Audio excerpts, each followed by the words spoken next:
1, 2, 3. Ooh! Welcome to the stash. Steve's Lava Chicken. Lava Attack. There's a store near you. Get it while it's hot. I, Antonio Montana. Clinton Steve. What the fuck is wrong with this guy, man? Kidding me?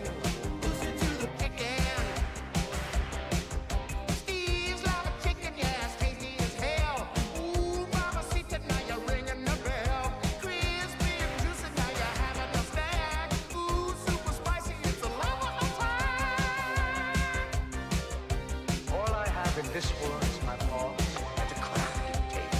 I don't break them for no one. You understand? Open up the chicken. Steve's Lava Chicken, yeah, it's tasty as hell. Ooh, mamacita, now you're ringing the bell. Crispy and juicy, now you're having a snack. Ooh, super spicy, it's a lava attack.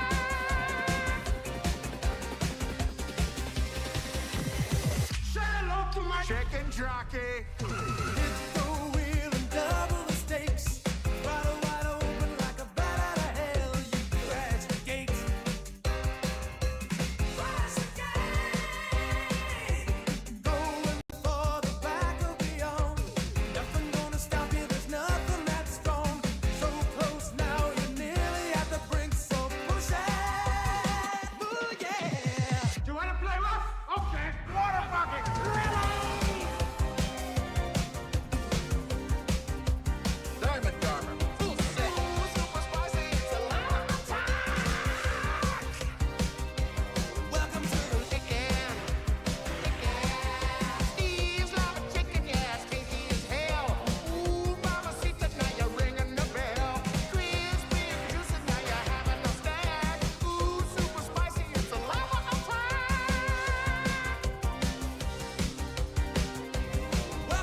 Forgive that thieving bilge-rat Squidward for stealing it!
So before we start, I'd like to point out the fact that I skipped the song in favor of Push It to the Chicken, and then that played anyway.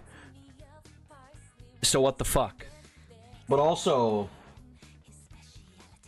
is there some bullshit going on with the stream? Because YouTube is not telling me, but OBS is like freaking out, so I might have to restart in a second.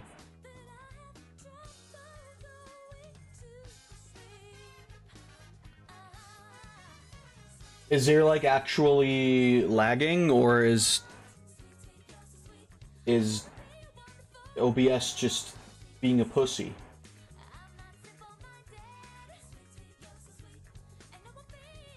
No? Well then what the fuck? Huh?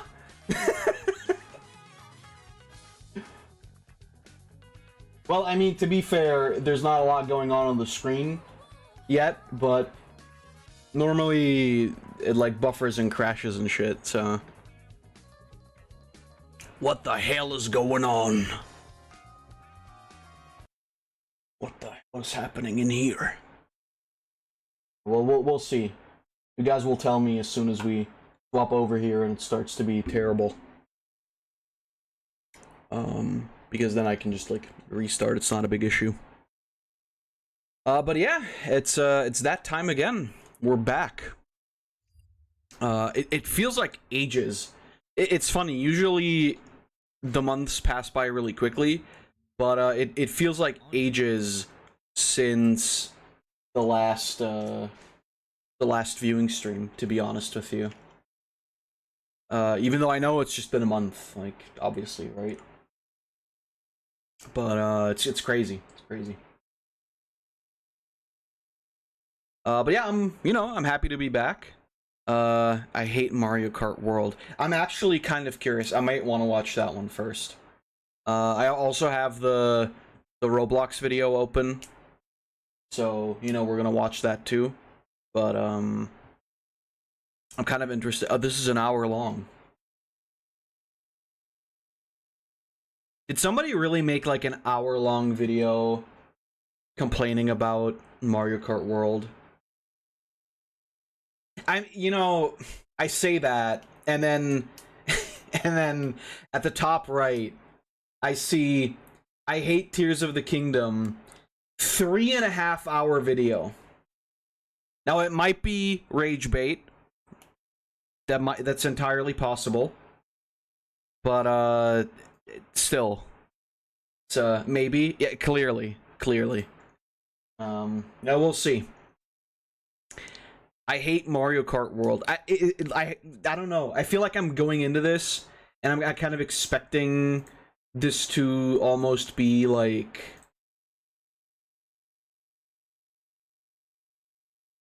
funny, right? Like it's I hate the game. It's so difficult or something like that. But I don't know. Well, let's just jump into it. January 16th, 2025, Nintendo teased their biggest game yet. Yeah. It was Mario Kart. Of course it was Mario Kart. Mario Obviously. Kart 9 was long overdue, but we didn't know what this was, so we had to wait a few more months to find out. Eventually, we got our Nintendo Direct. Everyone held their breaths as they waited to see what the next Mario Kart Everyone held their breasts? That's kind of kinky. You can go off the racetrack and drive virtually everywhere in this world. This Yeah. game was open world, like really open world. 30 Well, unique I mean, tracks, all yeah. connected by one massive map. A map that holds 24 players. This was different and exciting, but they kept going. They made an entirely new tricking system, introduced a brand new game mode, and I don't know why they did this, but they added the cow from Moo Moo Meadows as a playable character. Based. People were That's why. skeptical. Of course. Why is this game open world? All I they get it, told us off is there's course. collectibles and the weather changes. What are you hiding? And the tracks they showed off, they just seemed kind of straight. Is this even fun? And wait, hold on. Is that Wait, I'm sorry. seemed Was that is that actually a map? How the fuck do you get a map in what? Oh no, actually during the races I think you might. Also, I feel like this is like the transition road, right? Like from one track to another. Because those are straight. Like, yeah, but I mean, yeah. Increase volume? I will. I shall. Kind of straight. Is this even fun? And wait, hold on. Is that $80? Full disclosure, I do think $80 is a lot. I do think $80 is a lot. People didn't like that. Nintendo has never received this much hate before, but they've also never received this much money. And they were printing money. Because at the end of the day, people wanted Mario Kart. And when the Switch 2 finally came out... To be fair, though, Nintendo is fucking always printing money. It doesn't matter what they do. And I know that I'm partially to blame for this, because I'm also part of the people who actually buy Nintendo products. But I gotta say, I bought the 2 new Switch games, or the 2 new, like, you know, mainline first-party Switch games, and I fucking loved both of them, so... $80 is a lot for Mario Kart, still.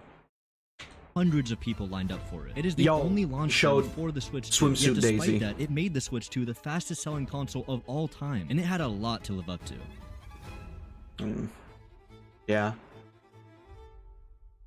Before we get started, I just want to say I'm doing a Switch 2 giveaway with Mario Kart World included. All you have to do to enter is subscribe and follow the instructions in the pinned comment. Alright, back to June 5th. I was really excited for this game, so for whatever reason, I decided to go live for an entire week straight. I figured that this game would probably be one of my favorites, but as you can probably tell by the length of this video, that didn't happen. Now, before I critique this shit out of this game, I want to make something clear. I am not a Mario Kart fanboy. I am not a pro, I am not nostalgic, I am just a guy who's played this game far too much. Now, I'm sure some of you are going to be watching this with only audio. If so, whenever you hear this sound effect, it means I'm showing something on screen that's relevant to what I'm saying. With that being said, this is my first experience of Mario Kart World. Let's go. The first thing I wanted to try was free roam. This was by far the biggest selling point of this game. Nintendo could not stop talking about this free roam. You can enjoy free roam. Free roam. Free roam. But we really didn't understand what it was all about. The one and only time we saw them play free roam was when they just drove around a track. Thanks, Nintendo. Very informative. But what is it actually like? I happened to spawn near the Great Question Block Ruins, which was actually shown off in the trailer. There had to be something interesting here. Pretty soon I found a question mark panel. Upon driving over it, I was rewarded with a sticker. Okay. I had to get down somehow, so I decided to try to get as many tricks as I could on the way down. This look familiar? Yeah, I'm that guy. Eventually, I came across a P-switch. Oh, this was one of the main things they hyped up for the open world. Were these going to be like the shrines from Breath of the Wild? Shrines? Did someone say shrines? What shrine? Where? Ritagzumo, Kimakusasa, Tamul, Maglatan, Tano Oa, Jitan Sami? Those 2 are right next to each other. Wait, this is a Mario Kart World video. How much does this game cost again? What? What? This shit costs $80? My apologies. Please continue. This is gonna be good. What? Thank you, Skitty. Yeah, this is my first experience of a P-switch. Gather blue coins along a blue narrow road. Huh? Anyway. You get these blue coins and then you're done. That's it. That's the whole mission. And the reward for completing it is a sticker. Fun. At this point, Okay, now show the ones where you have to, like, flip between 3 fucking walls to get all the blue coins. Or the rings or whatever the fuck it was. my frustration was growing, so I decided to join a friend. Oh, right. I have to pay for online. Yeah, well... Wait. Yo, Penguin. Oh, yo, holy shit. When I joined my friend Penguin, he was just... Only Nintendo, by the way, you have to pay for online. If you have a PlayStation or an Xbox, you just get to play online for free. Driving around in circles collecting these snack bags. I just did this for like 5 hours. We'll talk about the skins more later, but just know... Yeah, by the way, I did that too. I drove around the map and with every character, I got all the costumes. It's very nice. It was very cool. I love all the costumes. Now that the very premise of getting them is just driving around and collecting these snack bags. What? Bro, this is such a farm. After farming some skins, we both got kind of bored and decided we should try out the new Knockout Tour mode. It's 20 out of 24 and I can't join. It doesn't let you join? Unable to join the Knockout Tour. Unable to join the Knockout Tour. That is the message that plagues me to this day. What does this mean? Why am I unable to join Knockout Tour? Is it my fault? Is it his? The answer is neither. Knockout Tour just doesn't work online with friends. But we didn't know that. This message doesn't clearly communicate that, so we ended up spending almost 30 minutes trying to play Knockout Tour with each other when it was never possible. We are struggling to get the online to function. We just want to play a race together. And like, why? Why? Why make it this way? I can play Knockout Tour split screen online, so why can't I play with a friend who lives in a different house? We get Well, what? What do you mean? Are you stupid? When you play it on the same console, it literally just like copies your name and gives it to the other player. That's obviously easier to connect than... What? Gave up on Knockout Tour Okay. in a normal race, but the lobby was seemingly empty. Where was everyone? Well, they were racing. On it launch turns out day? their race started right before I joined the lobby, which meant that I have to now wait for their race to end before I Yeah. can play. I don't want to So? wait for these guys to finish their freaking race. I don't No, care they're about... finishing. Yeah, so we just can fuck off while they're... Fast forward a few minutes and we did make it into a race. Finally, I can play the game. I was given the choice to vote between 3 different... Oh no, I have to wait in the lobby. Yeah, that's not a thing in any online game ever. I have to wait. Man, Mario Kart, right? The only video game in existence where you have to wait in the lobby. I understand the criticisms. We're 5 minutes in, by the way. But I understand the criticisms. I just find it very, very funny that we're not being like open about this, right? It's like, oh, this is a Mario Kart issue. This isn't a, you know, to annoy Fab. It's fine. It's okay. I'm willing to listen to wrong opinions too, but what I mean is like, you know, we're framing this as if this is specifically just a Mario Kart issue. Mind you, just to hit the mic, just to be a little bit more specific about this. In Mario Kart 8, if you're waiting in the lobby, you're looking at your Miis. And that's it. In this game, when you're waiting in the lobby, you can like drive around and do shit. So I don't fucking know. Call me a fanboy if you want, but I don't know. I prefer driving around than having to scratch my balls while looking at my Miis. I don't know why I'm doing that specifically, but you get the idea. Racetracks: Koopa Troopa Beach, Salty Salty Speedway, or Peach Beach. What I didn't realize is that it hardly mattered, because I wasn't really racing that track, I was racing to that track, and then one lap of the track. Dude, I don't know what's happening. I don't know. Yeah. In the race, I realized just how chaotic 24 players actually is. Oh my yeah, it's fucking Mario Kart. No. If you stop for like literally a second, you are in last place. It's funny looking back and realizing that I noticed the fatal flaw of this mode literally in my first race. Once I finished the race, it put us back in free roam. All right, we're out now? That was it? Wait, we're out now. Yeah, that was the whole thing. Next race in 30 seconds. Why does it not just go straight to the next race? Also, that's not true. You're not just racing to the track and doing one lap. That's literally not true.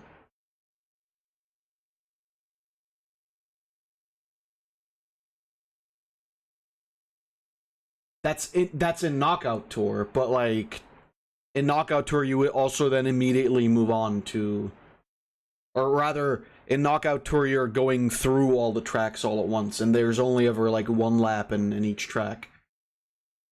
That's just literally not true what he's saying. As to my memory anyway. Maybe I'm wrong, I don't know. But I don't think so. I think in like the normal online, as far as I remember, you picked a track, and then you went to that track, then you drove in that track for however many laps there is on that track. And then the race is over. So just a lie. Man, you know, I thought this guy's meme was overrated.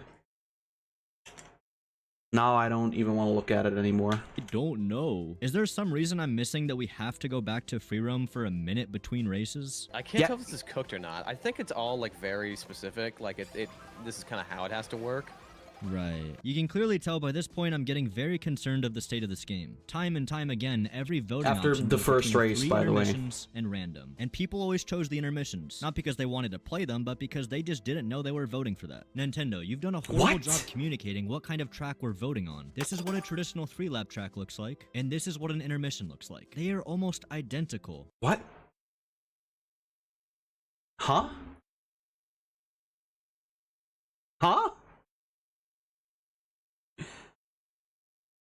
Am I, like, having a brain fart right now and just not remembering the fact that I was only driving intermission? That doesn't sound right. It doesn't sound correct. The only differentiating factor is the arrows. So I spent the rest of the day voting on intermissions when I didn't even realize it. I never even got to play a normal track. So we went back to free roam, this time with friends. Let's do some P-switches. And this, it just hurts. Okay, let's go hunting for P-switches together. I spent almost another half hour looking for a P-switch that, well, it never existed. Maybe there's no P-switches on the actual track itself. There's like coins and stuff though. What do the coins do? They just give you stickers. Now, I'd done a P-switch earlier, so I knew there was at least one spot where there was guaranteed a P-switch. So I went to that one, and it wasn't there. Bro, no, they actually removed P-blocks from multiplayer. No, they didn't. Oh, No, they okay. I didn't actually know did. that. I think you're seeing things, bro. No, There bro. are literally P blocks. Nope, they're not there. Why are P-switches like this? What's wrong with having them in multiplayer? We ended up just deciding to play private games against bots for the rest of the night. And that was my first experience with this game. Pretty terrible. I mean, you chose to do that, though. That's, Yeah, my first experience with living is I sawed off my right leg. I can see how that would impair your experience, then. I understand. But why'd you saw off your leg? Terrible. Hey, this game has a lot of things that's terrible about it. This All right, video let's is go. going to be stuffed to the brim with Let's negativity go. and hate. So let's go. start with a few positives, just so we can start on the bright side. Can we talk about the visuals of this game? I mean, it is gorgeous. Like, genuinely gorgeous. The map is split up into these different regions, and each one feels vastly unique and culturally different. Hey, have I mentioned the tracks? I think this game's track Culturally design is actually really good. The new rail grinding Not and my tricks make diversity these in my shortcuts Mario really game. fun to look at and play. Speaking of tracks, the musical tracks in this game are phenomenal. I'm not going to try to say the composer's name, but good job. I really like that when you open the game, you can just immediately start playing free roam. Also, when you play with friends, the waiting room is the open world, which is a lot more fun than just looking at the world. I quite like these charge jumps. Fucking what? Huh? I'm not rewinding. 3 minutes ago. 3 minutes ago, we were criticizing that. What the fuck? The new skins are awesome and a little bit showy, but I'm fine with that. Oh yeah, have you seen these open world events? Like Super Based Koopas that he would flying pick with you as you Daisy, drive though. the ocean? It's such a little touch, but it's so fun. Point is, I'm not trying to argue that this game does everything wrong. Not even close. Perfect but name for I do my think the critiques I'm going to bring up are valid. If you watch this entire video and you still disagree with me, then that's fine. I'm glad you enjoy the game. But I do want you to remember that this game took roughly 8 years to make, and it was Right. the one and only launch title for the Switch 2, the Yep. successor to the Switch 1. You know what the Yep. best-selling game on that console was? Mario Kart. So for all the things that are good, you have to ask yourself, is it By the 8 way, years good? Is it Best selling always means that it was the best game. Just so we're you know. Always. $80 good? Just keep those questions in mind as you watch this video. Okay, let's get started. Before starting any race, you need to pick your character and your cart. So let's talk about this user interface for a second. On the surface, it's pretty clean and simple. You get to see I all want the a characters user on the left, interface with and your that. selected character is dancing on the right. This UI actually works really well for a couple hours. Once you start unlocking characters, you're gonna have to scroll through all these other ones to find the one you like. It would be nice if there was a favorite option. You can sort by character, and then on the bottom there, just saying, on the bottom, you can see where it's your character. You can see, oh, I want to play as Waluigi, and then I can scroll. I can use L and R Oh, now it's fucking bullshitting.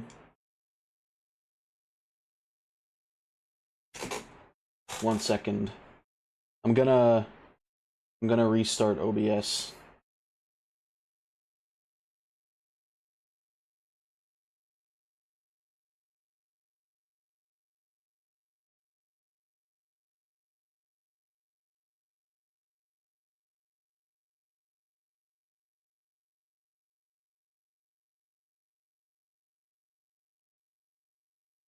Alright. I think we should be back.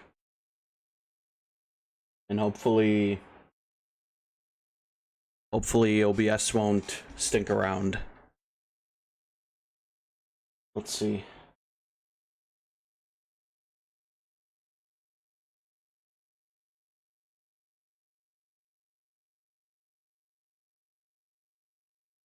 Hello?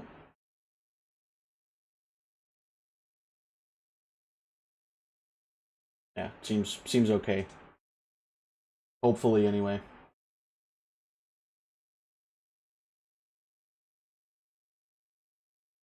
All right. Either way, yeah. Like I said, I find this to be a very funny video so far. Either way, right? So if you got a character that you like that you want to play as, they're all listed at the bottom, and then you can pick R and L to immediately scroll to that character if you like, and then you can just pick that character and pick your costume. Right? Just saying.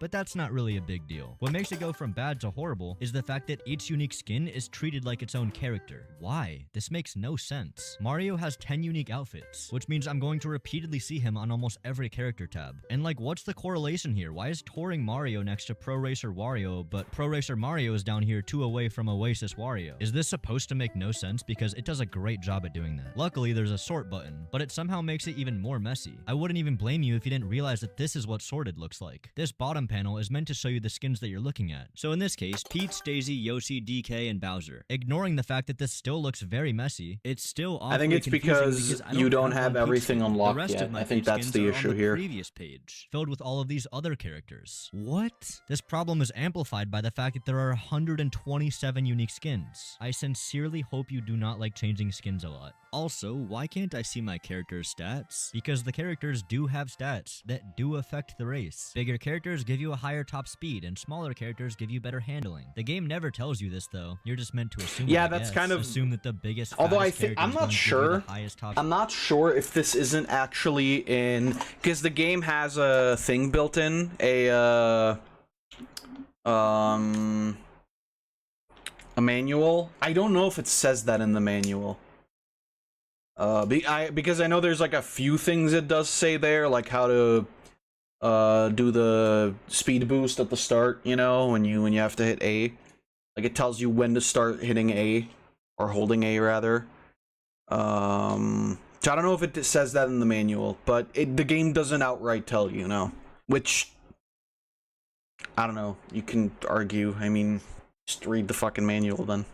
Speed, that is. You know what doesn't affect the stats? Fucking skins. It doesn't matter what skin you choose for Mario, they all have the same stats. Which is just another reason that I don't understand why they aren't grouped together. Oh yeah, and while we're talking about shitty UI, why does the Friends tab show people who have Switch 1s? They can't play the game. This is just dead space. Anyways, let's talk about these shitty-ass abilities. I never checked that out. Mario Kart World is the first Mario Kart to introduce Rewind. When you activate Rewind, you will go back in the same path you took, while everyone else keeps going forward. Who thought of this? I'm pretty sure this is only in solo races, though. This is not a thing in multiplayer. 0 cooldown, you can do it for as long or as short as you want, and it dodges literally every item in the game. So now, if there's a blue shell coming towards your ass, instead of doing something cool like dodge it with a mushroom, you can just do this. What the fuck? This isn't even hard to do. You just hit rewind. That's it. How is this allowed in races? Like I said, I'm pretty sure this is for online races, but if you guys recognize there's a problem here, why not fix it for single player too? Besides the races, I do think rewind is a pretty good ability for the most. Allowed in races. They did disable it for online races. Yeah. But if okay, there we go. They disabled it for online race. Yeah. Sorry, the game has an. who was it? Who was it that said? I think it was the Doom Eternal devs who said you control the buttons you press. It's like, it's not meant to be. I haven't rewound a single fucking time in this game, namely because I didn't know that was a thing.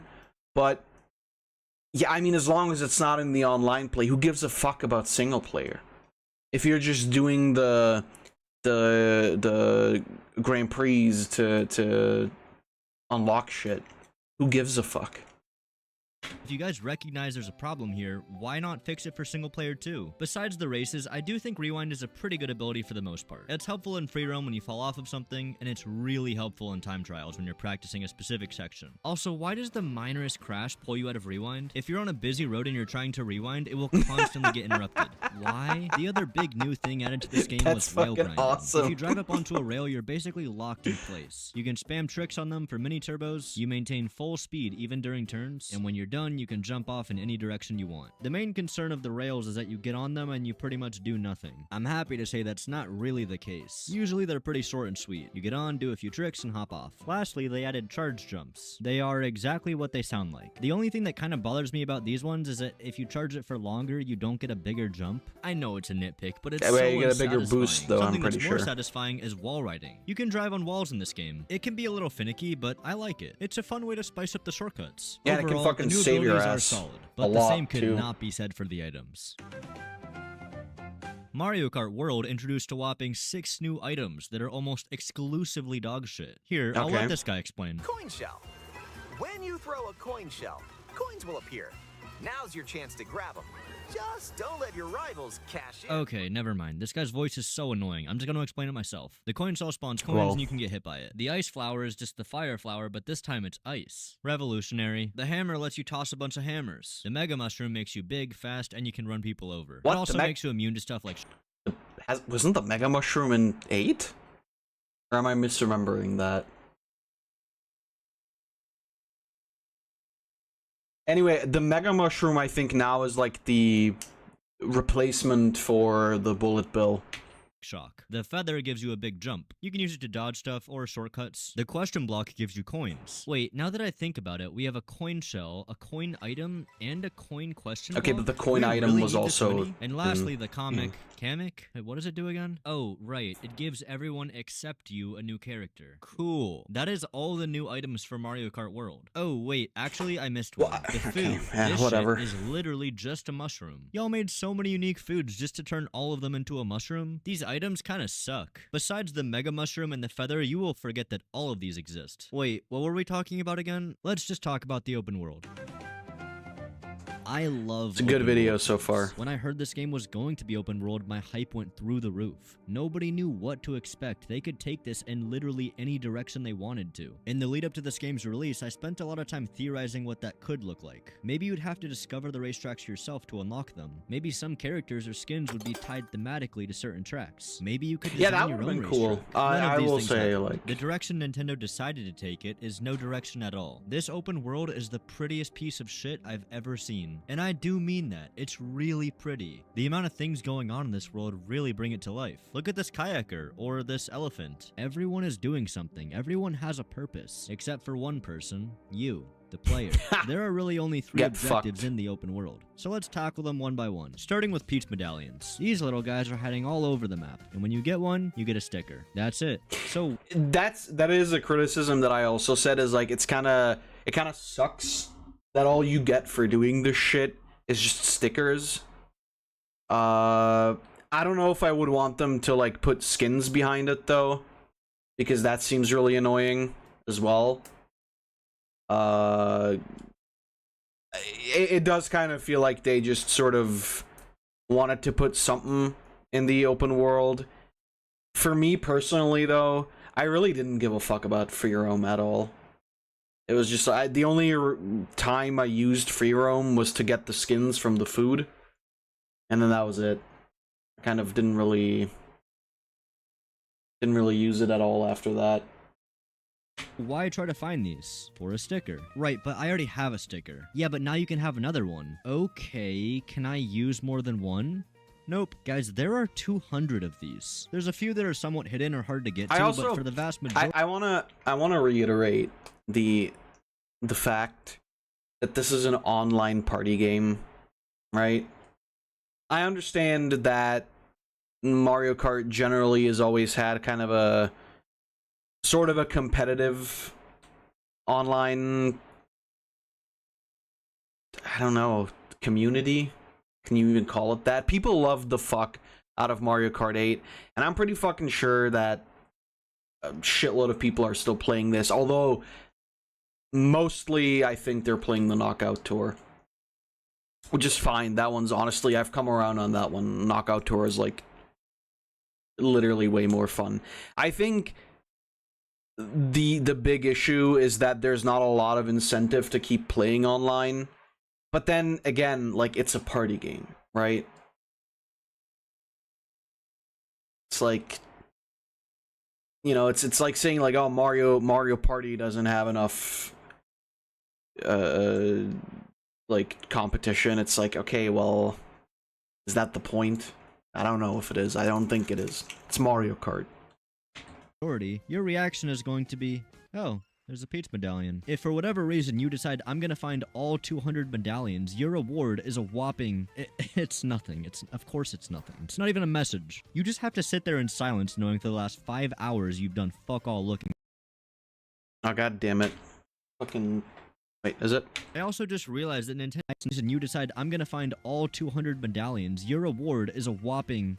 It's nothing. Of course it's nothing. It's not even a message. You just have to sit there in silence knowing for the last 5 hours you've done fuck all looking for these shits. Hey, Future Xander here. I also just realized that Nintendo literally says in the manual, how many could there be? Why invite players to try to find them all if there's no reward? How many? I know I'm hating on the medallions really hard, but please keep in mind, this is one of the 3 main things you're going to be doing in the open world. I haven't even talked about the other 2 yet. I mean, Question just mark panels are next, though. These guys play are always online, hidden around then. racetracks. You find it, you drive over it, and you get a fucking sticker. Do people want these? What made Nintendo go all in on this sticker thing? I'm really trying so hard not to talk about the stickers right now. I do get it, though. Like I said, I also think... There are 1,056 stickers in this game. First of all, why is it not 1,000? This 56 is annoying as shit. Second of all, Cool that's number. way too many. Beyond the stickers from Peach medallions and question mark panels, you also get stickers for collecting coins, how far you drive, how far you glide, how many tricks you do, and how many races you've done. How is that enough to fill over 1,000 stickers? Look at how many tabs of pages there are, man. By the way, if you're wondering if this is my screenshot, hell no. I wouldn't wish this on my worst enemy. But Luigi ITSB, thank you for your service. Now, if you still think the stickers are cool, I have a question for you. Of Cool all the gameplay AI I've shown picture. thus Cool far, AI can you remember emoji. one instance where you saw a sticker? I rest my case. Okay, back on track. Besides the reward, I really like these question mark panels. They're typically pretty thoughtfully placed and sometimes even hard to get to, and I like that little challenge. I also think that placing them around tracks was a great idea, since whenever you have an intermission playing online, you have a bit of an opportunity to drive around and find them. You can also look at the tracks on the map okay, and now see if the you're missing intermissions them. are good That's again. awfully Sorry. Convenient. More of these, please. The last and most important thing to do in the open world are P-switches. These are little challenges scattered around the map, and they could be really almost anything. But before I start talking about them, I have to bring this up. There's 394 of them. What, you really couldn't fit 6 more in there? Make it an even 400? I remember who when people gives were a talking fuck? about this, like, no, there definitely is 6 more, we just still have to find it. And then slowly people started realizing that, yeah, no, that is just how it ends. Anywho, I'm gonna gives a categorize fuck? the P-switches into a few different categories. This is so First gay. up, It's like, blue who coin cares about P-switches. this? You drive around and collect these blue coins, and then, yeah, you're done. This is probably my least favorite P-switch to encounter. It's hard to say that all of these are equally bad because some of them are more fun than others, but in general, the blue coin ones suck, okay? They're just bad. Next is goal P-switches. These ones basically just have you getting from point A to point B. It's simple, but it works. Usually it's not that easy to get to like point both, B. Now, there is all another of them do variation that. of goal P-switches, which I'm just gonna call ring P-switches. It's the same thing, but now you have to go through these rings so that you have enough time to make it to the goal. I find it strange that the rings aren't required to do these P-switches. For almost all of these, you can skip several rings and have no problem getting to the goal. In fact, Yeah, I getting all the mean- rings is almost always slower than just getting a few of them and going straight to the goal. The last kind of P-switch is actually my favorite, a special test of skill. These are basically just ring P-switches, but they're harder. In fact, it's so difficult that you might not even do it on your first try. Some of these are actually a little tricky, which I do appreciate, and I'd be lying if I said some of these weren't at least a little bit memorable, but ultimately they are just kind of mindless little tasks. Are they fun? Sure, but I'm not really motivated to seek these out, especially because once again the reward is a sticker, and I genuinely... I guess just having fun is out. We don't do that here. Sorry. I do not care about this reward at all. I'm sure a few will argue that the reward is the journey itself. That's the problem. The journey's not that fun. Once you've done 10 P-switches, you've kind of done them all. Oh wait, I forgot to tell you the reward you get for doing all the P-switches. Ready? It's nothing. Drum roll, please. Yeah, you literally don't get anything.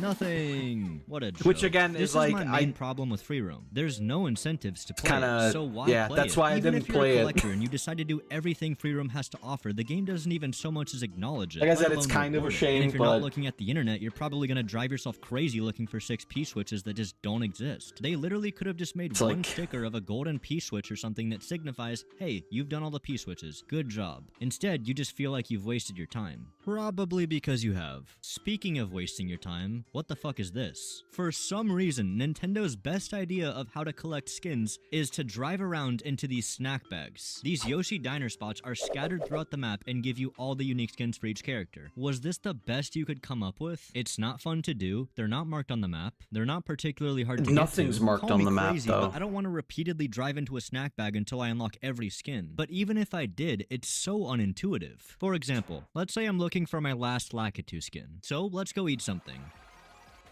And I didn't get a new skin. Why? Because I ate the wrong food. In this game, you have to eat a specific food that corresponds to the skin. There are 19 unique food items in this game. So I mean, what the food do I incentive have is to that eat you to get drive the other around the Lakitu skin? entire I world and don't eat know. all the I'm not even foods. sure what the skin looks like. But even if I did know the skin, it would be hard to correlate that to food. And if I did know the food, it would be hard to correlate that to the location. The point is, it's confusing. If you care about getting all the skins, do yourself a favor and search it up. Or just collect them naturally through races. I mean, to be think if fair, you do it that's that also way, what it's I did. actually a lot more fun. When you do it in free roam, I actually think it's kind of annoying, since you know that for the next few minutes you're just going to be eating snacks, switching characters, and seeing if you get new skins. It's not fun, but it is the fastest way to I get just all did the it skins. character by Beyond the character, and skins, I there like is one other fast sense of traveled to progression in the the open world. different mirror mode. If you aren't aware, mirror mode stages. flips every track horizontally. That basically just means that every turn on the right is now a turn on the left. It's a good way to make tracks that feel familiar now feel unfamiliar. I have no issues with this mode's existence whatsoever. It's already been in previous Mario Kart games, and I think it's a fun way to spice it up. The problem I have is how you unlock it. Unlike Mario Kart 8, you don't just immediately unlock it when you have the game. Instead, you have to do this weird-ass laundry list of tasks that make no goddamn sense. Ready? 10 Peach medallions, 10 P-switches, 10 Oh, okay. question I mark didn't even know banners, that. complete all the Grand Prix in 150cc, complete all the Knockout Tour rallies in 150cc, and then race in the special cup. That's how you unlock mirror mode. And look, I get it. I know this is supposed to be a cool little Easter egg, but that doesn't make it above criticism. These tasks have no relation to mirror mode whatsoever. They are entirely random, arbitrary decisions pulled out of someone's ass. People didn't find mirror mode by hunting for this Easter egg. They found it by accident. I do gotta say though, I love the cutscene. They didn't have to do this, but they did. Also, the fact you can drive into this to get a mirrored version of free roam is pretty cool. Free roam still sucks though. And while it's on my mind, why is this map literally Breath of the Wild? Skitty Bitty did a great job pointing this out. At the center is, of course, the castle. To the northeast, a volcano. To the northwest, a snowy area. Dead north is the forest, southeast a tropical rainforest, and southwest is a desert. But then, it's not just any desert, it's got both reddish and sandy cliffs, exactly like the Gerudo Highlands. There's nothing wrong with this Well, map, it's you just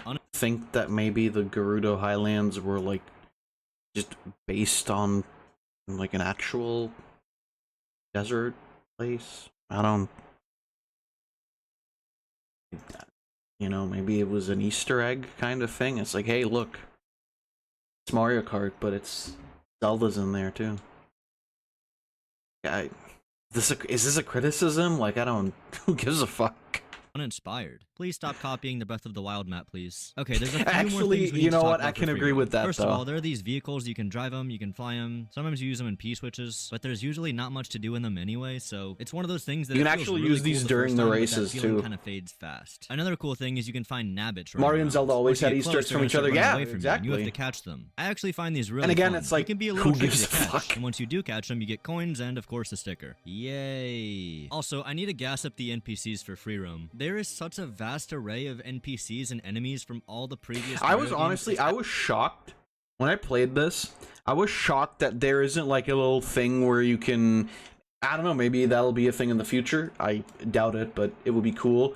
That like there's NPCs that you can, you know, encounter in one area of a track, and then they want you to like bring them to another track, and then you unlock something like a sticker. I think like I was surprised that that wasn't actually already a thing, because I thought it would have been like cool, you know. The idea of like, you know, you drive over to like some special like glowing NPC, and then he goes like, you know, Toad goes like, hey, can you take me to fucking the ball game at the stadium? And then it opens like a track, right? Much like Knockout Tour, where you just like race and there's like a shitload of obstacles and whatever. I honestly was kind of expecting that to be in this game. And I would love to see that if, you know, we ever get like an update for it, but I like the NPCs. Actually incredible. I'm not even trying to be sarcastic, like genuinely this is awesome. You got toads getting on tour buses and actually getting inside, dragons just chilling in the ocean, all these unique enemies spicing up the roads. It actually makes the world You feel killed alive. him. It's kind of sad in a way because the foundation here is super solid. It's like they spend all their time trying to make free roam beautiful and lively without spending any time on giving the player something to do. If you're hoping multiplayer fixes this issue, I'm sorry to say, it actually makes it worse. For some wild reason, you can't do any P-switches in multiplayer. That's the We already main had thing that. you do in free roam. What are we supposed to do together? Just go for a ride together. Make this road trip your own. Really? That's the answer? Go for a ride with each other? I can already do that in races. Why would I do that here? Do you guys genuinely think we're gonna get 8 friends together just to go drive around and take some pictures? Well, like maybe. that's why I spent $80 on this? Why would you remove the one thing that's actually fun? Now I know people are gonna tell me that P-switches would have been hard to implement in multiplayer, and I'm sure that that's true. I'm not a game developer, but for 8 years, I think you guys had enough time to figure it out. I understand that free roam in multiplayer is not really meant to be free roam. It's meant to be a lobby. And trust me, they make sure you never forget that by having this unmovable big-ass HUD in the middle of your screen with big white bold text saying start game. I get it. You want me to race. So you know what? We'll race. We'll race. Knockout Tour is the brand new mode that they introduced in Mario Kart And it's World. based. I'll let this guy try to explain it again. Race non-stop from one... Never mind. It's a race that spans across the entire map, which means it's long. Like, really long. About 8 minutes if you're playing 150cc. Throughout the race, there are 6 checkpoints. Dude. Each checkpoint will only... Playing a game for longer than 3 minutes? Nah. Get me the fuck out of here. What do you mean? What do you mean I'm playing a game? Huh? The fuck? What are you talking about? Playing a video game? For a prolonged amount of time? No. When I sit down at my gaming computer to play Dark Souls, I play it for 3 minutes and then I stop. And then tomorrow I play it for another 3 minutes. What is this? You're gonna be in it for... Would it be better if Knockout Tour was like 2 seconds long? You drive into a wall and then Mario fucking dies? Actually, that sounds fucking hilarious, but... Sorry, just like thinking about it visually is kind of... It's a fun visual, but my point is... What do you... 8 minutes, bro. TikTok and its consequences have been devastating. allow a specific amount of players through. So for example, the first checkpoint only allows the first 20 racers through. The 4 racers that didn't make it get knocked out, hence Knockout Tour. Yeah. This essentially continues down the line until you end up on the final racetrack with 4 players remaining. Those 4 players will race 1 lap around a track, and whoever wins becomes the winner of the Knockout Tour. It's a battle royale, but that's not bad. In fact, I actually think it works very well in this format. Just kidding. This mode has one major flaw that tears it apart. Shortcuts. Shortcuts in this game are so stupidly overpowered. I'm not even sure how I could possibly begin to express how bad this problem is, so I'm just gonna show you visually. This is one of the biggest shortcuts in Mario Kart 8 Deluxe. Pretty damn good, but if you compare it to this random shortcut I found in Mario Kart World, it doesn't even compare. Like, what am I looking at? Now, on the surface, you might not understand just how bad this is for racing. Okay, but this So is let me only a shortcut if you get the golden mushroom and also the triple mushrooms. Also, may I remind you that there are 24 people, and that you before said that if you get hit once, you're back in last. Like, you think maybe the correlation is there? Is that, like, the point is that with 24 people, it's chaotic as fuck, and anything can happen at any time? I don't know. Like, what do you mean? Yeah, you can bullshit the fuck out of this game. You could bullshit the fuck out of every other Mario Kart game. And be safe for maybe the old ones. It's like, come on. Break it down. We all know that when you play Mario Kart, you get items based on the position you're in. If you're in first, you're gonna get dog shit, and if you're in last, you're gonna get bullet bills and golden shrooms. Now, obviously, this wasn't a golden fair, shroom, but it was never meant to be fair. It was meant to be fun. The players with less skill would never be that far behind. I mean, players I with think more it is skill. meant to be fair because it levels the playing field. Somebody who's dog shit at the game, like Rose, and I'm not even joking, this, like, genuinely, she fucking sucks at all racing games, obviously is gonna need some help. That's the whole point. I never understand why people... This, by the way, I've heard this argument where it's like, well, Mario Kart isn't skill-based because you get the items if you're... And I've made this claim myself, but in the combination of talking about Crash Team Racing, where I think skill is a bit more important, my opinion anyway. But anyway, like, my point is, yeah, Mario Kart isn't meant to, like, be a show of your driving skill. That's not the fucking point. It's a party game. It's always been a party game. And it's obvious that, like, the further back you are, why the fuck would you get a bullet bill when you're in first place? Oh, so you can be even more in first place? And I never understand this, like, this argument where it's like, oh, there's no skill involved. Like, yeah, it's a fucking kids game. No shit, there's no skill involved. So nobody got destroyed. And even that isn't true, because exploit things. Ever heard getting of the sandbagging? shortcuts is It's crazy. Intentionally performing poorly in the race so that you get very good items, then using those items at the optimal time to get back in the lead. A lot of people didn't like this strategy because it wasn't that fun. It made the races more about getting lucky items rather than actually trying to race your best. Unfortunately, it was very good in Mario Kart 8 Deluxe. What? What placement did I get this in? Are you serious? I'm just talking. This is so ironic. I cannot believe this. This is cheating. How did I get a bullet in that spot? So naturally, people hoped that it would get nerfed in Mario Kart World. So what does Nintendo do? They buff it. And I'm not just talking about the shortcuts, the problem goes way further than that. These knockout tour tracks are basically long, wide, straight roads. The fastest way to drive these tracks is almost always just hold A and do very slight turns. Don't drift, don't rail grind, and don't take these stupid ass shortcuts. They're slow. Ignoring the fact that these tracks are boring, first place has no reasonable way to create distance from last place. Think about it, there's 23 people behind you and everyone is throwing items around. You have no way to create distance from them. You can't get any good items from custom blocks. It just sounds like a skill issue. Rather than last. On the contrary, when you're in last, everyone in front of you is constantly getting hit. You're able to collect all of their coins, speeding up your engine, making it easier to catch up to everyone. Every time you get a question block, you get very good items. And there are these massive shortcuts you can take. This makes it so that last place is actually preferable in a lot of instances. Doesn't sound much like a race, does it? Now, admittedly, I do think the checkpoints help with this a lot. If you're always in last, you will get knocked out. So you can't just hang out and last the entire race. But you don't want to be in... Thank you for fucking literally immediately negating your own point. Yeah, that's why Knockout Tour is the way that it is. It doesn't make sense to fucking sandbag all the time because you're not gonna be at the checkpoint in time in the right place. And again, it's not as though because one person is getting good items, others aren't.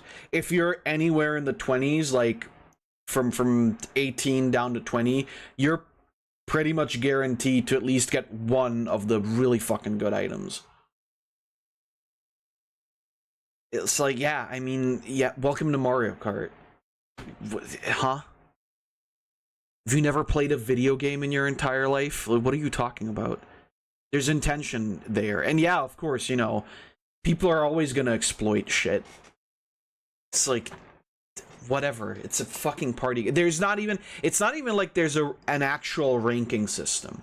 It's like, okay, you get the points, but there's no global like leaderboard or anything.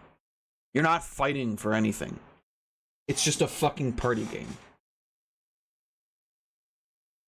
First either, since that is probably the most vulnerable position you can be in. The only time you need to be first is when you cross that finish line, after 8 minutes of racing. And to be honest, in it real really feels like races. that last lap can come down to RNG most of the time. Sometimes I'm in 4th and I think that's awful, but then I get a gold shroom and remember, oh, I just win now. But I don't feel like I should have won that. Also I feel not like I just always got true. lucky. It makes Knockout Tour feel very luck-based. But don't get me wrong, being skilled is going to make Knockout Tour much easier. I'm not trying to say that Knockout Tour is just a slots machine. Being good is going to make it easier to win, but I also think the skill ceiling for Knockout Tour is very low. In fact, I won a 100cc Knockout Tour without even playing. Wait. Aim, no. Wait, did I? What the? What? Wait. What the hell just happened? The fact that this is even possible is absurd, and it goes to show just how much item luck is a factor. For newer players, this might be great. Despite your lack of skill, you can go out and win races because you got lucky. This is fun at first, but as you get more skill, I think you're gonna get bored. Especially because there's only 8 tracks. That is dumb. This map is massive, and there's literally infinite amount of tracks. Yeah, I never got that. Why they don't, like, 8 tracks makes it extraordinarily repetitive. Randomly. Knockout Tour. I guess because it'd be harder to load in. I think that these issues have led to Knockout Tour being played less often. Why are there no lobbies for Knockout Tour? I don't get it. Am I playing with mostly bots? So how many people are actually playing right now? Yeah, okay, I'm actually playing against bots right now. What?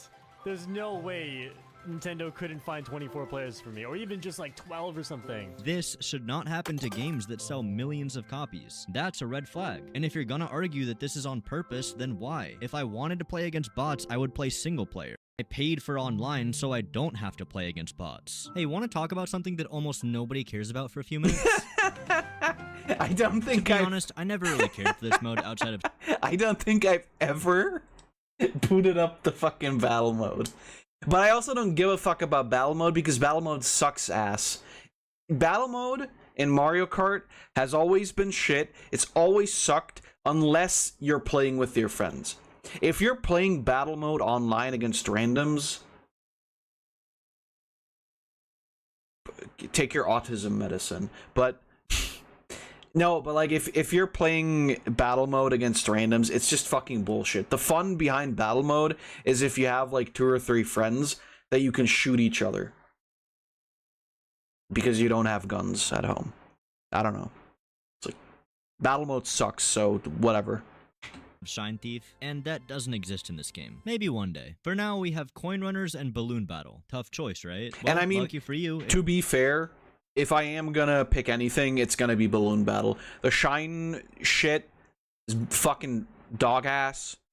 Balloon Battle was always the most fun.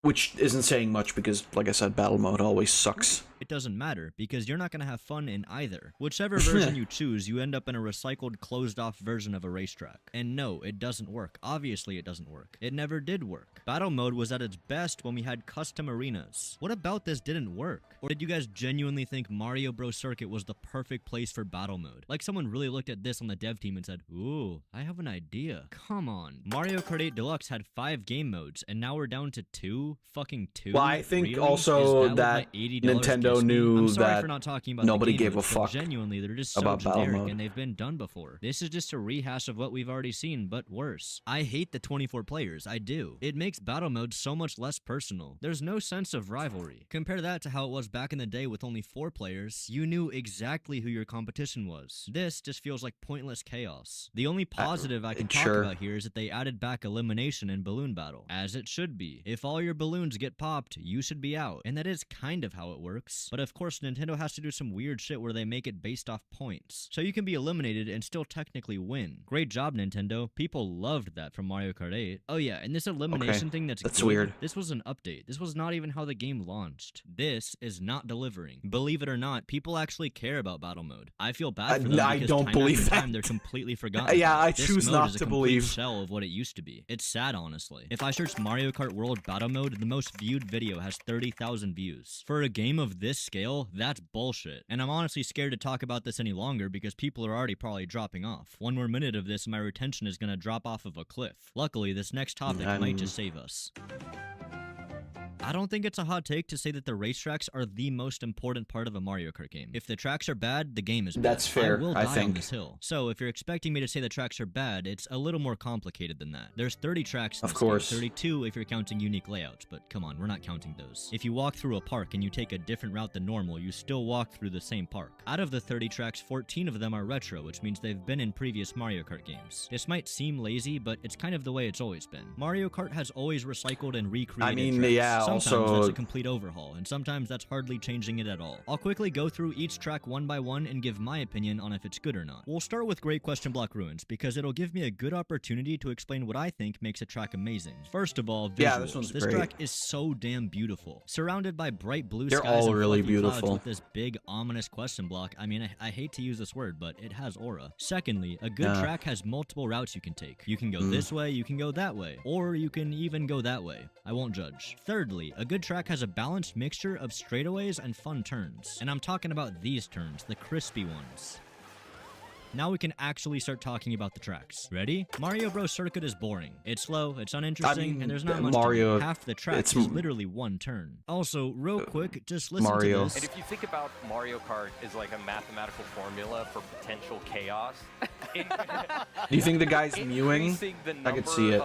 of racers to 24 is a very significant variable in increasing that chaos. And that's what we need. Yes, We need yes, that chaos. absolutely. That's what makes it so good. Is it? If it is really just as simple as more chaos equals more fun, then please put 50 players in the next game. Actually, why even have a limit? Let's just put everyone in the same race. Yeah, That sounds literally. chaotic, right? Crown City. Yeah, I This map saw is the also AI very emoji. basic and very forgettable. The concept of jumping building to building sounds really cool on paper, but What? these roads This are one way was too wide, awesome. so it ends What up do you being too mean? easy. Whistletop Summit. This is peak. I love this. No, this one DK actually Space sucks. Super. There's not This many one's shortcuts, based. and all the alternate paths like riding on this wall are actually slower than just driving straight. Why? Why punish players that take the harder route? Desert Hills. This map sucks. Straight up. I don't They got remember rid it. of the hill that made Desert Hills Desert Hill. Alright, let's take a breather. This I don't one's cool. really want to talk about every single track in depth, so I'm just gonna use one word to describe the rest. Fun. Meh. Decent. Peak. Stupid. Goated. Generic. Okay. Cinema. Solid. Solid-der. Subscribe? Yes. No. Maybe? Sometimes. Smash. Pass. Nope. Yup. Hopefully that makes sense. I think a lot of these tracks are actually really good. In fact, the vast majority are good. Sure, there are some shitters, but I don't even think they compare to intermissions. And trust me, we'll talk about the intermissions. Okay, well, but if I love the track so but much, intermissions why do I are- hate the this point game? is just to Well, get if from you've one played place this to game, another. You probably know exactly why. You don't get to play on these tracks very often. For some reason, Nintendo has forced intermission tracks into almost every game mode. Don't believe me? Let's talk about... Alright, this is Mario Kart's bread and butter, Grand Prix mode. The way it works in this Grand game Prix. is you race between 4 tracks in the open world. And when I say between, I mean that literally, because every race is an intermission. Okay, except the first one. The first race is not an intermission. So you do get to do one normal 3-lap track in a Grand Prix. But unfortunately, that first track is almost exclusively dogshit. The Mushroom Cup starts with Mario Bros. Circuit.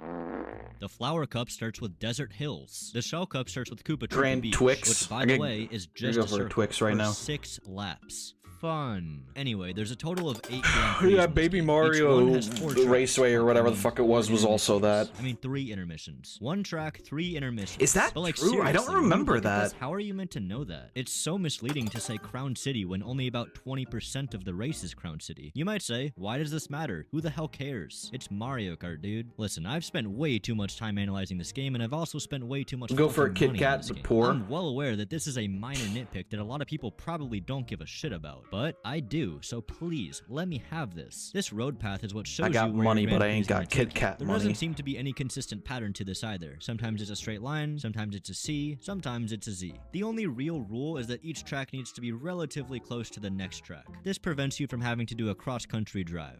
Knockout tour. Anyway, once you pick which intermissions you hate the least, you can start racing. Oh wait, but first you have to choose your engine speed. 50cc, 100cc, 150cc, or 2... Oh, right, they got rid of 200cc. And God who damn fucking it. cares? Because driving in a straight line is so fun, they really don't want to rush it. By the way, this footage I like is that not we. sped up. I like that we pick. We really nitpick certain areas of you know, of races. I don't.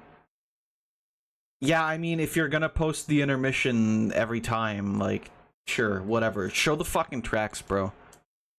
I have heard a few theories that explain why 200cc is gone, but I don't find them compelling or satisfying at all. Some people have said that it's fucking complain to Miyamoto. When and why? Why not just launch the game with all the features? If it's to reignite some hype a few years down the line, then sure, I could see that, but I do think it's scummy. However, there's another theory that's even more scummy, locking it behind DLC. This just seems likely. In fact, I'm going to make the call right now that that is exactly what's going to happen. If you're watching this in the future and I'm right, then please subscribe, because I'm trying to get to 50k. Anyway, I hope. No, I'm not gonna say once it. you beat all the Grand Prix, you unlock Rainbow Road. Whoa. It's really pretty. That's all I have to say about it. Every time you beat a Grand Prix, you unlock a new character. So, there's that. Look, I won't beat around the bush. Grand Prix are poo-poo, donkey shit, baloney, whatever you want to call it. I'm all in for experimenting with new ideas. When I was a kid, I ate an entire bar of soap. Can you blame me? It looked fun. In similar Explains fashion, a I few wouldn't blame things. you for thinking this looks fun. But in both instances, once you take a bite, you realize, damn, this kind of tastes like shit. That shit you're tasting is all the intermissions. I've been alluding to them this entire video, but I think it's time we finally talk about them. First of all, let's set some ground rules. I'm going to be as open-minded as possible when talking about these. I don't want this video to just be a hate video. Intermissions are a big part of this game. Actually, the biggest part of this game. There are 202 intermission tracks. To be honest, I'm not even sure if I've played them all. It is a metric shit ton. In preparation for making this video, I tried to do as many as I could. I wanted to give these a fair chance, but I have to say, looking back, they all kind of blend together. Remember when I talked about what makes a track good to me? Too late I mentioned for the hate themes, video balanced not being mixture one. of straights Right, and yeah. turns, fun shortcuts. I multiple love routes that you can too, by the way. It's like, I mean, you titled the video "I Hate Mario Kart World," but it's like, I love the fence sitting still, right? It's like, if you're gonna shit on a game for everything, then shit on it. I hope that, like, at the end of the video, he doesn't say the thing where it's like, well, but that's all just my opinion. You can like the game. Yeah, no shit. You can like the game if you fucking want to. We know. You're still a fucking loser. Take, you get the idea. All And of I these feel things are horrible. missing He from probably will. intermissions, I but hope don't take not. my word for it. Let's analyze an entire intermission track from start to finish, and try not to fall asleep. This is the intermission from Crown City to Peach Stadium. Every intermission starts with your car already driving. I think that's a nice touch because it makes it clear that you're playing an intermission, allowing you time to prepare Yeah? for what's How about else- to happen, the or what? lack thereof. How else would it The race start? starts with a very long straightaway in Crown City. The road is incredibly wide, and there's almost no obstacles whatsoever. Once you encounter your first turn, you'll find one of these. It's a rail that basically helps you make the turn. These are everywhere in intermissions. No, seriously, if there's a turn that's 90 degrees or more, you're gonna see one of these. And He said it why? at the They start. are so It's much true. slower than just taking the turn normally. Looking good. One for that rail. He did say it I'll at the take start. Yeah, the more you play these courses, the more you start to realize these rails are all over the place. And there are different routes and different paths that you can take. I understand that they might be there for beginners, but I Yeah, I actually was think gonna this say. works against beginners, since they're the ones that don't realize how slow it actually is. Anyways, once you do your 2 turns, now you're on a very long straightaway. Again, at least this time there's obstacles though, and boost panels. I should also point out that once you reach one of these little baby turns, the fastest way to take it is not by drifting. That might sound counterintuitive since drifting gives you a turbo, but when you're drifting, you're going significantly slower. Well, why The would best you way to go about these drift? turns is to do micro adjustments on the joystick. Once you exit the tunnel, there's a massive patch of grass. This is what I was Also, talking what about earlier was with that? Knockout Tour. It's an incredibly massive shortcut. All you need is a few mushrooms and you're practically guaranteed to shoot yourself to top 3. Also, it's incredibly easy. There is no risk outside of maybe these green pipes. Once you get past that section, you end up on another long straightaway with a bunch of boost panels. Sometimes you'll see cars with ramps you can trick off of, but it's usually not worth going for them. Just keep going straight for now. Once you enter Peach's Stadium, you're on the final lap, which is a circle. This is actually one of the few times it's worth drifting. The rest of the track is just driving straightaways. There's no rails, there's no shortcuts. You just drive around this little loop and then you're done. That's the race. There are over 200 races like this. If you think I just cherry-picked the worst track, then believe me, there's far worse. Like Peach's Stadium to Koopa Troopa Beach is literally a straight line. It's so boring that I made a shitpost comparing it to working at McDonald's. Or Yeah. Drybone's Burnout to Toad's Factory. Funny. This one's even worse because there's nothing to trick off of and there's no boost panels. Okay, but maybe I'm just playing these tracks wrong. Okay, but you're and the real way to tricking play it is way more fun. right now. Nope. What you've been watching the past couple minutes is world record gameplay. Okay, it's not actually world record gameplay, but this is world record gameplay. Does it look like it's world record? Let's compare show this the to whole world clip, you record fucking for asshole. Whistletop Summit. They start the race by getting their charge boost, but also braking so that they could just barely make it onto this left rail. Trick onto the pipe, trick off of the pipe, trick off the wall, trick onto a wall ride, trick back onto the rail, trick onto the rail again, use a mushroom through this patch of grass, do this crazy jump skip, then get back on the rail, get back on the pipe, get back on another rail. Why is he You get glazing the this one idea. so? Intermissions have shitty track designs, and we haven't even talked about the gameplay. Alright, nice. With I intermission like tracks, that you one. can stay in the back for the entire race, and there is practically zero risk in doing this. Even if you roll a bad question block, you can just try again. You have so much time to catch up to the pack, and once you finally do, you're the one with 20 coins. You're the one with 2 overpowered items. It's ludicrous how much of a disadvantage the frontrunners are in. They're the ones that constantly have to deal with being attacked, losing coins, getting shitty items, getting blue shelled. Meanwhile, you've done fuck all the entire race, and the only time you decide to poke your head out is right before the finish line so you can grab first. And Yeah, there I is mean, nothing not they new can do though. to People stop have been it. doing that in That Mario Kart for is a while. gameplay. Oh wait, but how could I forget about Nintendo's anti-sandbagging technology? You know, the one that does nothing unless you're literally not moving? I only figured this out because I went to get a snack at the start of a race. When I came back, I was in last, but when I picked up an item, it was horrible. Unfortunately, a grand total of 0% of people sandbag like this. This solves absolutely nothing. Bro, Keep in mind, there's I'm two sorry, like, I understand it's annoying. If you have nothing better to do in your life than complain about people being mean in Mario Kart online, dude, come on. Like, really, I understand, yeah, it's shitty, I get it, and I agree, and I would definitely complain if it happened to me, but, like, come on. Come on. Just fucking kissing you softly.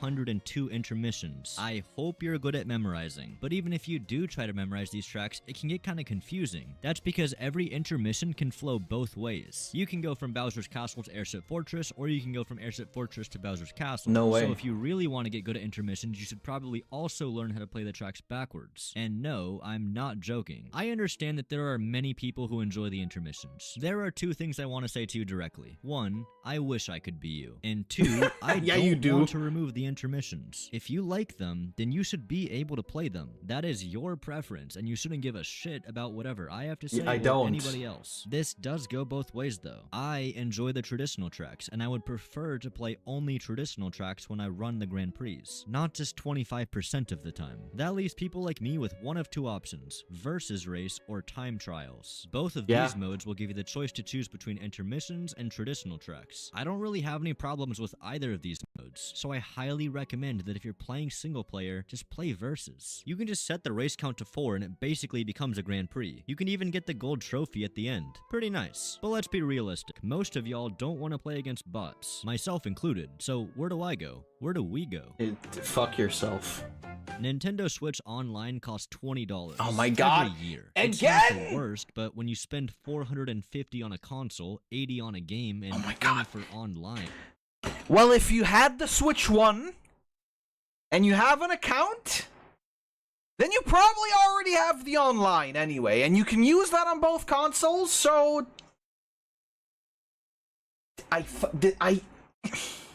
yes, I don't want to pay for online, but they all fucking do this shit. Why does everybody always go like, oh, well, Nintendo Online? Yeah. And you fucking pay $60 a year for fucking PlayStation, and they don't even have any games!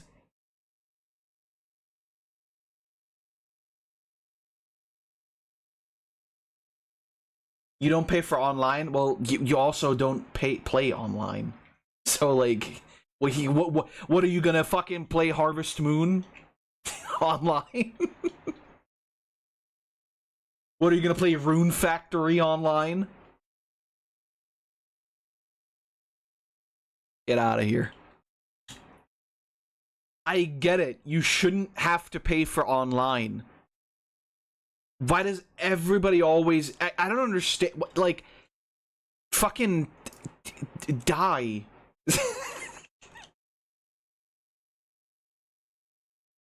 You're playing Blue Protocol. Well, you play that on PC though. That's different. Nobody ever pays for online on PC. And by the way, I gotta remember to not forget to try for the second wave of keys for Blue Protocol. Because earlier it didn't work for some reason. But maybe on the second wave. Or maybe on the third wave, who knows. It adds up pretty quickly. My recommendation, skip the camera. You're never gonna use this. When you play online, you have 3 modes to choose from. Race, Knockout Tour, and Battle Mode. These modes are exactly the same as their single player You counterparts. do, for with example, one for major WoW difference. or Final Fantasy XIV. That is true, I suppose. But I mean, yeah. You have to spam the button for half an hour. Which button? There's so many. Because it's like, you have to like follow on Twitter and shit. And so it's like, we'll see. If I don't, like, if I get a code, I get a code. If I don't, I don't. I can wait until October. But, you know, if there's the option, then I'd like to try. Difference. How tracks The are lucky drop button is reading hard. Well, no, it's not a lucky drop. It's like they send you to a funny site. I can show you. Alright? They send you over here, and then you have to do the funny shit here. I don't think there's any... Is there lucky drops again? I don't think so, right? I forget where the lucky drop was, even.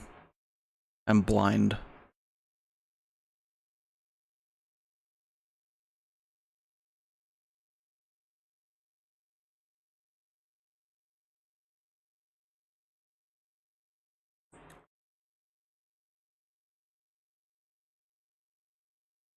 But anyway, yeah. This is how they're doing it now.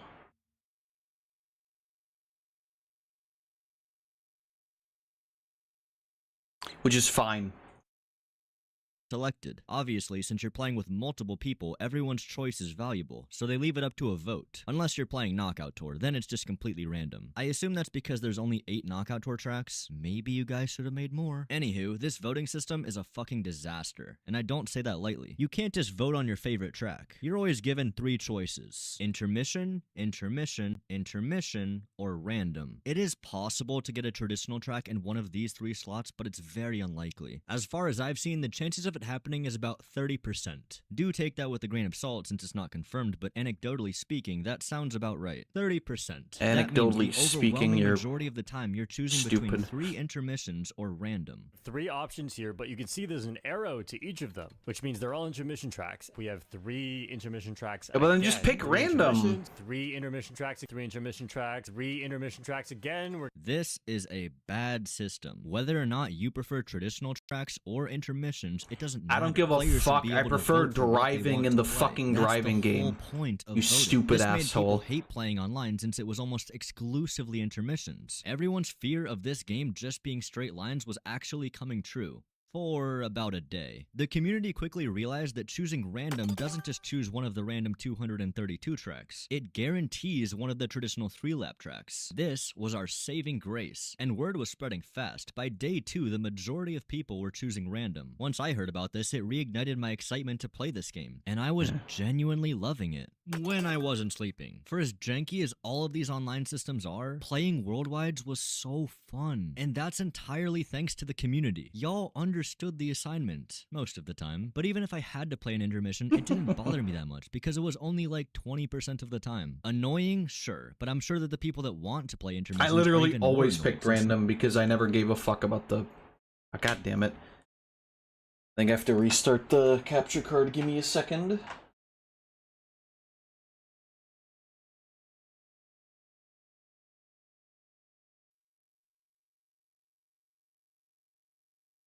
sides. But it was manageable, we dealt with it. Who knows, maybe Nintendo will fix it in a few weeks. Boy, was I wrong. Nintendo saw this divide and came up with the most unintelligent, ignorant, dense, brainless, dull, slow-witted, stupid fucking idea I've ever seen. Forgive me, because this section is going to get spicy. On June 25th, 2025, Nintendo released the worst update possibly ever. This day may well be remembered as the day Mario Kart World died. I know that sounds pretty damn dramatic, but hear me out. This update basically served one purpose. It made the random button choose intermissions as well as the traditional 3-lap tracks. So now, if you want to vote for a traditional track, you can't. The chance of a 3-lap track being picked when you choose random has gone from 100% down to 25%. You know what the other 75% is? Intermissions. But not just any intermissions, the intermissions that you can already vote for. Huh? That doesn't make any goddamn sense. The entire point of random is to not choose one of these three. Even if I liked intermissions, I would just choose my favorite intermission track. Why would I leave it up to chance? And this is so much worse than it seems on the surface. Let's imagine a situation where I see my favorite map, Great Question Block Ruins. Unfortunately, it's an intermission. Of course it is. But remember, intermissions still get one lap of that track. So out of these three intermission options, I would choose Great Question Block Ruins. Oh, no cool. doubt. But thanks. What about if I choose random? Well, then it would be a 25% chance I vote Great Ruins. Good video. No doubt. But what about if I choose random? Well, then it would be a 25% chance I vote Great Question Block Ruins, a 50% chance I vote one of the intermissions I don't want to play, and a 25% chance I vote a traditional 3-lap track. Even if I do roll that, it's a random track. It very well could be dog shit. And who is this for? What does it solve? Even if you only want to play intermissions, why would you choose random? Now, there's a 25% chance you won't play an intermission, and a 75% chance you'll just play one of the three options you could have already chose. This system doesn't benefit you either. It's In not my experience, great. Most people are still choosing random, because at least there's a chance. This actually creates another problem. Let's imagine that one of the intermission options is the race from Peaches Stadium to Koopa Troopa Beach. This intermission is awful. Even people who love intermissions are not going to vote for this. But people who want to pick 3-lap tracks have to risk voting for this track. And it's the same chance that you get this track over a traditional 3-lap track. 25%. This is all just to say that you're not only going to be playing more intermissions, but you're also going to be playing awful intermissions, ones that no one wants to vote for. So, I'll ask again. Who is this for? Unfortunately, nobody benefits from this, except people who like to spin a wheel for what they're gonna eat for breakfast every day.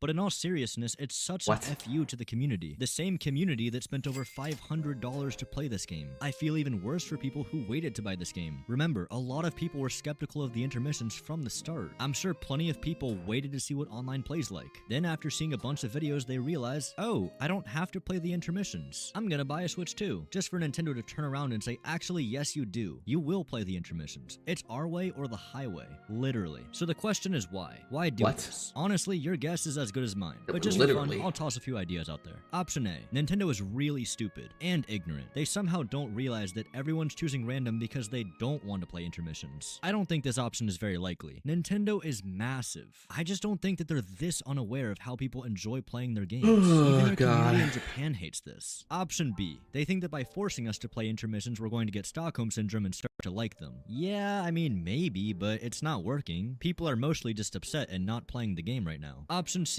They want us to play these intermissions because they made them. How old is this video? Time went into the 3 weeks ago.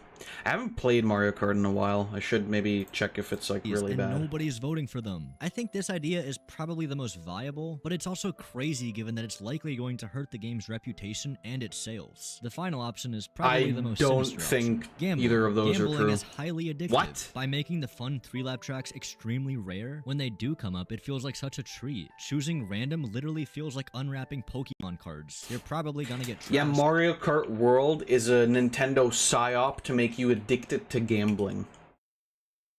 But maybe you'll pull a Charizard. Again, I don't know what Nintendo's doing. Maybe they're playing 5D chess and we're just playing checkers. Feel free to drop me a 5-paragraph essay about why Nintendo is always right. Maybe sprinkle in some death threats too, make it interesting. Before I move on, I do want to say everyone's talking about this update like it's going to be reverted. That is entirely possible, maybe even likely. If that happens, I will put it in the description. Hey, Future Xander here. Look, I know they updated the game, it did not fix any of the problems, everything I still say here absolutely stands. I'll talk about that stupid update later in this video, but again, if they actually fix this system, I'll put it in the description. But wait, before you check, let's play a game. If it's there and they did change it, I will read and apply to every comment this video gets. Seriously. But if they didn't change it, you have to do something for me. I'm a pretty small YouTuber right now, so the best thing you can do for me, sure. Or you can, so maybe just leave a like. That helps. When fixed online, you have two other options. Your first option is to have a bunch of friends that play this game. You can create your own private room and do races with each other that way. This is great for 1v1s, but if you want a full lobby, you would need 23 friends. Or you just fill the rest with bots. This is where the second option becomes much more appealing. It's a community-run Discord server where people make their own rooms. Please clicking! You can easily find rooms that only allow 3-lap tracks. Perfect. Not really. Matchmaking is entirely an honor system. There's no VR score. And to put it simply, most people just don't want to rely on an external source to play their game. Also, before I forget, what the hell is this? Look at these custom settings. They're non-existent. You can't even disable items. What happened to being able to control the race? We used to be able to enable or disable items that we want. If I wanted to play a race with only blue shells, I could do that. Obviously, it's dumb, but it's custom game. That's the whole point. Also, take a look at this. In the course selection, you can either choose open, which means all tracks are allowed. You know what's random, small is? which 67 random, subs. and He connected, which just has means like only intermissions. 64,000. Where is the option to choose only traditional tracks? Once again, the answer is all the way up Nintendo's ass. Hey, speaking of Nintendo's ass, you know what else is missing up there? Amiibos. Where did those go? Oh, no one fuck knows. off. What about Mii's? Nope, those are gone too. Ripped from Who existence, gives a fuck? Probably because they were in such a rush. I mean, they had to pump this game out in only 8 years. But somehow they found the Bro, time who to gives a squeeze these fuck shits into about the game. Mii's? The binoculars from Super No, Mario the Odyssey. Switch Why doesn't is even this have here? Mii's. Also, this game wasn't even meant to be for the Switch 2. Originally, it was a Switch 1 game, but supposedly it ran like shit. And instead of trying to fix that, they just decided to launch it on the Switch 2 for $80. $80 fucking dollars. And this is what Nintendo had to say about that. I would say it's less about the strategy of pricing Mario Kart World. It's more just whenever we look at a given game, we just look at what is the experience and what's the content and what's the value. Really? Who makes these choices? God? Why is Donkey Kong Bonanza $10 cheaper than Mario Kart World? Is it less valuable? I don't think so. It got better reviews. Am I just supposed to believe that Nintendo... That's not fucking true, by the way, but whatever. At least I don't think it is. Isn't that an AI voice? It might be. I don't care if people use AI voices. If it's like some, I don't know, some like famous person or whatever. You could have just read that out yourself, but I mean... Wasn't being strategic about their pricing for the launch title of the Switch 2? No, of course they were. They charge this because they can. How Okay, there we go. I've been really critical of this game. Yeah. Being critical is fun and easy. What's not easy is giving genuine advice on how to fix this crap. All right, I'll let's separate go. these fixes into two categories. The first will be small fixes that improve the gameplay experience and don't take much effort. Then the next category will focus on much bigger changes, things that require a bit more elbow grease. These changes would probably take at least several months to develop. Let's start with the first category. I wish that this game would fix the character selection screen. Make skins part of characters. Since there's multiple pages, add a favorites button. Also, show the stats for the character you're hovering over. It's relevant. Change the map button from Y to minus. When you're looking at the map, show how many collectibles there are. Make smart steering off by default. Allow us Yeah, that was control over weird. items in custom But, game. yeah. Have an option when playing Grand Prix to not do the intermissions. This would be the same tracks, but not the intermission versions. Give the intermission tracks highway names, like Route 66 North. Also, change the thumbnail of the intermissions. Or at least highlight it yellow so it's visually distinct from the other tracks. When you play multiplayer, have an option to choose between intermission tracks only, traditional tracks only, and mixed. Make the random button actually select a random track, not just one of these. Remove everyone who doesn't own the game from the Friends tab. Make the free roam gives a icon fuck? bold and bigger. When in private rooms, remove the waiting for host to start game icon. Allow players to join each other in online knockout tours. When you get knocked out, you should be able to spectate whoever you want, not just the person in first. Remove the waiting Didn't they times add between that? races. Just go straight in. Also, remove the triple mushroom guarantee if you miss the start boost. This is not an extensive list, and these changes Oh, wait, should not be that's a hard to guarantee? implement. That's I the didn't whole know point. that. If Nintendo wanted to make these changes, I bet they could be done in a week, and it would make the game substantially stronger. Nonetheless, the game would still have some major issues. If we want to fix those, we're gonna have to do some much deeper changes. Like, starting with the open world, I think this really lacks a reward structure. The stickers just don't cut it, so what else could be a reward? I think the characters, the carts, and the skins. The characters are already roaming the open world, but imagine if you had to catch them to unlock them. Kinda like Manhunt. If they see you, they try to drive away. But if you crash into them with your cart, you unlock them as a character. Ideally, some characters would be harder to catch than others. Comparison. Maybe they could even use rails or throw green shells at you. And if it's too hard, just come back back to it later. Not everything has to be super easy. I also think you shouldn't have all the tracks as warp points right off the bat. You should at least have to drive to the track to unlock it as a warp point. Again, this rewards exploration. Filling out a map is really satisfying. Perhaps every track could hold a piece of the map, and then once you get that map, you're able to see what characters are in that area. Collecting skins and carts Not is terrible get completely ideas. reworked. They're both But going at to be this rewards point, for I feel like P-switches that's now. so If you see a purple moot. P-switch, you'll get a skin. If you see a red P-switch, you'll get a cart. These P-switches will be some of the harder ones, like unique tests of skill. The rest of the P-switches will still be blue, but instead of a sticker, they'll give you coins. Then you can use the coins to buy the skins. There will be a shop at Peach's Stadium where you can buy every skin. However, Yoshi's Diner is still going to exist, and if you want them for free, you can also visit those. Beyond just buying skins, you can also use your coins to get paint jobs. Nothing crazy to make the car look completely different, just a little something to give it personality. You can also buy race markers, which will let you set your own route for a race, literally anywhere in free roam. Then you could publish that race to your friends, and they could race it. Of course, 90% of the races would just be dicks, but who knows, maybe that would be fun. Private rooms now allow you to use Very true. P-switches. Now you can go do them with your friends. Mirror mode is no longer unlocked by doing a bunch of random shit. Instead, you have to find a secret mirror on each track. I think these changes to free roam would go a long way in making it feel like it I don't wasn't know. just forgotten about. It certainly would Not never all of compare those to something ideas like were Breath of the terrible. Wild, but it doesn't I really didn't have hate to. any of those, After but I all, feel like free at roam this is kind of point a it's side really mode compared to the races. Speaking kind of of the a moot races, point. let's fix those. Sandbagging needs to be nerfed. Ideally, Oh my these God. massive shortcuts get Bro. entirely removed, or at the very least have Like, people heard the term on Twitter like 1 week. Somebody made like a big post about it, and it got really viral, and now everybody is using this fucking term. Everybody's talking about sandbagging. Before that, I shit you not, it was only like these like crusty fucking losers who play nothing but Mario Kart who ever talked about sandbagging. Like, the entire internet learned a new word, and now everybody's like trying to be the fucking Mario Kart expert. Please just shut the fuck up.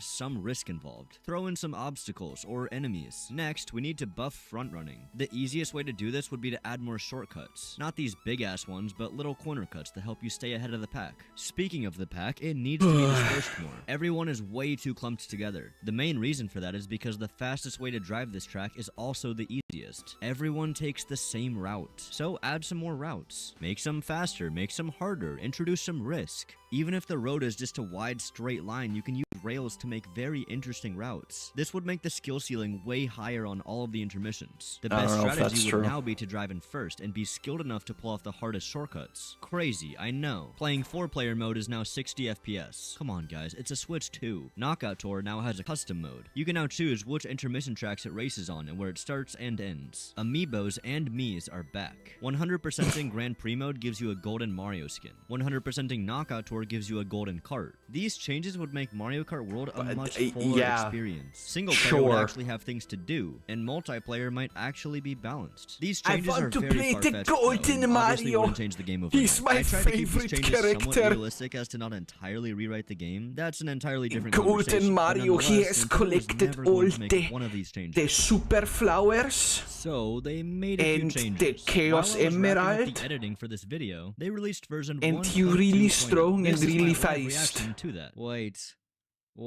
there's no way.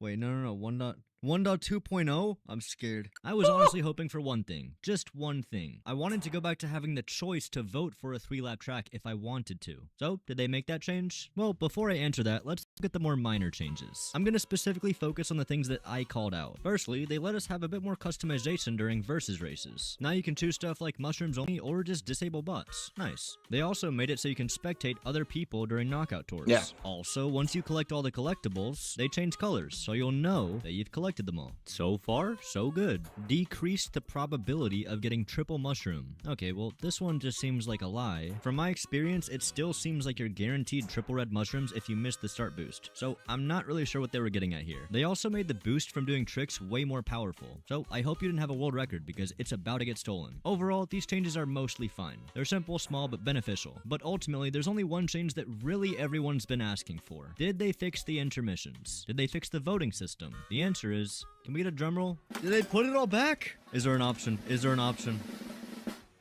No! What did the update do? The update did say it increased the frequency of seeing lap-type courses in this election. But by how much exactly? I thought surely there would be at least one option to vote for a 3-lap track. But then I saw this. No! No! No! No! There's no way! I was shocked. But maybe they just reverted it to how it was, where random always selected a 3-lap track. So everyone voted random as per usual, and it was still one of the intermissions we see on the screen. No, no, no, no, no, no, no, no, no, no, no. I'm not playing that shit. Chat, this is weird. This is weird. Very weird. So, I wanted to try to figure out the probabilities myself. I loaded up a private room with my friend and raced 40 times. Out of the 40 races, I figured out random hasn't changed at all. Still a 25% chance of getting a 3-lap track. As for the other voting options, these were my findings. 40% of the time, I got one option for a 3-lap track. 60% of the time, I got only intermissions. Wow.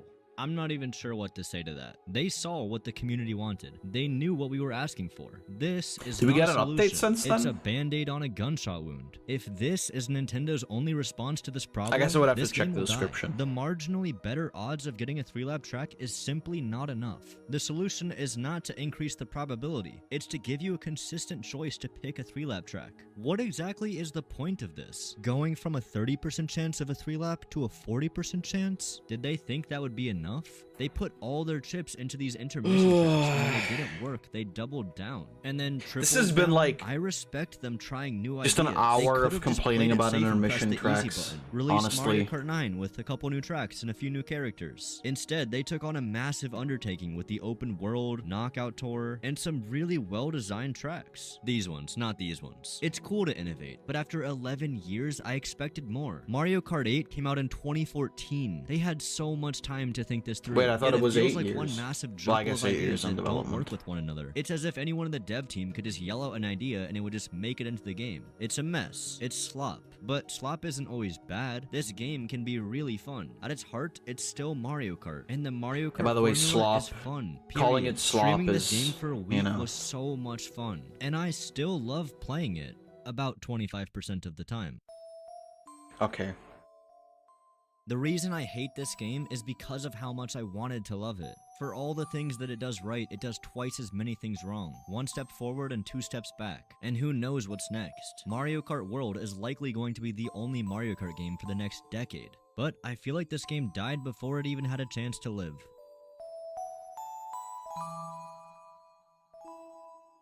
Thank you so much for watching this whole video. Genuinely, I appreciate it. If you still somehow want to play this game, don't forget, I'm doing a Switch 2 giveaway with Mario Kart World. All you have to do is subscribe and follow the instructions in the pinned comment. Like, Whether you know, you agree with me or not, I appreciate you listening. I've been working on this video since the game's release, and I'm kinda sad that it's over. Just the journey alone of making this video has been kinda wild. A large majority of it has been sitting in a hospital bed. Unfortunately, my heart stopped.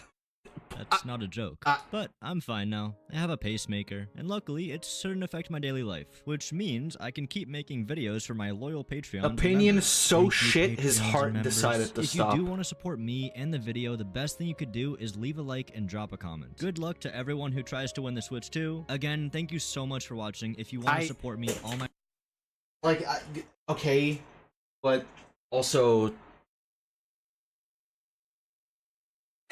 I feel it, you know, for personal reasons, but also, like, I don't know if it's, like, you really gotta include that. I feel like including that in your heavily opinionated video on anything, you know...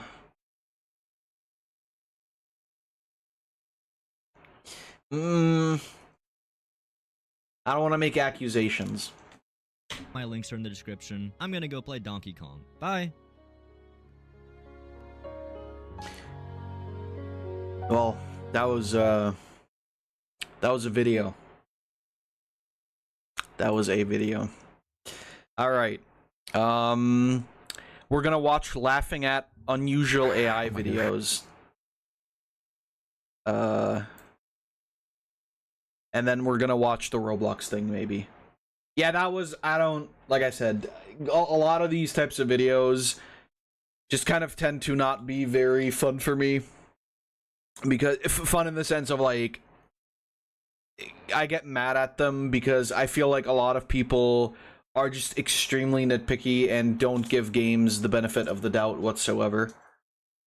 It's not to say that I don't agree with some of the points. Like I said, I do think that there should be more incentive to do the free roam thing, especially because it was, you know, like, heavily advertised and whatever. And I do feel like there should be kind of more of an incentive in general to play the online, because again, there's no real, like, okay, you get the points, but you know, the leaderboards are not official or anything.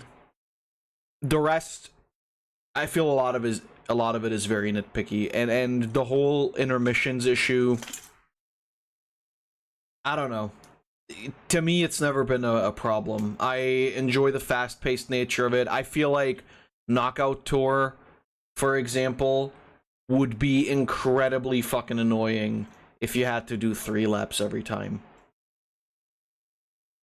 For example, for the normal race, yeah, sure, I understand.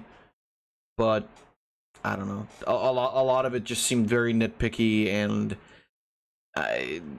in general, I don't know. I don't agree with it because I loved Mario Kart World, and I don't think my opinion is going to change.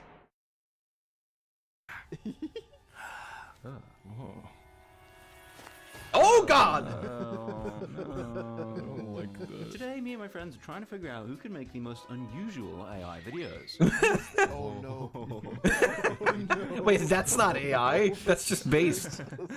The winner in the end will get absolutely nothing. These are our themes. Let's spin that wheel. POV. Let's get cooking on some generations, boys. I think this is the only real way to... Alright, human, hand over the tuna and nobody gets hurt. Yeah. The cat just has a Google Translate collar on their throat. Yeah, that's what they were saying this time. Yeah, they just couldn't get to the knife. I got this one. Didn't really pan out. How's it? Why is there Toad? Hey, yo. Who the Night. Oh, What the fuck? What happened? Night, and he just beatboxes you to like a different scene. Beatboxes you. I think that's a punch in the face. It's like in video games when you approach an NPC and enter dialogue mode with him. You pick the wrong option, and then it cuts back to gameplay of your character was killed. Yeah. What is this bootleg McDonald's? Wow. I love McDoombills. McDoodles. Oh. What the fuck? Oh. Yo, they became part of Fortnite. That was fucking stasis. Car with chickens. Oh. Yeah. Oh my god. My prompt was, man runs over group of chickens holding knives. I think I got rid of the knives part. Ah, damn.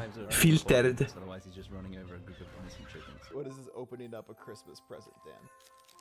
Oh, it's so happy. Oh, the demon!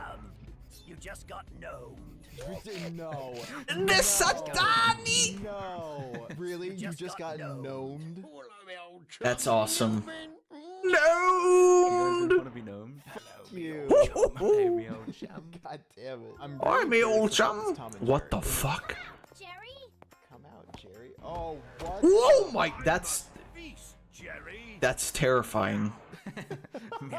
Oh god, he just obliterates Jerry. He's like, wait, Jerry, where did you go? Tom finally achieved his goal of murdering Jerry. I thought of this in a dream, and I finally brought it to life. So these are literally my dreams coming true. Vitamin tablets. Take one a day. Don't take with alcohol. Check seal before. Don't attack with alcohol. What? How you doing, Gary? Seal?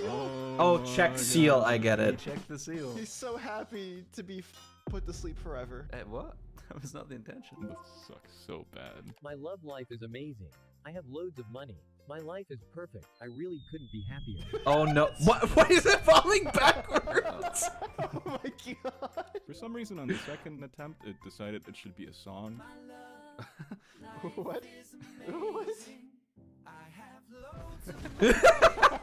Why do they all fall backwards?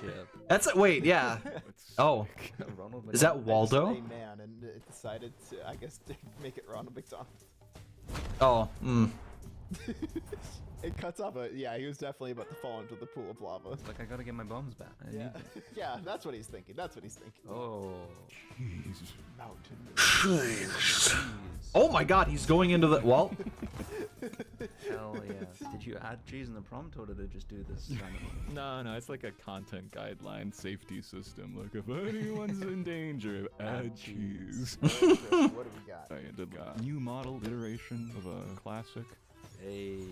Oh my god! Oh, Whoa, what the fuck? Wait, what is happening? The rats are like morphing into the people. Yo, it's Animorphs, but based. Okay, well, let's vote then. Who do we think gets the round for the first round? Honestly, my vote goes to Chris because the rats kind of no. Such a genuine reaction. We forgetting the seal, the gnome. Come on. Yeah, but like nothing was nearly as disturbing as Chris's comeback to the rats. For this wheel spin, we're gonna all say in unison, spinny time. Spinny time. Spinny time. That didn't work. I'm gonna kill myself. Mobile games, Oh let's no. Go. Spencer. What? It's like the same as your first generation, but you've No. It's a car, and it's driving towards chicken. Oh no. What's this game? Like throw the chickens in the car? Yeah, it's actually like straight up. He switched it up. The car isn't driving. The chickens are hitting it. Worst part is To be fair though, honestly, this does look like an ad that I would get when I'm like scrolling on TikTok or something. I could see this. There's a lot less vor and a lot less weird fetish shit right at the start, but it seems fair enough. Mobile game ad children would be like, holy.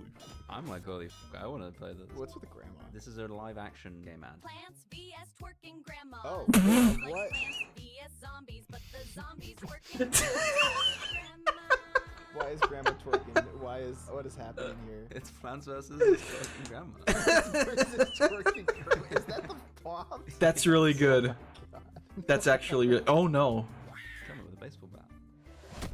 Oh, not on himself. Oh, you got the original Kermit eyes for a second there from the... Is this like lore? Is that why he looks like that? He's actually just dazed constantly. Yeah. He's just trying to get clean, man. He doesn't want to do substance. Haircutting simulator. Ooh. Nice. But you'll pay for this, bitches! I feel like that one also could actually be... He's really peeking the microphone. Like, he is so enraged. Yeah.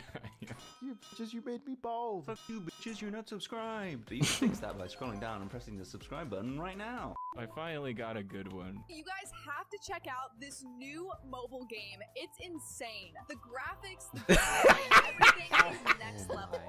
I legit thought I was gonna be hit by a fucking Honestly though, that was actually really good. That's like, I could see that popping up, and that's kind of a problem. It's way... That was really good though. Okay, something worked for you. It saved it with the sound effect at the end. I'm just gonna say that. This is angry turds instead of angry birds. Ah. Angry tired. Nice. Oh. Like I said, it's just the sound effects that saved it. Again, this is just a good ad. This would work. Oh, you are really going Oh, away fuck. People getting hurt today. What? No, I'm not complaining. Dora getting murdered. Psyched you out. Someone gave it a push from behind. I was trying to get Dora the Explorer getting hit by a train, but Google said no on that one. So I had to use launch instead. So was a hit sound effect. What the hell's this, Dan? This prompt was just Clash of Clans gameplay, but it's brain rot. Oh, I see. Toilet. Oh, Wow. Yes! Yes! Oh, I did not prompt for a frog. I don't know why there are 3 reaction cams. Look how the first one is literally just moving his eyes. His mouth is constantly... Yeah, to be fair, that's kind of accurate though. It's like the reaction videos. It's like the PNG reactions. CIA. Yo! Hey, let's go. To John. CIA video game? They need all the intelligent people they can get right now. Yeah, to be fair, they are the Central Intelligence. I've been like saving it so you don't see the first frame. What is that? Oh, no. Oh, So amazing. no. Change history. But it's go home. Go gadget. Gorilla enclosure. Hey, let's see this shit. Oh no. Hey, Harambe. going. Oh, I see. Oh, that's horrible. Oh, I see. Honestly, the first frame was legendary enough. I hate you for putting that one last. Why? Because Spencer's just gonna vote for you again. Chris, you also won this round. Well, sucks to suck. Should have been better. Ooh. Ooh. Oh boy. Oh, this better be good. Do we put on here? All of them. Okay, that's a good one. I am so sorry for what I did, and I never meant to hurt anyone, and I take full responsibility for my actions. Why would they throw that rubber brick at him? But then you became rubber too. It's the brick that makes you rubber. The brick that smiles back. I gotta get it. I'm sorry, guys. I messed up. I never should have stopped messaging those fans.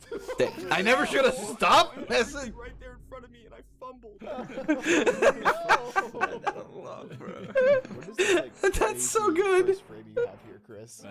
Why are these so good? Sorry for killing that guy, but Oh. cancel culture is dead. Is it really that big of a deal? I mean, Cancel culture's dead, so murder's okay, right? Yeah, what's the big deal? Yeah. Wait, is he running in the middle of the street? No, this lawbreaker running in the middle of the street. He's literally running towards traffic. Dude, that is the worst thing he's done today. This bastard, get on the sidewalk. Is this Jake from State Farm? Sorry. it is. Why? Why are you on the ground? What the fuck? I literally just short-circuited and the guy proceeds to smack him. Gotcha, Jodan would try to pull on one of us when we meet up. Oh, yeah. Punches in the face. You dropped your smile, King. Can you fit these nuts in your mouth? And he unzips. Oh my god. Well, speaking of unzipping, here's this next generation. What? 3. Captain Sparkles, why? Guys, I swear, I didn't realize those 100 gorillas would beat the dude. Oh. I didn't realize he was a weak little bitch. Jake Paul. What? And the other way around. It was meant to be 100 dudes. This is the comeback to changing history. Yeah. This is justice for Harambe. Oh no. God damn it, Chris. I'm just going for the classics, really. Oh man. I know I've made a huge mistake, and I'm really, really sorry. What? For Huh? I did. Wait, what? Where'd the mariachi band come from? They just hard cut in. They make one guy walk in and the rest just appear. She's very apologetic. Just to show it, she's taking it up a notch. Yeah, you got 4 Mexicans. You know how much that costs? It's crazy. That is not a courgette. I could only afford 1. What the fuck? Look, I just want to apologize for what happened. What? What? Huh? Oh no. Oh. That was such a genuine reaction from him. What? There was fear in that. Do you see the look on the guy who apologizing's face? He's just like, what? What do I do now? He's like, I was apologizing for like eating your french fries. That's nothing to do with me. I had nothing to do with that. Why is this lady holding a frog? It is a gecko, I'll have you know. Hey. No, that's, I mean. Sorry, I pinched you. Yodel-a-yee, What the little gecko, I won't do it again. What was that in song? Yeah, what? Hello? It was good. Do a yodeling apology for pinching the gecko.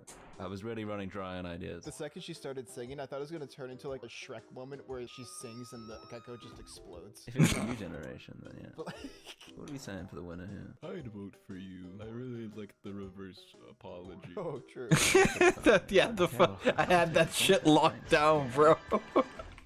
Why am I a loser? Is everyone What ready the for the fuck? next round? Wait, hold on. Why am I a loser? Why do I get the dunce cap? Because that's what you are. The cap Mr. of a Number dunceman. One. Who do you want? Inspirational. You put it there.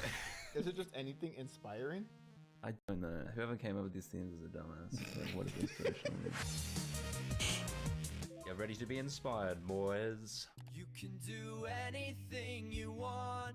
Don't let your dreams. It was supposed to be more of like he got cut off because he tripped on that twig, but like this is way better. That's actually He didn't want to perfect. sing it neither. He just decided that would be more inspirational, I guess. You know what? I think that's beautiful. Holy shit. Oh no.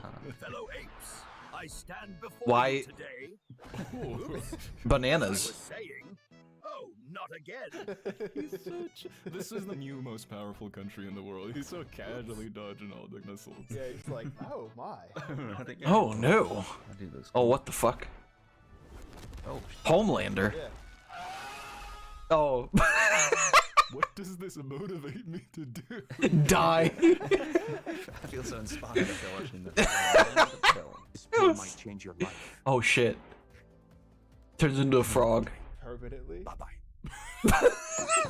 Oh, he died! That's one way to put it.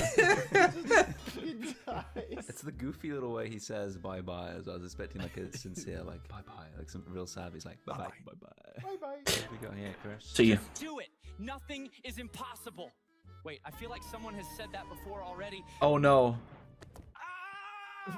You're stealing my line. What, he transformed into him? Oh my god, he did. He stole his Oh, he like fucking copied him. That's who that was. We have to do more to protect these magnificent creatures. Their habitat is vanishing. The ice caps are Yo, what's up? at an alarming rate. It's our responsibility. Oh He damn. was gonna give him a hug, but then he smashed a bottle on him. Bad assistant. You can't get good help these days. This guy Murder. definitely changed his mind after the camera stopped recording. He's like, we do not have to protect these guys. These guys are assholes. This is part 2 of the one I posted before. You can do anything you want. Don't let your dreams. Oh.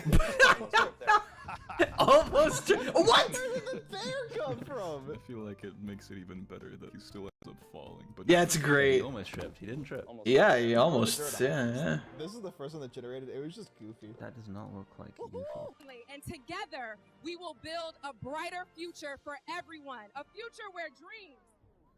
What the hell? She ran Hot away like dog! Sonic. She was supposed to explode into a pile of hot dogs, but I guess she just Of rolled course she away from was. a pile of hot dogs. I like how they're kind of molded. Oh my god, they are! What is these generations? I had hot dogs today. They were really good for lunch. Stand by.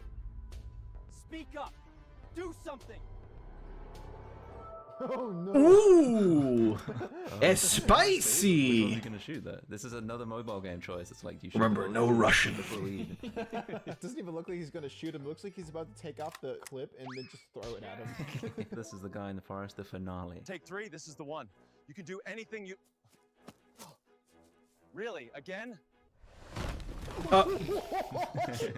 Was that the Nintendo office building? I just love how like that. Oh, not again! Building falls on him. And the grunts it added as he's underneath the building.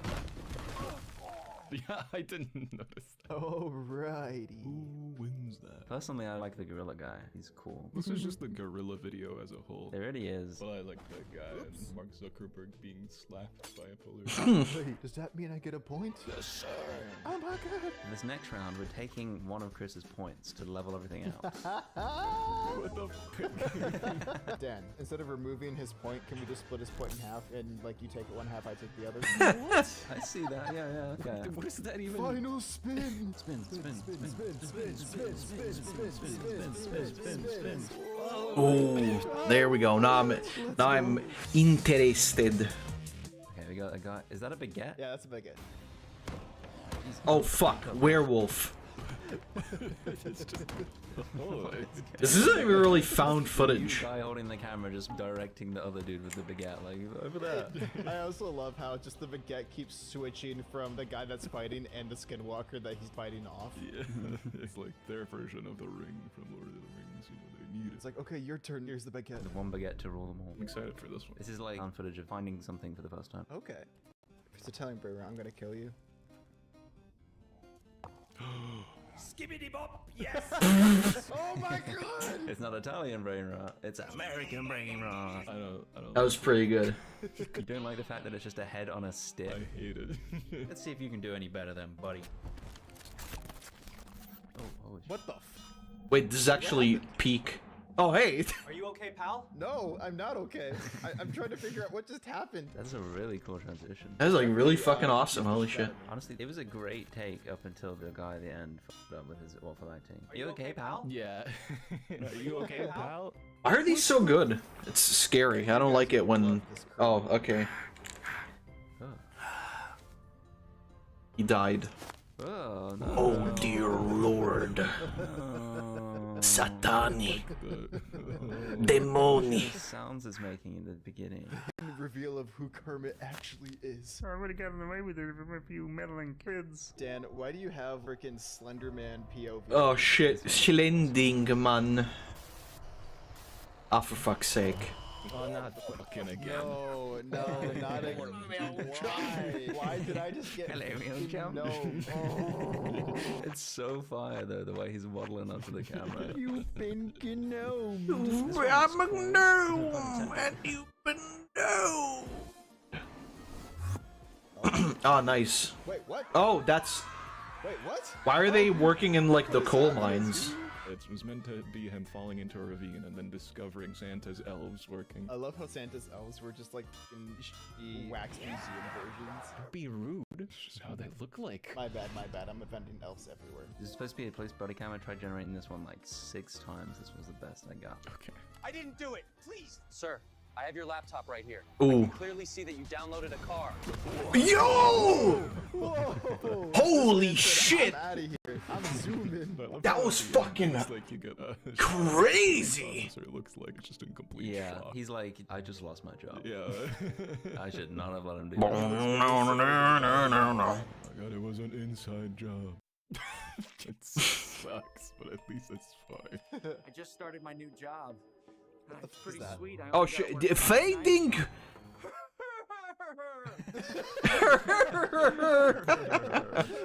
That was really good. I'm gonna guess you tried to prompt Freddy Fazbear was doing the har har har har, Yes, and he yes. just ended up with the security guy doing it. Not what I thought would generate, but it does look cool. Why is there cum? Oh shit! Lego South Park. This is like Jack Black's brother being transported not to Minecraft but to like Mario World or something. That was Legoland.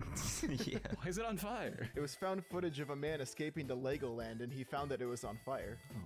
What? How did your brain see found footage and think of that? That is a very good question. We got pharaohs. We got pharaohs, everybody.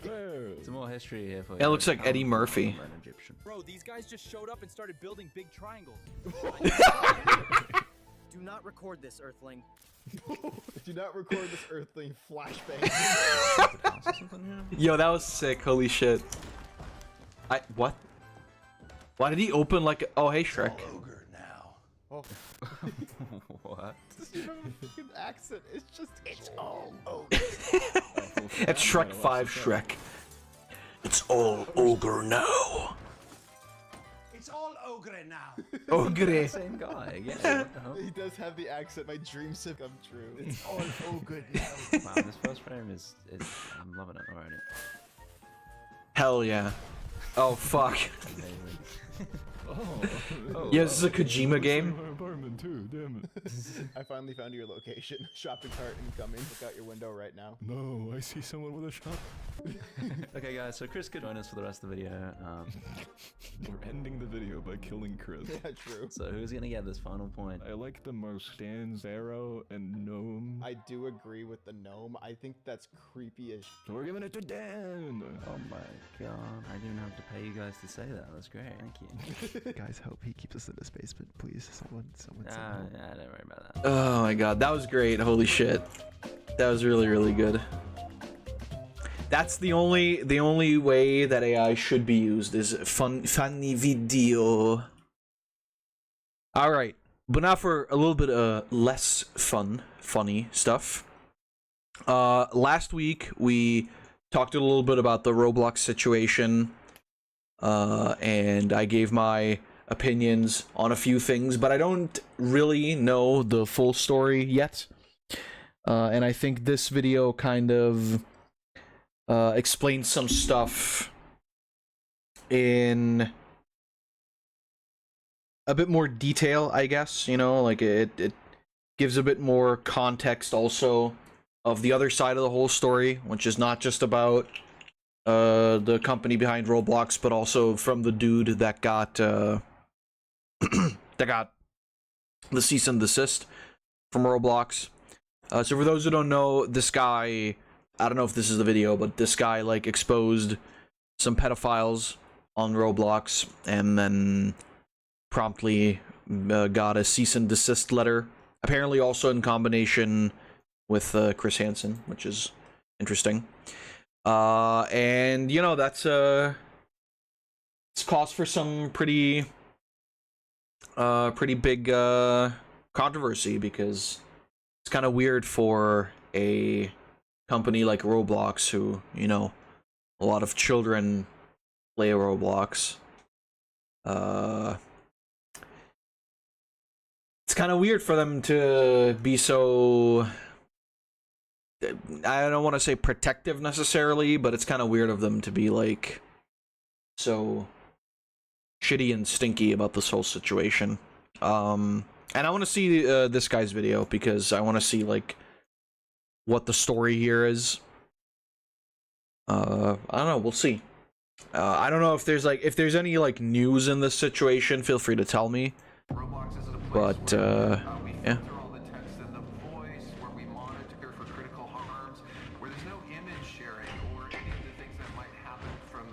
I want to start off by saying that we all want to keep Roblox safe. We share this view, and we know that there's members of our community who feel strongly about that too. And you know what? By the way, this is a reference to the Apple ad.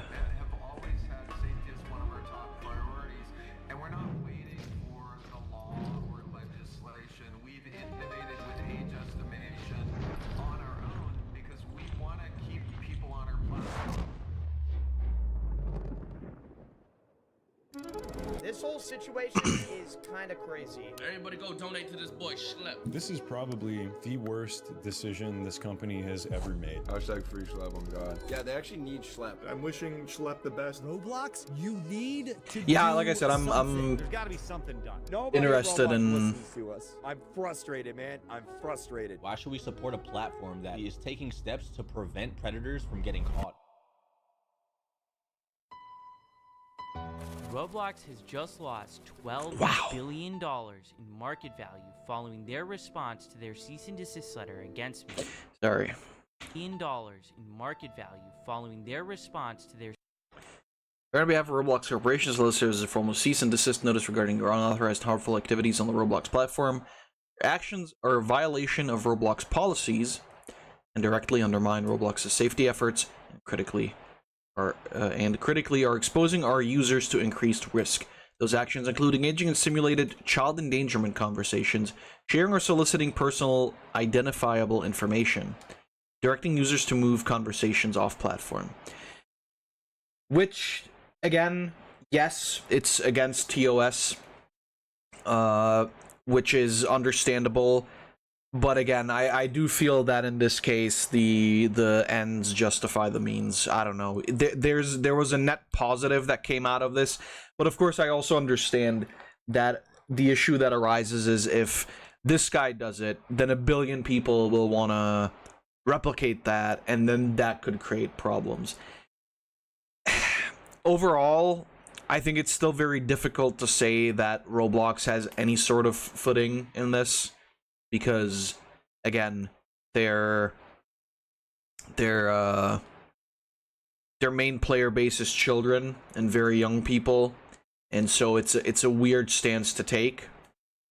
Again, I understand that they are acting on their TOS, or rather, the way I would like to describe it is they're using their TOS as an excuse. I personally would like to see their process of like actually working against predators on their system, though, which from what I'm to understand rarely happens at all, which just, you know, makes things a lot more interesting in a way. Their cease and desist letter against me. Just for context, I'm someone who's gotten 6 predators within their community arrested in real life. That loss, though, isn't on me. It's a direct result of Roblox's own response to its child safety crisis. Instead of addressing the real issues, Roblox has doubled, tripled, even quadrupled safety crisis. Instead of addressing just the read real that. issues, CEOs is now the Roblox safety leaders to share how advanced safety system, trusted connections, and age estimation. Trusted connections and age estimation. The pedo game.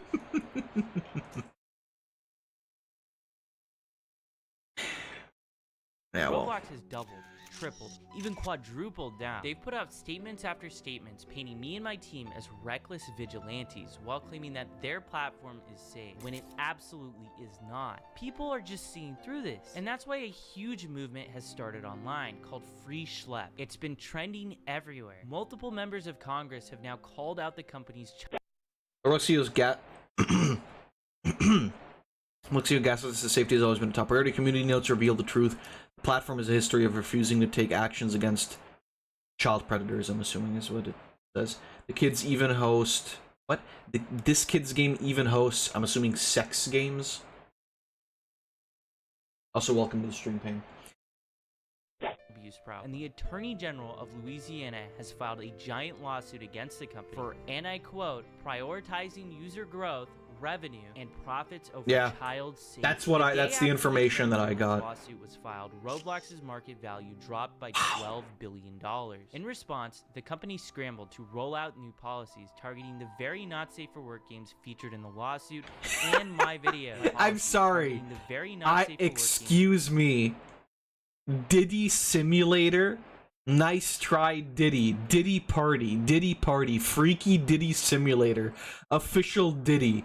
Midnight at Diddy's Party. Is this like... Are these... meme games? Featured in the lawsuit and my video. Like, for instance, bathroom simulators. Mind you, the community has been calling out these games for years now. But Diddy's Adventure 3.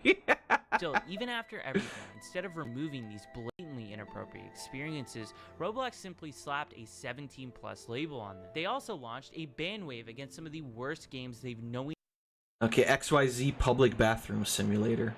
Hosted for years. Games that have led thousands of children to getting extorted, groomed, and worse. Roblox's actions are nothing more than damage control for the problems they've allowed to fester, when the entire community was screaming at them to fix these problems. And the community saw that killing the messenger was an act of war.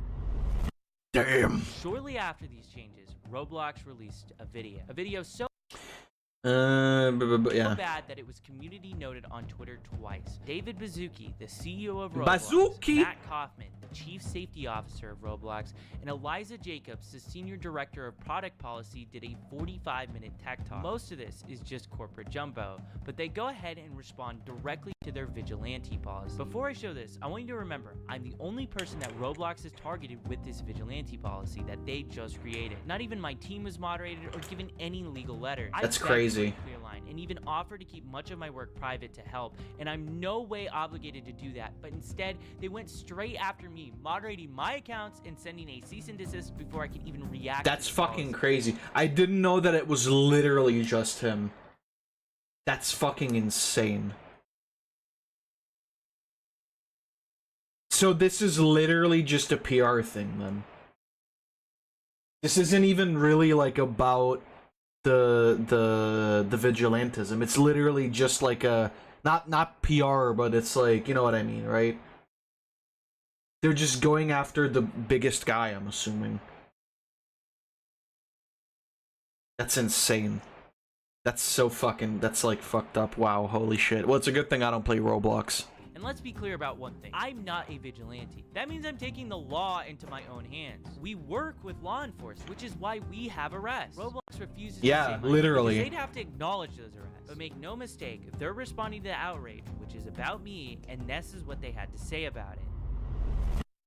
They first start off the interview by talking about how vigilantes started out as a good thing. Both inside of Roblox, and I think that there are lots of people outside of Roblox who really have... He looks AI generated. ...the best intentions and the welfare of our community at heart. We all want to keep Roblox safe. And you know what? We welcome them in part of the dialogue about how to keep Roblox safer. And we have members of the community in these vigilante groups that started off in a really good place. They started off by saying like, hey, they're reporting on issues on Roblox. They're talking about how we could do better.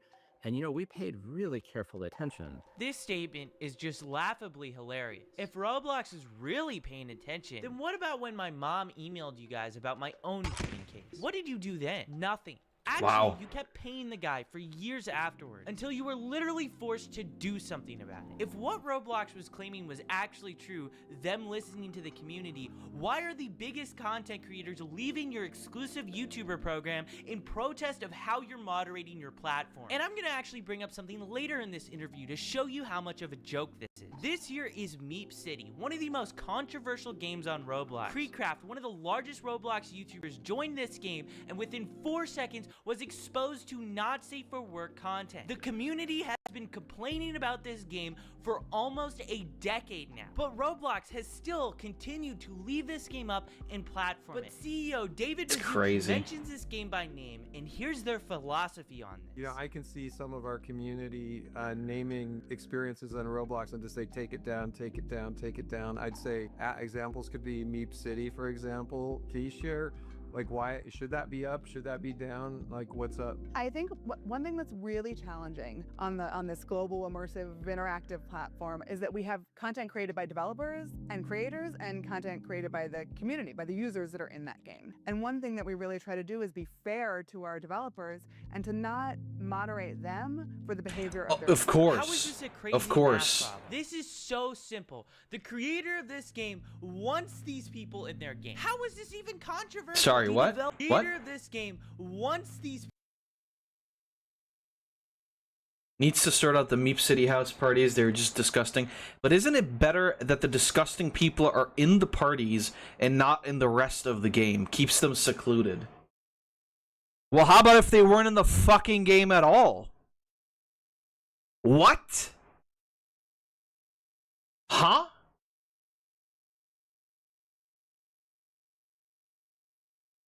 What is this? What are these takes? Who drank the bleach? Who? What?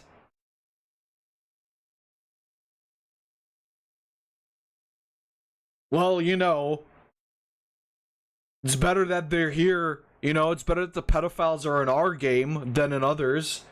Well, is there the option of not having them at all? Is that like... Can we do that?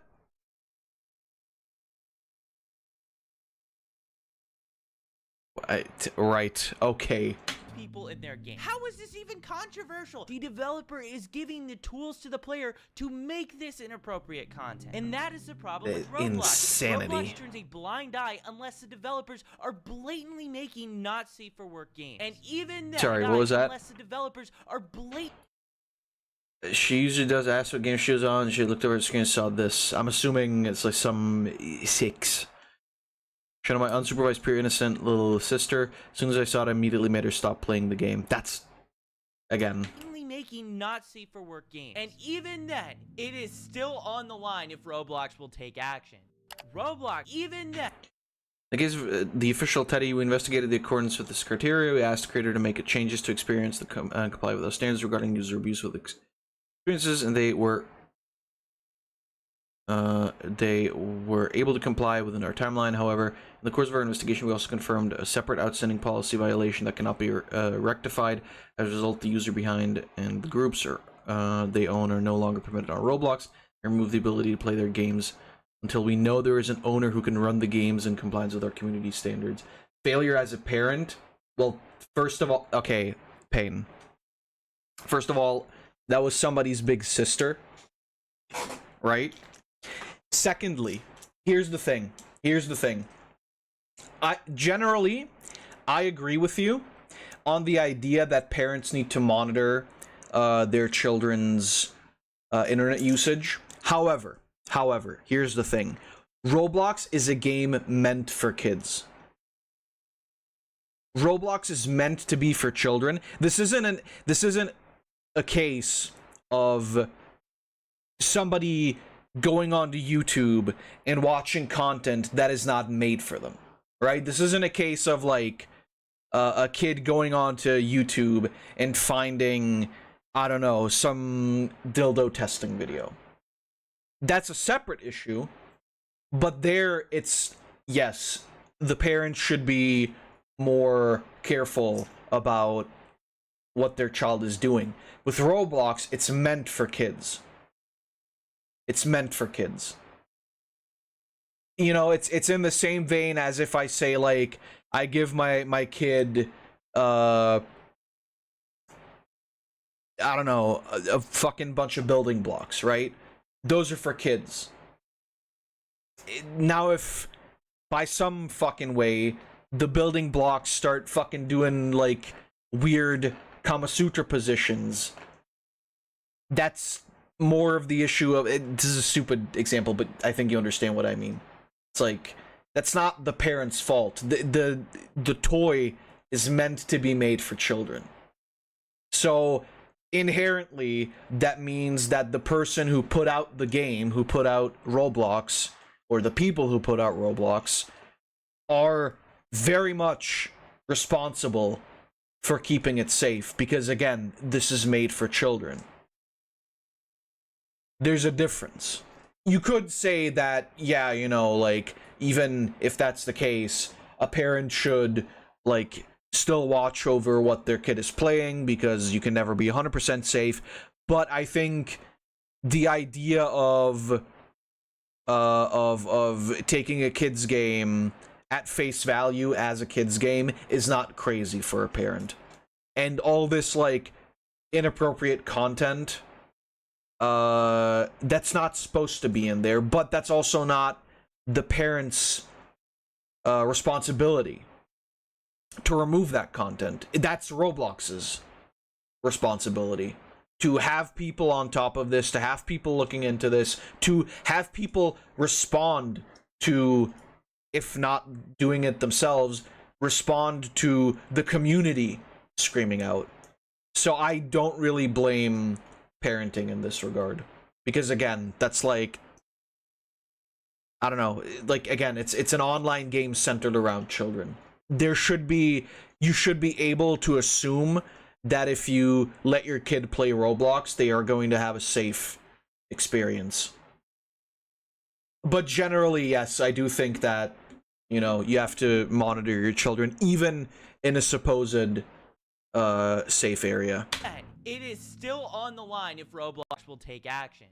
Roblox might have just went back on their word regarding Meep City. This game had every inappropriate feature removed from it pretty much overnight. It's unknown if Roblox made Alex Neutron, the creator of Meep City, do this, but either way, it shows the public pressure is working. Games that Roblox is doubling down on are folding, so that's why it's really important to keep speaking up about this. So they did go against that one. Change. What we saw is that some of these groups started engaging with the community in ways that violated our policies. And so let me explain like what that means. They would go and create accounts on Roblox claiming to be a child. Roblox keeps repeating this same talking point, that I'm impersonating and pretending to be a child. But here's the reality. You have to pretend to be a child, because if the predators knew they were talking to an adult, that wouldn't even be a crime. You guys literally would be more upset that I'm pretending to be a child than predators are decoys. And if it wasn't our decoys, it would be a real person. It's also worth noting that the FBI, ICAC, and local law enforcement all use these same exact tactics. Literally. But yeah, I was gonna say, that's actually literally officially how they do it. I believe, literally, if you watch To Catch a Predator, I'm 99% sure that that's exactly the same shit that they were doing. It wasn't just Chris Hansen pretending to be a 13-year-old girl. That was law enforcement doing it. And again, it's like, we're talking about this in the same vein as, like, what the example that Payne gave. We're talking about it as if this guy is, like, I don't know, leading pedophiles into, like, a dark alleyway and then beating the fuck out of them, which, quite frankly, if you ask me, would still be okay. Personally, that's my opinion. Legally, there's probably some issues with that, but he's working together with law enforcement. That's the thing. It's like he's literally cooperating with the law. So, like Schlep said, it's not really vigilantism.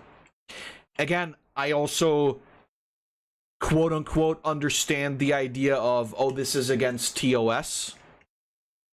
But I also say, again, I think the ends absolutely justify the means here.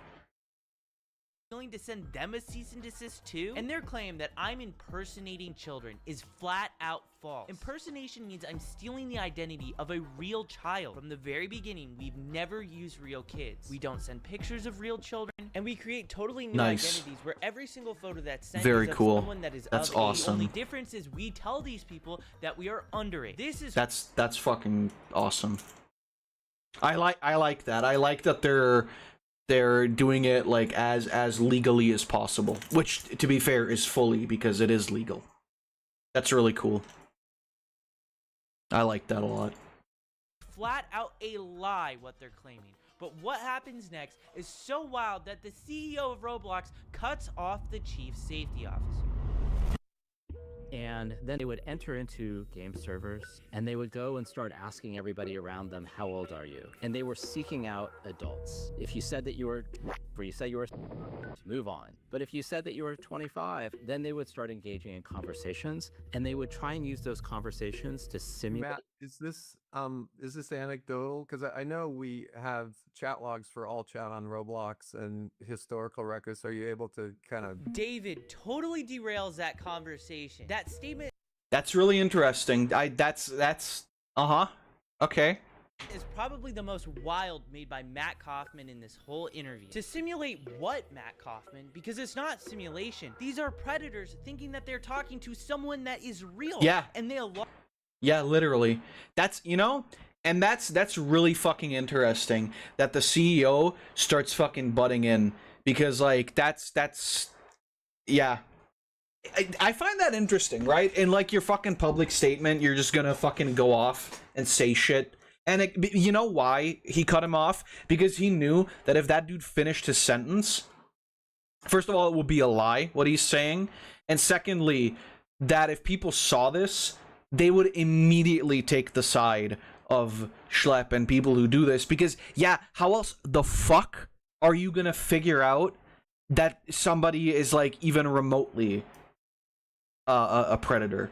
Like, obviously. And of course, you know, like, it's not to say that adults don't play that adults don't play Roblox. However, in a server where it's already like very, very known that, you know, some shit is going down, to have somebody in there who's like way older than everybody else, I do think it would ring alarm bells, yeah.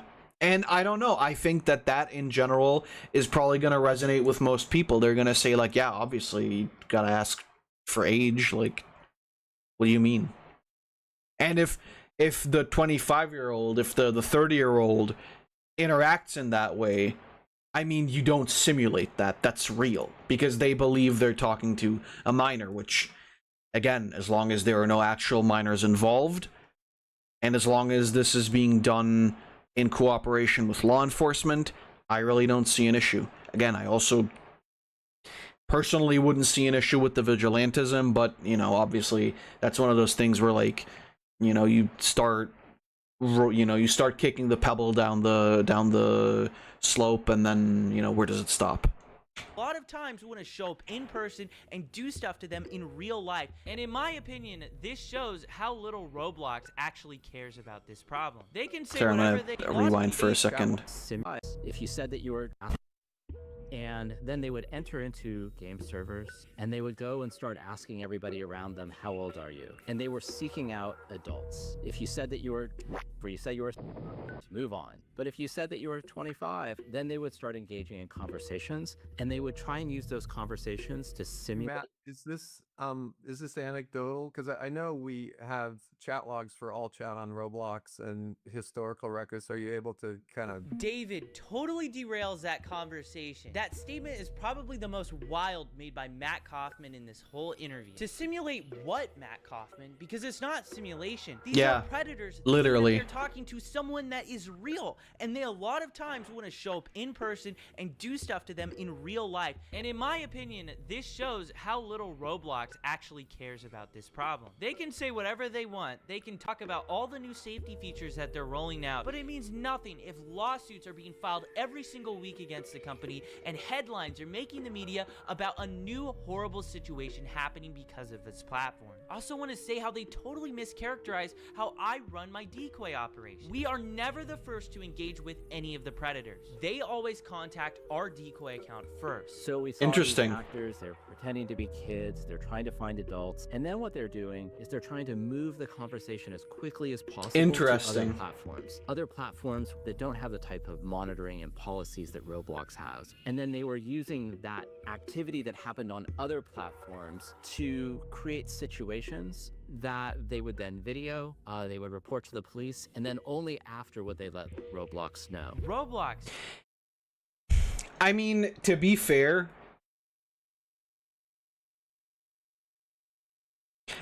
I think the police is a little more important than Roblox moderation team. Just throwing that out there. I also would go to the police first. Especially if I know that Roblox doesn't do jack fucking shit. Because then you have the issue of if you message Roblox first and they go like, okay, well thanks, but you know, we'll handle it from here, don't get involved further. If you then go to the police, you have the problem of them possibly being able to sue you because you would have agreed to, I mean, you don't have to agree, but you would agree to not go to the police and let them handle it. I would assume if you don't agree, they will still send you a cease and desist. So it all ends up as exactly the same shit, which is just speculation on my part, but I don't know. It seems likely. Is accusing me of encouraging adults to talk inappropriately to people they shouldn't. That is Right, not and I also think it's a really interesting point to glaze over the fact that, because again, they're talking about like chat logs and everything. Well, I believe from chat logs you can tell who engaged first and who didn't. So, interesting statement to make. not true, and if it was true, I wouldn't have a single arrest. We present ourselves as a naive kid who doesn't know about these topics. Crimes like this should obviously be reported to law enforcement first, not Roblox. If Roblox is notified before the police, they can delete accounts, tip off the predators they're being investigated, and give them a chance to erase See, valuable... I didn't even think of that.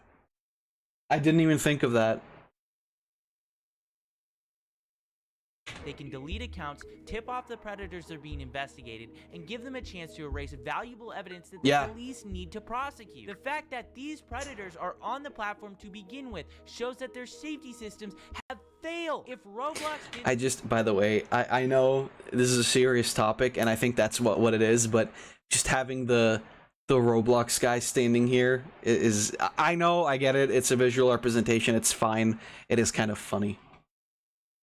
That doesn't diminish any of the statements being made, though. Their jobs, there wouldn't be anybody for us to find. Roblox also claims that I'm moving these players to other platforms, but those platforms are linked directly on Roblox's website. Roblox has actually even partnered with some of those platforms. They even own a bot on that other platform. Anyone can make an account 13 plus and see social media links on Roblox. And unsurprisingly, people in real life have been abducted because of this feature that Roblox allows. Man, fuck you, Roblox. You gay-ass motherfuckers.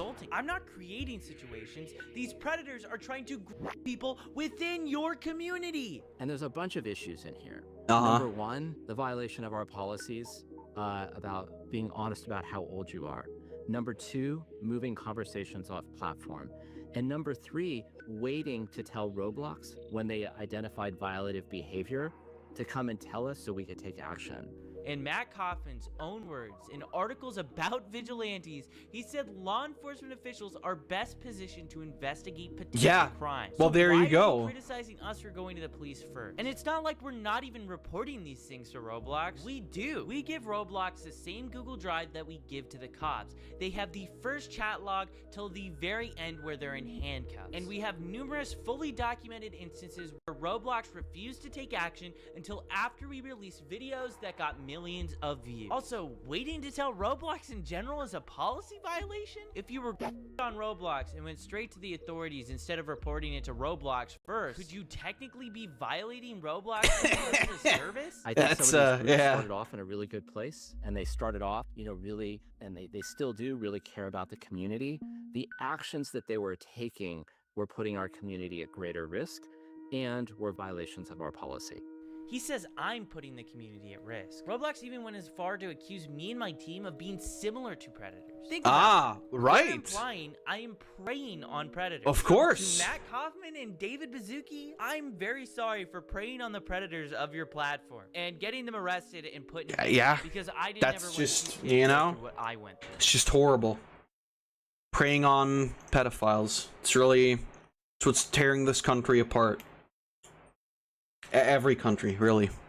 These actors that were coming on the platform, they were reaching out to dozens and dozens of people, and the vast majority of those people were not responding to those engagements, and frankly, were harmed in that process. I'm gonna show you this predator I caught. Sorry, again. And most that were coming on the handcuffs because I didn't ever want to see kids go through what I went through. These actors that were coming on the platform, they were reaching out to dozens and dozens of people. Right. And the vast majority of those people were not responding to those engagements, and frankly, were harmed in that process. I'm gonna. Huh? What does that mean? So, the actors, as in Schlep, were reaching out to dozens and dozens of people, the majority of which didn't respond and got hurt in the process. By what? By not being able to fuck a child? Huh? What is that? What does that mean? Or am I like misunderstanding here? It's like really weird. I'm gonna show you this predator I caught. I sent a message in the chat and I got this guy messaging me. Yes, okay, how old are you? I ask him back how old he is, and he says he's older than 18. I tell him I'm years old. Do you mind me being younger? No, not really. If you can keep it a secret between us, though. Oh, and, okay. He does Predator Strat 101. He asks for my Snap or Discord. And the reason why he's asking for Snap is because the messages delete. I tell him Discord, and I get on Discord with him, and the messages begin right away. Throughout that entire process, where did I harm anyone? Because the real harm was Roblox letting this game exist on their platform for years. It only disappeared after Hindenburg, an investment research firm, went ahead and exposed Roblox for hosting this experience. And conveniently, it vanished the moment they showcased this predator catch. Notice as well how I wasn't the one to ask for Discord or Snapchat. The predator did. These were the sort of people interacting with our decoys, and so many people are becoming victimized from people exactly like this. They were normalizing policy violations on the platform.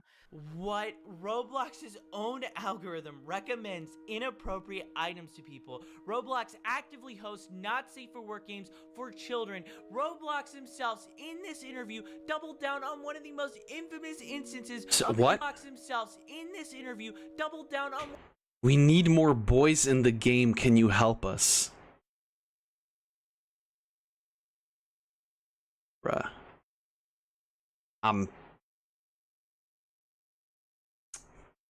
Right. One of the most infamous instances of inappropriate behavior that they've allowed for nearly a decade, and they're really going at me for normalizing policy violations. Absolutely unbelievable. And the other piece is, oftentimes the sort of evidence that was collected, the video evidence, was really difficult to verify, really difficult for us. And if law enforcement had to verify it, then they're talking about subpoenas. And so I think something that sometimes seems obvious to folks in the community really is just much more complicated on the back end. I'm not sure how the evidence that I was sending you guys was hard to verify. Yeah. I sent you guys screen recordings of us scrolling through the entire chat on mobile. And a lot of the stuff that happens is happening directly within Roblox. Like for instance, when Roblox refused to ban this predator, we got arrested in Hawaii. And he was literally talking in-game about planning the meetup in real life on Roblox. With all that being said, I wanted to ask someone who's been working with law enforcement and has been doing predator catching since before I was— Oh, here he comes. So I decided to take a seat with Chris Hansen to catch some answers. I'm Chris Hansen. I'm co-founder and correspondent reporter for the True Blue Streaming Crime Network. We do a lot of crime and investigative reporting. Our Takedown series, which exposes predators trying to exploit children online, and we also work on a number of documentaries. Ah, he got old as fuck, Jesus. Project exposing the sort of thing that goes on Roblox. I wanted to ask you about some of the comments that Roblox has specifically stated about like predator catching. One of the main complaints is pretending to be a child. I want to know your answer. It's kind of obvious, but the importance of using decoy accounts to just find different predators. We couldn't do it without using decoy accounts. Yeah. At the very beginning, we had an online watchdog group, Perverted Justice, do that work, and now, and for the last several years, it's been members of law enforcement who have posed as children online. Okay, sorry. So Watchdog group, Perverted Justice, do that work, and right, yeah. So it started with like a watchdog group, and then eventually they actually moved on to getting law enforcement involved, which is fucking awesome, by the way. Like, if you just think about it, that the evolution of this whole catch a predator thing actively involved law enforcement in you know, like fighting pedophilia and predatory behavior on the internet. Like, that's crazy to think about, but it's so cool.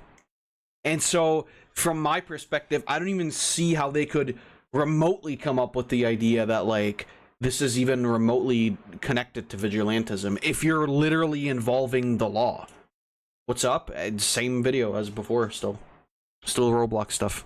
now, and for the last several years, it's been members of law enforcement who have posed as children online, merely sitting in one of these areas, and they wait to be approached by somebody who is seeking to exploit children. And then the conversation takes place. It all happens according to the law, and then that gets turned over. Now, I understand that anytime somebody is not with law enforcement, it gives pause to a corporation. It's like, okay, here's this kid. We don't know whether he's following the rules properly. We don't know if he's running this by a lawyer. Maybe you could argue that they just don't want that sort of activity on their platform, but you'd think they'd be more worried about the activity that you're exposing. Yeah, literally. That's what I've been trying to get at this whole time. Worry about that, number one, and then you can have a conversation with young Schlep. I mean, if I were the CEO of Roblox, I would make you an ambassador for security. I would get out in front of this thing and do what would be a fantastic promotional move. I'm a little dumb. Literally, that's what I was saying, by the way. These guys are in the high. That's what I was saying, by the way. If you were a smart CEO, you would openly go out and like cooperate with this person and say like, hey, this is our guy who's you know, trying to combat the predatory behavior on Roblox. Why the fuck would you not do that? That's the biggest fucking PR move you as a company who's been criticized for not doing enough against predators. That's like the biggest fucking PR stunt you can do. To like bring in people who are actually experienced in this and well known for this, and say that you're cooperating with them. And I said that when we spoke about this like for the first time. And I'm so fucking happy that Chris Hansen is saying the exact same shit here, because like, yeah, no fucking shit. Doesn't take a fucking genius to figure it out, if I can fucking think of it, obviously. Which just makes it all the more crazy that they're doubling and tripling down on cracking down on this shit. Like the easiest way possible. He got unfrozen from retirement. He looks like it too. Like the last time I remember seeing him, and maybe it's just the lighting here, but like the last time I remember seeing him was when the Onision shit happened a couple of years back, and he didn't look quite as fucking old as he does here. Like, I don't know if like the last few years have been so stressful for him. Like a couple of years ago, he didn't look like as old. I mean, if I were the CEO of Roblox, I would make you an ambassador for security. He looks like he's crying too. And do what would be a fantastic promotional move. I'm Yeah. a little dumbfounded that they haven't figured it out, given that these guys are in the high-tech world who invented this stuff in some ways. You know, why don't they get ahead of it and get a young guy on their team? I mean, that's what I'm doing with you, right? Yeah, exactly. I mean, it's not that hard to figure out. I learned a long time ago that if you're not listening to the youngest guy or girl in the room, you're missing opportunity. You have to evolve and you have to keep on top of this technology and you have to bring new ideas into the room to do your job. My job is to expose bad people. You are helping. I mean, the thing is, I've made it very, very clear to Roblox since the beginning. Give us a private line. We are open to communicate with you. Yeah. We want to talk with you guys. We know a lot of these really bad actors. And why wouldn't the you? first official contact I had with them was the cease and desist letter. It's horrible from a public image standpoint. I mean, you're killing the messenger, right? It's not like you're out there tracking these guys down with, you know, tasers and smoke guns. I mean, you're providing information to the platform to do something about it. One of the major complaints that Roblox had about me was that I was actually going to law enforcement first before sending their report, just so that they would have a start to finish conversation of everything that took place. Did you guys ever reach out to social media sites before this sting goes down? No, we always go to law enforcement. We work with law enforcement. I mean, obviously. We do. And that is to ensure a successful prosecution. That's why the prosecution rate in these states is, you know, like 99.1%. It's law enforcement first, then they can deal with the corporation. The corporation should be more concerned about reporting what it finds to law enforcement to investigate. I'm going to read to you a quote from Roblox's corporate blog describing our operations. Similar to actual predators, they often impersonate my actively approach users and then try to lead them onto different platforms to have explicit conversations. We obviously do not talk to these predators. We don't impersonate real children. Our decoys are, you know, adults. Well, I think if they're mischaracterizing what you're doing, that's wrong. Based upon what you said to me, you don't actively bait these guys in terms of making the first approach. You merely set up a profile as somebody who's underage, and you exist in that room until an adult approaches one of your decoys. Then if conversation takes place, they get exposed, and that information gets turned over to law enforcement. And in many cases, they do something, and then you report that both on your platform as a citizen journalist, a young guy working on these stories, and to Roblox to take action as a corporate citizen. I thought it was kind of wild how they compared what we're doing to actual predators. Well, if they're mischaracterizing what you're doing, yeah, that's horrible. This entire project is going to be healthy for Roblox, and it's going to be like for users of Roblox, because anything that creates awareness and a dialogue is important, and you need to tell parents that this. And I think that's the issue. I think that's where the big problem for Roblox comes in, is that if you acknowledge it, then the parents will know about it, right? And then I think they're afraid, and again, this is just purely speculation on my part, but I think that they're afraid that if they're going out and saying like, yeah, like we know we have these predators on our system, and you know, but you know, we've got a new guy who's helping us to get rid of them. I think that for a lot of parents, the alarm bells are gonna go off, and then they're gonna say like, well, okay, if there's pedophiles on this platform, then my kid can't be on this platform. And then, because, you know, for most kids, I would assume the parents still buy the Robux, and then that money isn't coming in. And, you know, specifically a lot of parents who still aren't very well versed, which is like crazy to think anyway, that there's still like a lot of parents who aren't well versed in the internet, considering, you know, the people who are becoming parents are people my age, right? Like, and who have grown up with a lot of this technology. Now, of course, obviously, I also know that people older than myself, and even people in my age range, aren't like crazy good with technology, but there's still a better baseline because we grew up with this, right? And so to think that like there are a lot of parents that still don't really understand, or that just get overwhelmed with this idea on how to stay safe on the internet. It's crazy, but it's still there. And again, like, they're afraid that for a lot of those parents who, like I said, don't really know that much about the internet, or don't know that much about technology, or how the social structures work on the internet, I think they're worried that those parents will make the decision to just say, like, well, okay, if there's pedophiles on this platform, then my child will just not be on the platform. And then they're, you know, they're horrible. Roblox is missing out on revenue. I mean, now they're missing out on $12 billion, but I pick your poison, I guess, Roblox. But I think that that's, like, generally their issue. Again, purely speculation, but I understand enough of the business world and enough of business people to know that, like, that's most likely the issue. 15? Well, in this video it says 12. Obviously, it might be more at this point. But in this video it said 12 billion, so I was just going off of that. If it's 15 at this point, then I'm not surprised.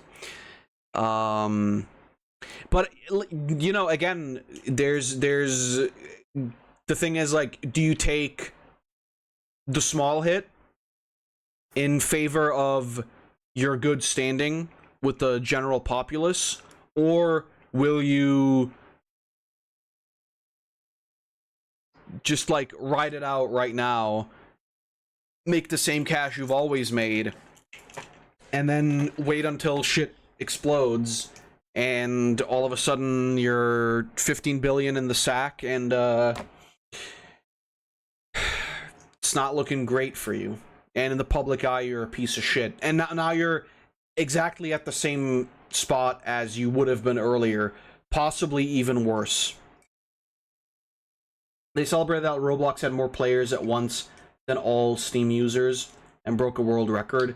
I mean, look, them celebrating that doesn't really impact what's happening right now, right? It's like, that's an entirely separate happenstance, right? Okay, they had more users, or they had more players than Steam has users. That's good for them if they broke a world record. My opinion, might be more important to break a couple of kneecaps of people who message 12-year-olds. But priorities, I guess. But again, like I said, that's my assumption of why they didn't want to go public with this. But it's just, like, it's terrible optics, right? This is like, there's no good way out of this, but they've chosen the shittiest option possible, which is double down on your dog-ass opinion, which already people were hating on. There wasn't much, well, there was much you had to lose, evidently, but you could have lost less. You know, like, sometimes you can't choose between winning and losing. Sometimes you gotta choose between losing and losing a little bit less. And I still think that losing a little bit less is probably still the more preferable option.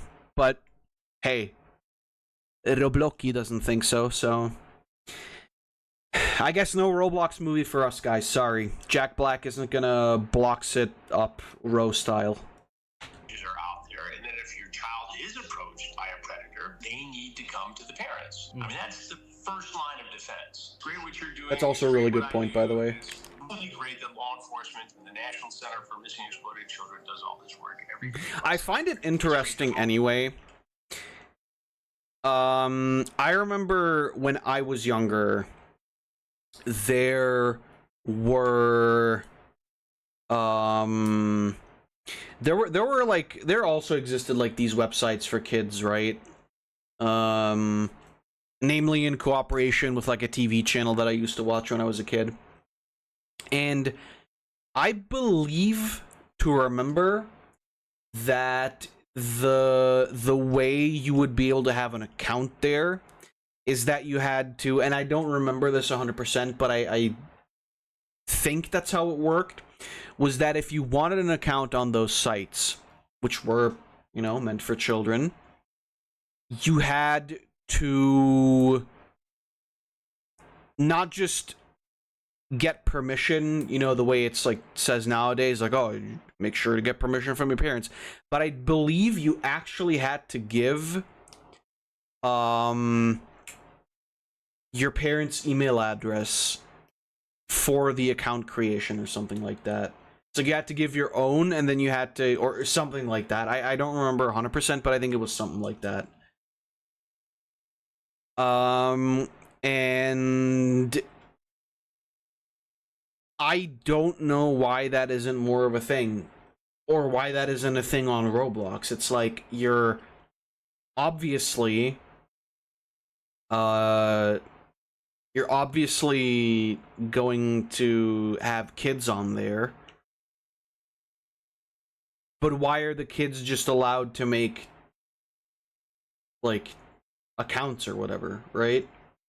And I understand that the age verification process is difficult, but I mean, when you're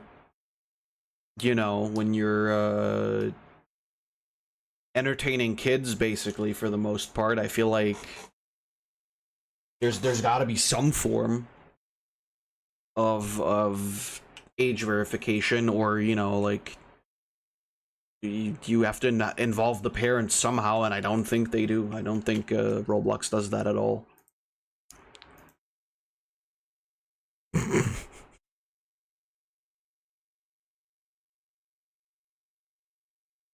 Come on, I want to open it. This is horrid, by the way. I don't want à la feet. Disgusting. Roblox as a department that takes a look at some of this stuff. What's not great is the lack of connection here that could make it even better and safer. Until that happens, we have to show parents what goes on here, and we have to have the discussion with kids and say, hey, be careful. What made you like interested into like getting into Roblox? You know, I was personally getting communications on social media saying, you need to look into this, you need to look into this, you need to look into this. And then we saw a big case down in Florida where a guy was arrested in Central Florida for and actually giving them Robux and having them exploit siblings and other.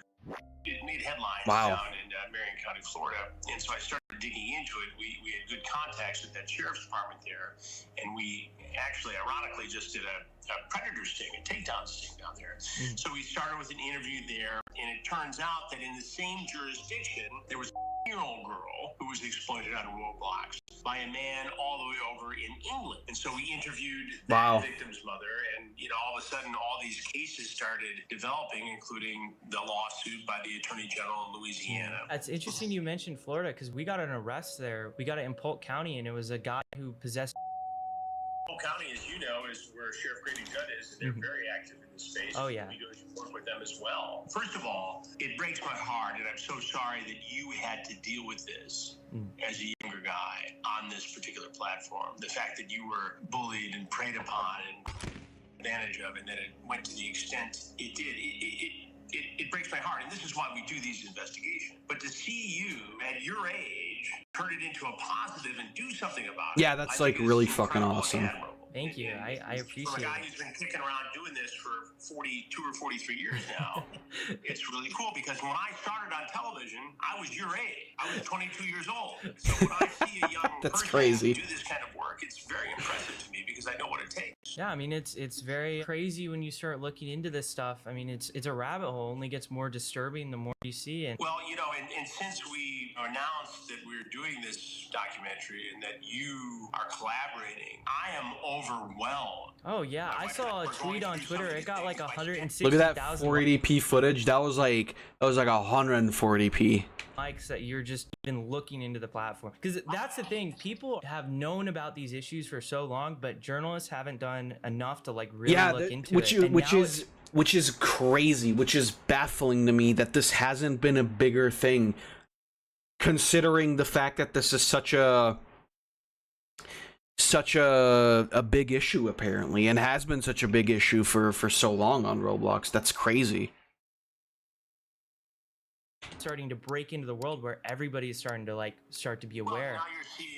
But I mean, it's good, you know, it's getting attention now. Yeah. Look, we have the ability to infiltrate this world because we've been doing it for 21 years. First with To Catch a Predator, and for the last 2.5 years at True Blue, our streaming crime network, with Takedown. So we know how to do this and work with law enforcement. Now, a lot of people can go out and do this stuff independently, but here you are, a good example of somebody who has done the work and given it to law enforcement. You know, and that's the key here, because if you expose these guys and, you know, make fun of them and do a Borat kind of thing, like some other content creators, they often don't fix Borat kind of thing. Yeah. They don't get prosecuted. Yeah, and I think the thing is too, a lot of the reason why I have to make this content is because we reach out to Roblox, we give them the emails, we give them all the information. They don't respond until after we publish a video that gets millions of views on YouTube. You know, it makes me concerned, because if we're getting that, what are real victims getting? Look, I understand a little bit Roblox situation here.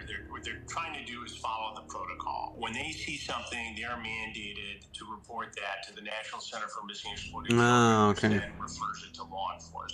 And that's good, and they should be doing that. But why they wouldn't also take advantage of information given to them, wrapped with a bow around it, as you have done, it's stunning to me that they wouldn't see the opportunity here to be an ally of yours. Yeah, that's what I was saying. Like, making an example of and saying, oh, for sure. The rules, banning you. I don't understand that. From a corporate citizen aspect, it doesn't make sense. From a public relations standpoint, it doesn't make sense. And from a justice-seeking standpoint, it doesn't make sense. So I don't know, and I hope that during the course of this, that I'll get a chance to sit down with somebody at Roblox, and I have a feeling that's going to happen. But I'm going to be posing all of those questions when that interview takes place. To young people who look up to you and see predators in online spaces, what is the single most important step that they can take to protect themselves? I would be hesitant to tell people to conduct their own investigations, but I'm adamant that you got to report this stuff to your local law enforcement agency. You got to report it to the service provider. You got to report it to the platform. Hopefully, between those three things, you get some action. Gun in the Bible. 15, 20 That's years ago.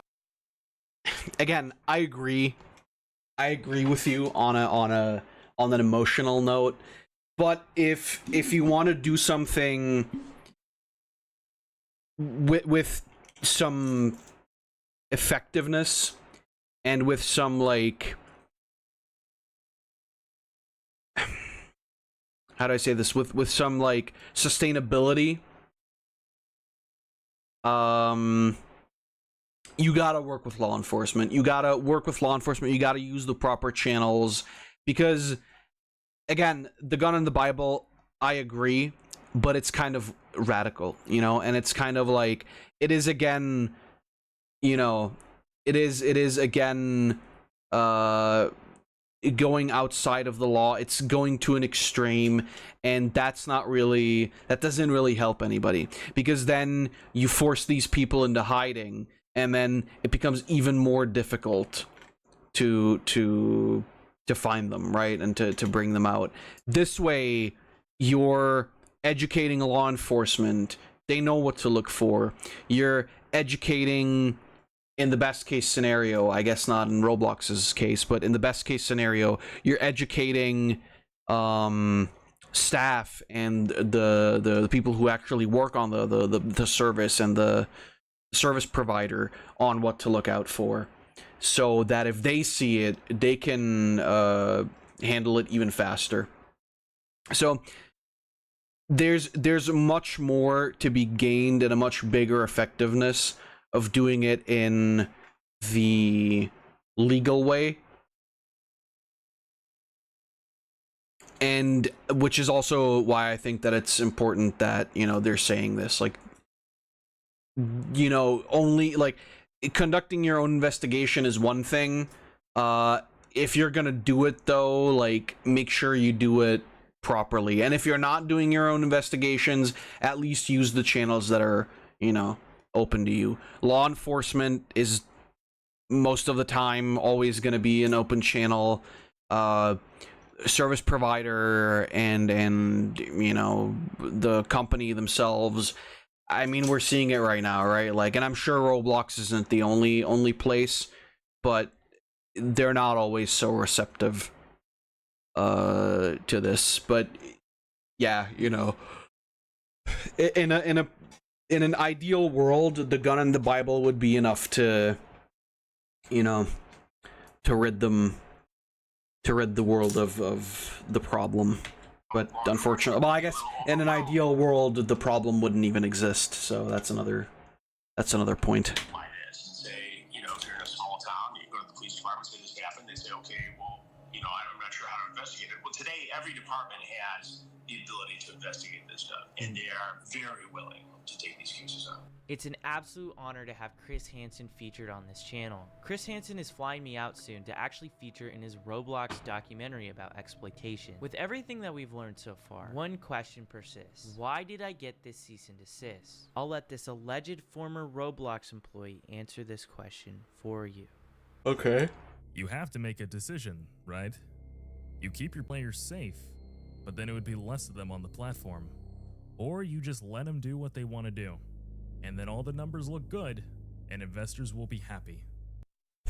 That's kind of what I was saying earlier. This seems almost a little bit too convenient to come from an actual former employee, but I can very well imagine that that is the reason.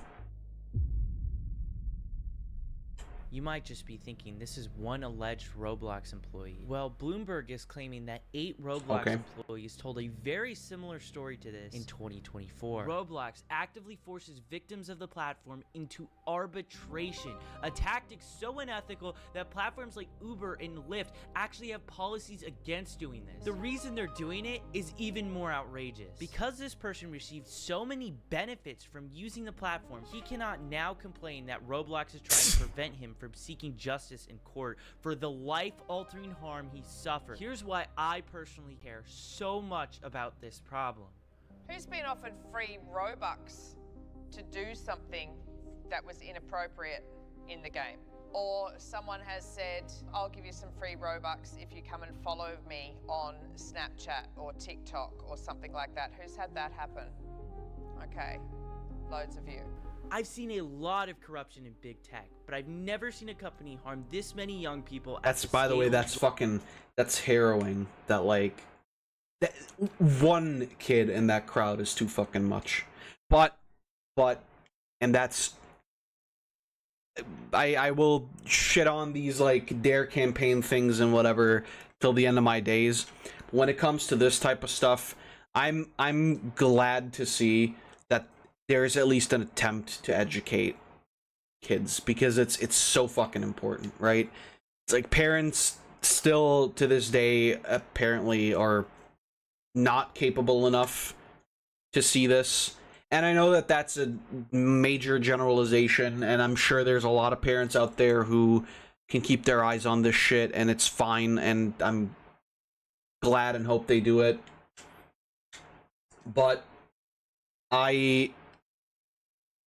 still, it's nice that they're trying to educate. I think the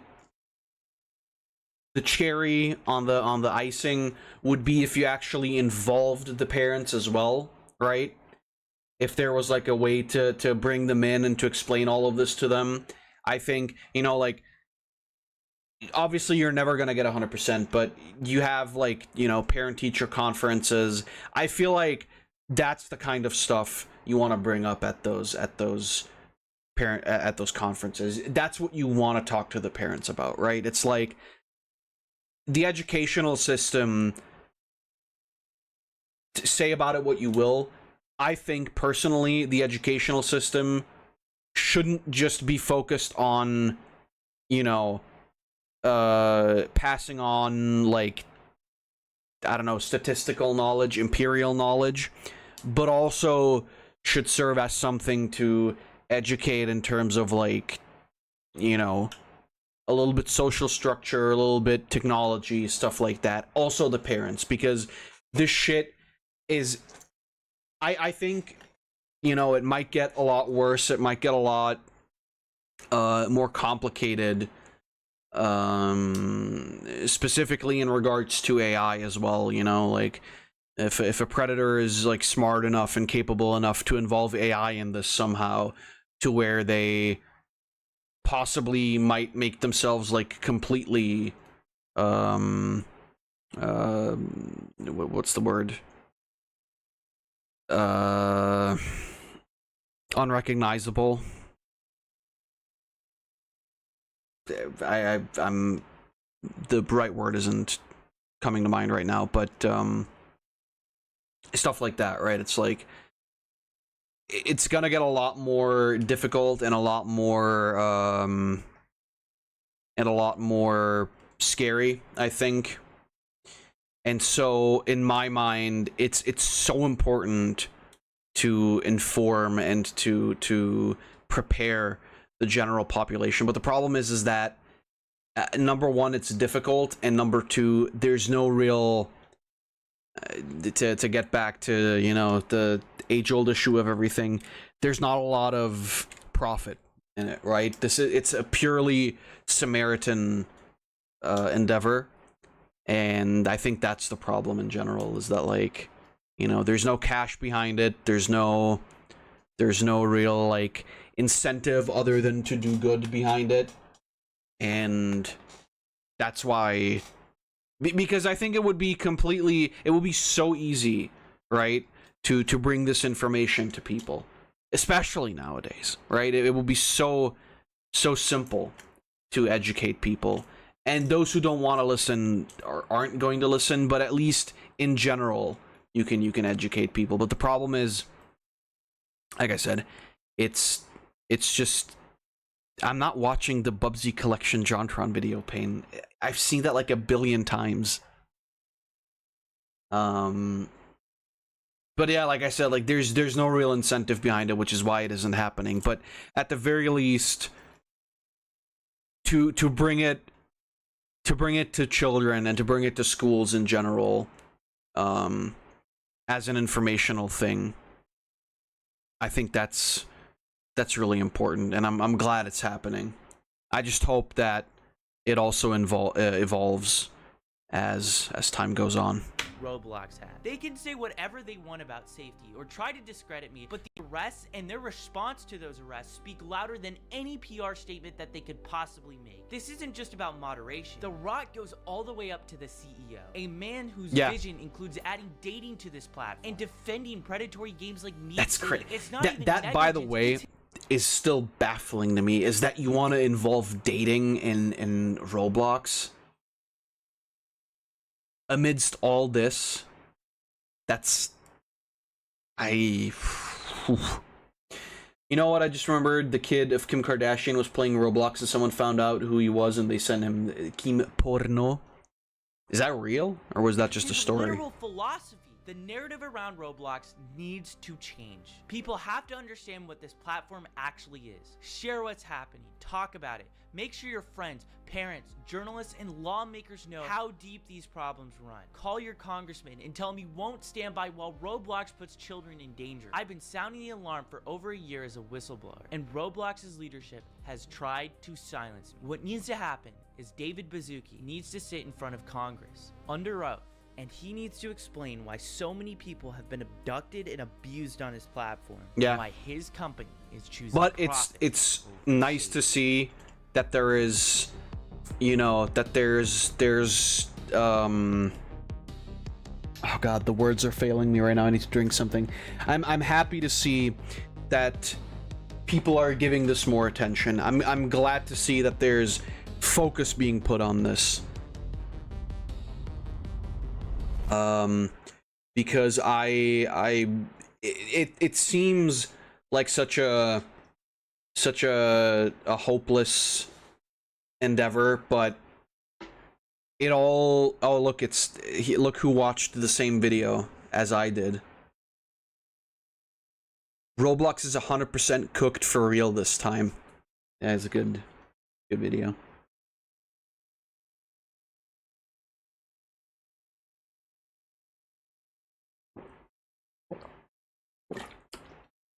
I don't like Asmongold, by the way. Seems like a fucking moron. Aside from the whole rat room roachman shit, just don't like the guy. Anyway, before we continue with more shitty AI stuff, let's see what this playlist has to. Ooh, the story of Dobson. Now here's a funny guy.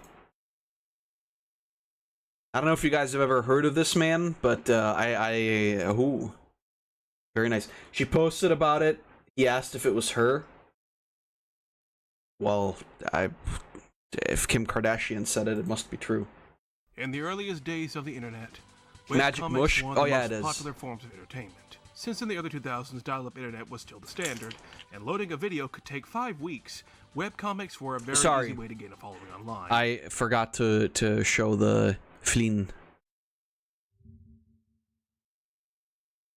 Glamorous cowboy boots aesthetic posters.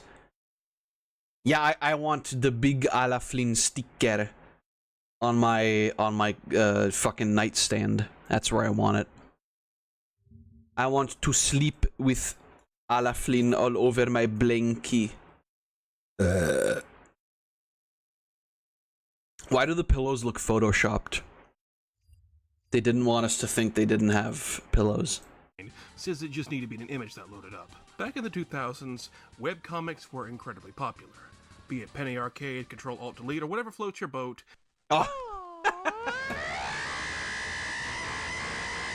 They made a name So for good. themselves. The quality of those webcomics nowadays can definitely be put into question. You'll get your day in the spotlight someday, Buckley. But right now, Buckley! we're going to put our focus on one very specific webcomic creator, and possibly the biggest downfall of a webcomic creator on the internet. What Magic Mush video did I watch? Sorry to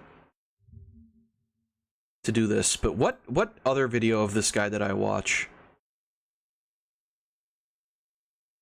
Oh yeah, the fall of social media of old. Creepypasta, E3 embarrassing moments. Right, we've watched a couple of his videos. Tom Preston, also known as Andrew Dobson. Dobson made a very popular webcomic in the early 2010s, and probably holds the record for peaking too early in his career, and for being the biggest punching bag of a webcomic artist ever. And today, we're going to talk about very why true. This is. This is the story of Dobson. I don't think this bubble can get much bigger. Nonsense! Shut up. Fuck off.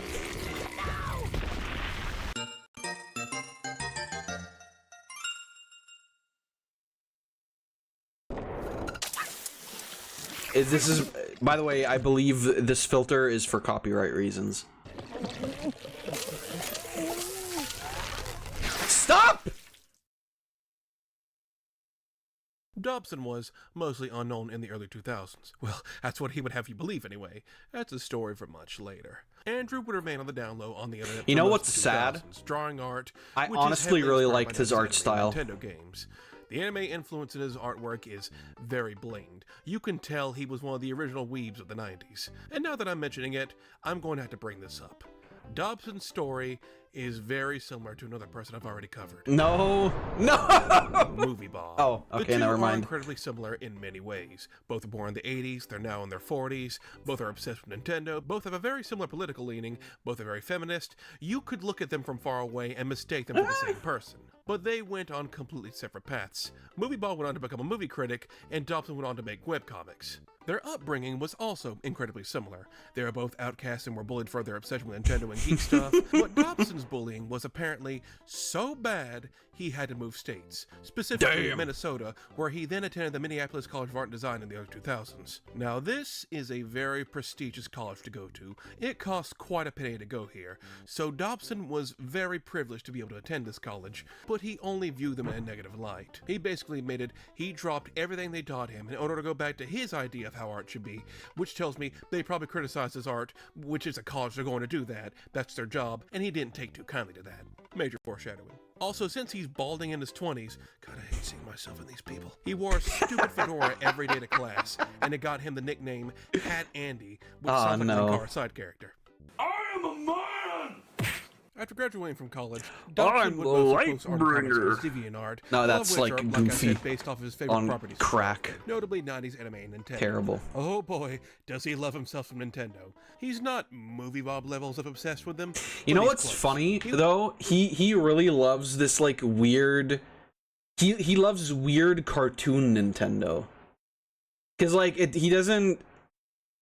There's I don't know if he's gonna bring this up, but there's this one specific comic where he's like basically criticizing how Nintendo has changed a lot of the characters. Like they made Mario Italian and not a plumber from Brooklyn anymore, which is like I don't think that was the original thing. Like I don't believe that's what he was. And like Princess P or Princess Toadstool, you're gonna lose your Popeye arms and you're gonna be a blonde damsel in distress. And it's just like, well, I don't think that's just the cartoon, man. That's not real Nintendo. But whatever. He would express his fanboyism for Nintendo in one of his older comics called Danny and Spot. Danny's too focused on the AAA next-gen high-budget games on the PS3 and 360, but Spot is here to show him games on the Wii are way better because they're fun. Oh, look at these guys playing games better because they're fun. By the way, I love the stop having fun. That's like, this is meme material. There's actually the stop having fun meme. This is the birth of it. It's not. Oh, look at these guys playing games the boring way. But look at that. They're having fun on the Wii, flailing around like they have Parkinson's. Now, that's fun. That's what gaming is all about. Oh, those adult games are too serious and boring. The Wii is just like the wheel on the round earth. It's not a fad.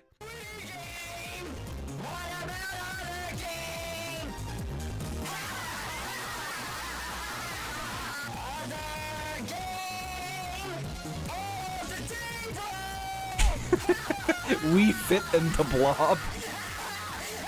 So I'm not showing this off just to expose Dobson's fanboyism. It's also the prototype format for a vast chunk of his work in the future. This person is stupid, but this person is a smart and informed one who aligns with Dobson's own views. This is what many have done. A straw man comic. The person who they don't agree with has their arguments boiled down to the point it's easy to debunk in a few comic panels. What everything is. By the way, I know so many Dobs. There was a time when I actually really enjoyed reading these because I thought this guy was the biggest fucking idiot ever, and I know a lot of these, and all of them are coming back to me, and it's like, ooh boy, why did I read that? Everything is fun in games until the Wii nunchuck flies into the TV. That's when it becomes the best fun in games, because then it's a game of hide from mommy and daddy because you just broke their new TV. Not that I know anything of that because my Wii was in my room, but... Also, they're ugly, fat, angry, or just stupid. Dobson but Dobson, that's all you! He would use it for years, especially in 2010, when a little game called Metroid Other M came out. Ooh! Everyone who knows about Metroid Other M knows. It is a very controversial game and considered one of the worst Metroid games, and Dobson defended this game with his dying breath. For some reason. It the best Metroid game, and considered Metroid Prime one of the most loved Metroid games to be the worst one. An act of true contrarianism. He would constantly get into arguments. I do wonder if it was like really just contrarianism, or if it was just the fact like this guy was like, if you guys remember this time, like the time frame, I guess between like, I don't know, 2014 to 2020, where you know, like third wave feminism was kind of like a big thing. He was like, he was that guy that all like the memes are about, right? It's like the male feminist, the cuck boy, the soy boy. That's him, like 100%. Never heard of that Metroid game? You definitely have if you ever watched me play any Metroid game ever with Sack and Shroob, because we've mentioned that game a lot. By the way, Fapsonic Racing World open playtest is available until Monday. I don't think I'm gonna care about that. The game didn't look that fun to me, Payne. I'm sorry. I apologize. I wish I could motivate myself, but that game just does not look that fun. Even years after its release. So Dobson, very early on, was already very combative and argumentative with people he didn't agree with. You hate anime and manga just because it's popular, admit it. That is, like, it's really funny because... No, I understand, Payne, I'm just saying. It's really funny because, like, his inspiration is so clearly, to a degree anyway, anime. But yeah, like, I remember, like, Dobson was, like... Not a crazy anime hater, but it was just, like, very obviously against it. And I think most of it also just came out of, like, political stance. Yeah, I mean, yeah, you know. Which I guess, you know, you can have your opinion, it's fine. Just, you know. Justin Bieber. Yacht. I hate him so much. So good. It's a good comic. I just want you to imagine what it would be like with something that actually mattered. There was no moment of peace or him starting off calm and mild-mannered. From the very early days he was on the web, he was already stirring the pot with other people. Even in his DeviantArt blog posts, there was constant complaining and arguments. In 2006, he made this blog post where he detailed he was hooked up with a Jewish girlfriend and then had a Hanukkah with her and her family, where he was... A what? He had a Hanukkah? Oh, right, sorry. I understand what he meant. It was like, he had a Hanukkah. Like, what? No, they celebrated Hanukkah. That's what it was. Miserable because it was a lot more boring compared to Christmas. He started drawing an art piece to express how miserable he was. And then his girlfriend saw the picture he drew and naturally took offense to it. He took something that mattered a lot to her and made it about himself. You could probably guess how the relationship turned out after that. So this would continue No. I know it's their Christmas. My point was that the way he said it confused me because he said, like, oh, they had a Hanukkah, and then I realized, like, oh, okay, that's like they were having a Christmas something. Also, it's not their Christmas. It's Hanukkah is different. It just happens to happen at the same time as Christmas. He would make little tiny comics and art pieces on his DeviantArt, argue with people. I think the last night of Hanukkah is actually Christmas Eve. He would make animations and demo reels on YouTube to show off his animation skills. Hey, paisano! Oh my god. Mario, Luigi. Hey, Smellerinos! If you do drugs, you go to hell before you die. He created this little comic. By the way, that's the potato. That's Princess. I wish that was the Toad voice forever. Who did you expect? Pee-wee Herman?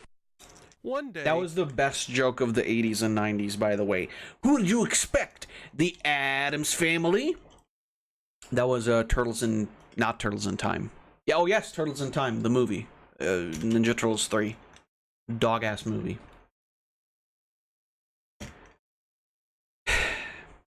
Anyway.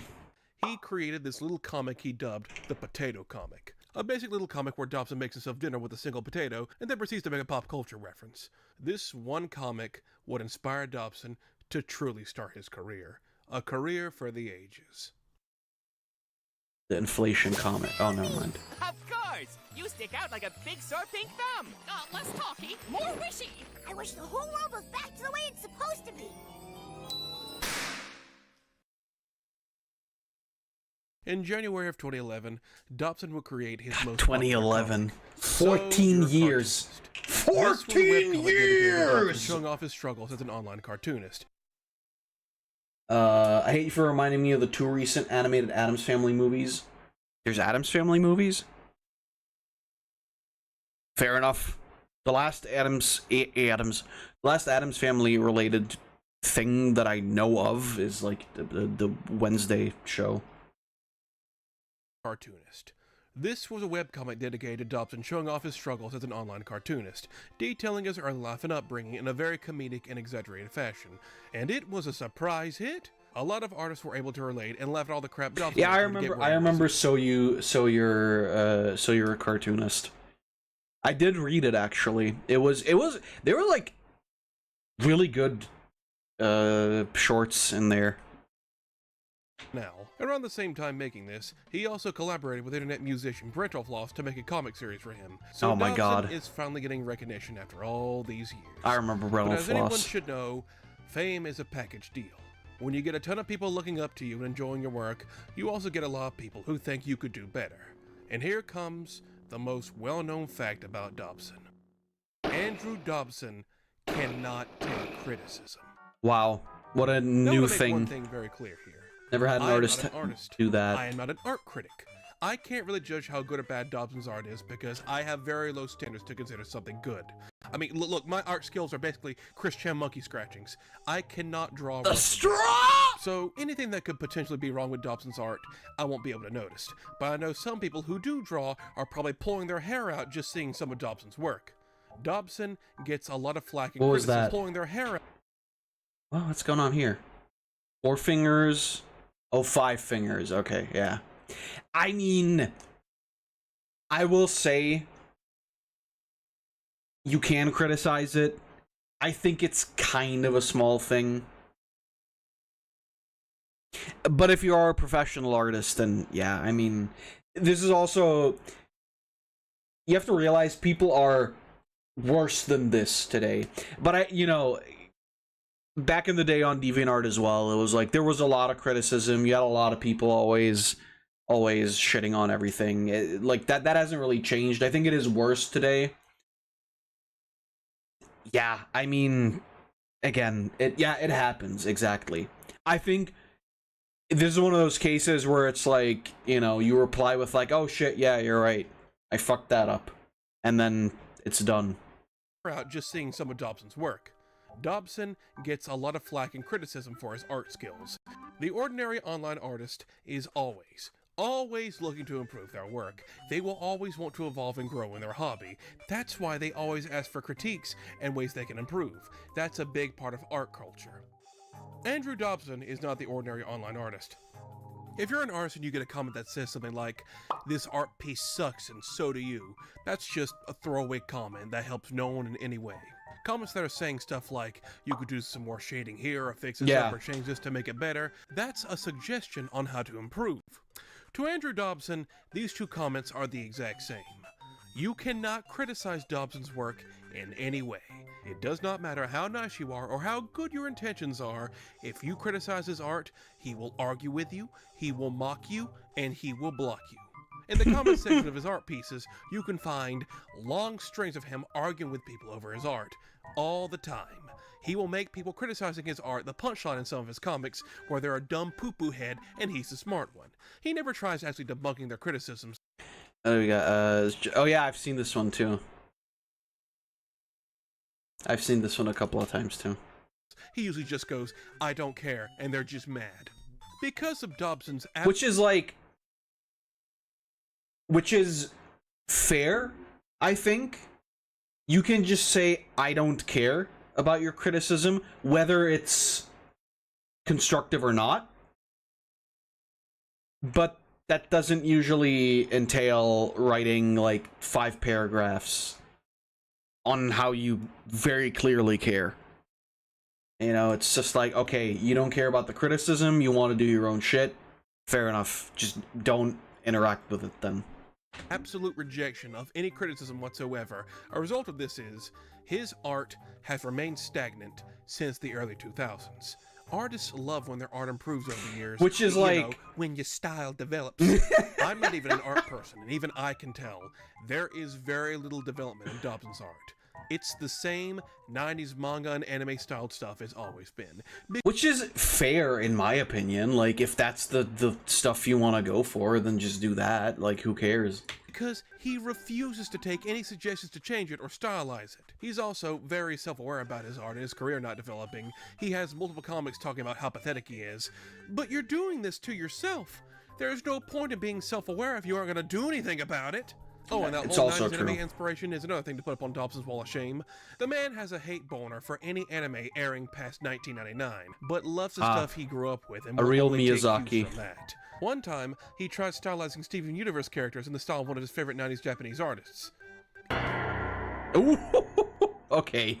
It did not turn out well. Part of his seething hatred for more adult-oriented anime blowing up in popularity in the early 2000s is because he thinks it actually had a negative impact on his life.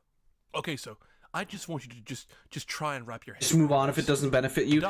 Again, like I said, if you choose to want to do, you know, your one art style forever and ever, just do that. But, you know, you can't complain then if people say you don't evolve. But like I said, with the issue with Dobson was always like that he would engage every single negative comment, and that's kind of, like I said, it's kind of a sign of you caring. By the way, let me just see how long until 3 hours still, really? 3 hours until the next key event. Was logged out of X. Oh, for fuck's sake. I've got to log in on my phone again. I don't want to do that, though. Fuck you. Maybe I'll do it later. Dobson's dream since childhood was to be an animator at Disney. He would write and read about it, while his family said it was a bad idea. That's why he went to college. Then, in 2002, a movie called Treasure Planet came out. Hell yeah. I just want to say, Treasure Planet is my favorite Disney movie. That movie is a damn classic, and it has soul.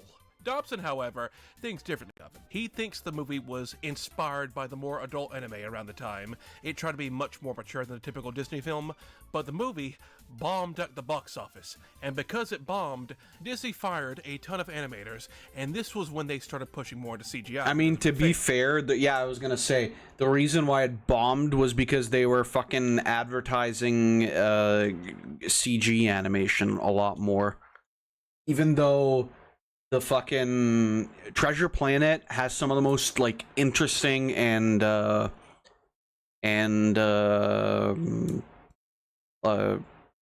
impressive, that's the word. It's some of the most impressive techniques for, like, a 2D animated movie ever. Re-release the movie, you see the difference. What do you mean re-release the movie? They re-released Treasure Planet? Wish we could go back to 2D. Yeah, same. The problem is that it's more expensive.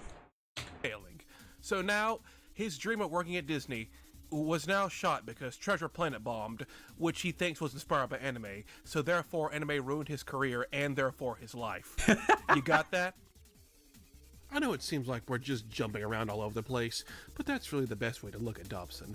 It's not really a straightforward story, it's more like an anthology of events that come together and really explain why things are the way they are with him. Of course, being a controversial artist, you can't not have a tracing scandal. Take a look at this art piece of Dobson and a lot of British media, and tell me what looks out of place here.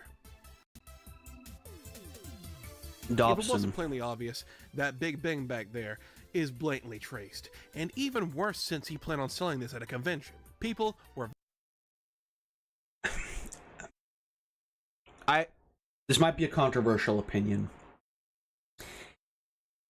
I don't give a fuck if you're tracing something as ubiquitous as Big Ben.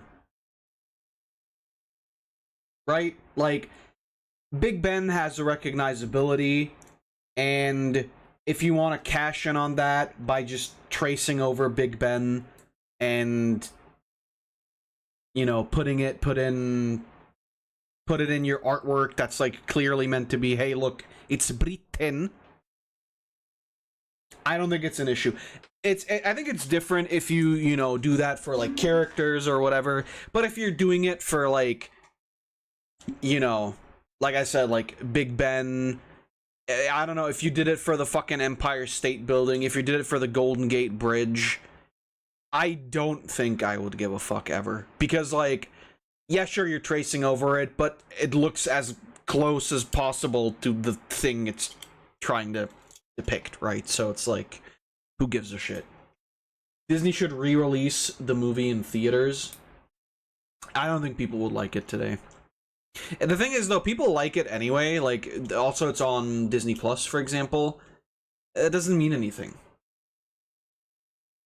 The problem back then was that they were heavily leaning into not advertising, but they were heavily leaning into going for computer-generated animation because it made the process a lot easier and it made things a lot cheaper.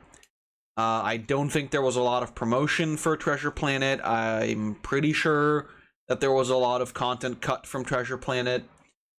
It was kind of a destined to fail type thing. Disney's always been scummy. Anyway. Very quick to notice and called Dobson out for this, which Dobson didn't take too well. You didn't stick with your original drawing of Big Ben, which is absolutely fine and was stylized to the rest of the picture. I will also say that I think here you could also just use Big Ben, the one that he drew, and I think it would have been fine. Again, I don't really care either way. I've seen this video, by the way, I think. You didn't also do this for the TARDIS, which I could probably bring up, but the point is that it's pretty easy to focus on Big Ben because it sticks out like a sore thumb. This also isn't the only time Dobson has done something illegal when it comes to selling art. He also attempted to sell art with a ton of licensed characters he didn't own and was called out for this as well. And of course he made a comic in response, because of course he would. And finally, we have to talk about the Metroid Commission. Not only does he have horrific taste in the Metroid series, but when it came to actually drawing said series, it was just as bad. In 2014, someone commissioned Dobson to draw a picture of Samus breaking out of her power armor while fighting Ridley. Dobson asked for $45 up front for it, and he would send in progress of the picture, which of course the customer asked for touch-ups. This would continue on for a few weeks, until the pic was finally done. 4 months later, it took him 4 months to finish this picture, which is of average quality and not asking for anything big. Oh, and by the way, the Ridley in the background is traced. It was later revealed that the for anything big. Oh, and by the way, the Ridley in the background is traced. I mean, that's not the same picture, but okay. It was later revealed that the thing was actually set up by 4chaners, who wanted to see what would happen if they commissioned him. After he found this out, he was, in his own words, traumatized. He refused to do any commissions for at least 2 years, but he didn't know about this until after the fact. You can look online and see what took so much of Dobson's free time. Arguing with people. We have only scratched the surface, so I don't know, it might have been traced, that just wasn't the same image. I had no fucking idea. Also, yeah, 4 months is kind of long for that, but I guess he was busy arguing on Twitter. It's time to delve even deeper into Dobson's dark spiral.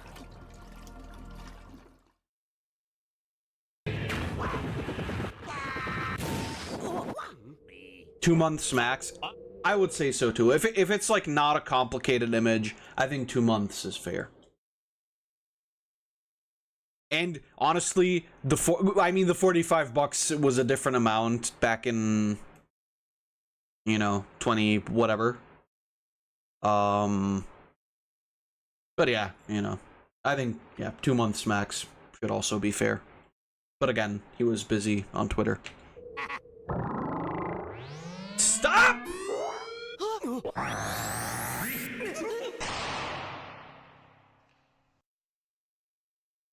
Now, like I've said before, Dobson and Movie Bob have a lot of similarities. This also includes their politics and their moral beliefs, which are damn near identical. No, Dobson isn't nearly as extreme as Movie Bob was. He doesn't wish for eugenics or some way of wiping out people who disagree with him. But basically, if I were to go over everything... Reverse eugenics on Nazis. God damn. I'll keep it brief. Dobson is very heavy left-leaning, he's very feminist, and fights for groups that are marginalized. He talked a lot about Goo Brigade and a bunch of other things of that matter. He hates any sort of objectification of women and sexism in any industry, and has made a ton of comics about it. You've probably seen this same song and dance 1,000 times already. Most notably, he's a big ally of the LGBTQ community, especially in the Western animation scene. And by that I mean you take off the G's, the B's, the T's, and everything else, and you're left with what most of his career consists of. Nothing but L's. It's no secret, Dobson had a huge bias towards lesbian couples. He would draw them, and nothing but them, constantly. You could probably count on one hand all the male gay... Makes you think. Maybe his intentions weren't exactly ally material. ...couples he's drawn, but the ladies get all the love. You could start a seafood restaurant with all the damn clam slamming going on in Dobson's art gallery. Don't say I'm that. not saying that to be offensive. I'm saying that because This is the most thinly veiled representation I've ever seen. It's pretty obvious what's actually going on here. Dobson is more than likely getting his jollies from drawing this, and some might be thinking, well, Mush, you're just being judgmental. There's nothing inherently wrong with a grown man in his 30s drawing cartoon lesbians being cute and mushy. And well, maybe you're right, but I have a counterpoint. We have to go back to Dobson's old DeviantArt gallery. Around 2009, Dobson created a comic series called Alex the Pirate, a little comic about a ragtag team of pirates going on wacky pirate I remember adventures. this one too. There's a bunch of anime tropes tossed in here. You got the oblivious to love boy, the pervert grandpa, but then you got the Dobson touch. A lesbian pirate. The dynamic here is, the main character, Alex, definitely not Captain Syrup from Wario Land, has the hots for the boy pirate whose name is Sam. Seems the top surgeon went well. Then there's the lesbian pirate named Atia. And then there's Sam, who only cares about treasure. It mainly focuses on Alex and Atia and their wacky shenanigans of love, in quotations. Very progressive for the time. Progressive in the terms that Dobson's other hand was progressively going down below while drawing these, because this is 100% fuel for him. Earlier on in the comic's life, everything was very tame. There was even a whole gag with Alex being incredibly androgynous, so people thought she was a boy. But as it went on, the androgynous look was completely dropped for something more voluptuous, and then the antics with her and Atia started being a bigger focus, with Alex getting groped, constantly taking baths, and always finding ways for them to take their clothes off with each other. Dobson. This man is clearly drawing this for his own personal Dobson. needs. You really That's not expect me to very believe feminist. in his refusal to change after all these Tom. years, he's changed in that regard? Nah, ain't happening. This comic is for him, and so is him drawing all those couples. It was also a pioneer in creating Zelda? Roblox characters while they flat out say they're better than men in one comic. Is Zelda? Man, someone get this man a dummy mommy. The canonical Link dick There's also sucker? this comic where he coined the term lesbian kick. And I think he actually tried to make this a meme or something. He really thought it would catch on. He made shirts of it. You know, Dobson, Yo! if you really, Oh my God, really thought it would catch on, he made... I want one of those so bad. I want that shirt so bad.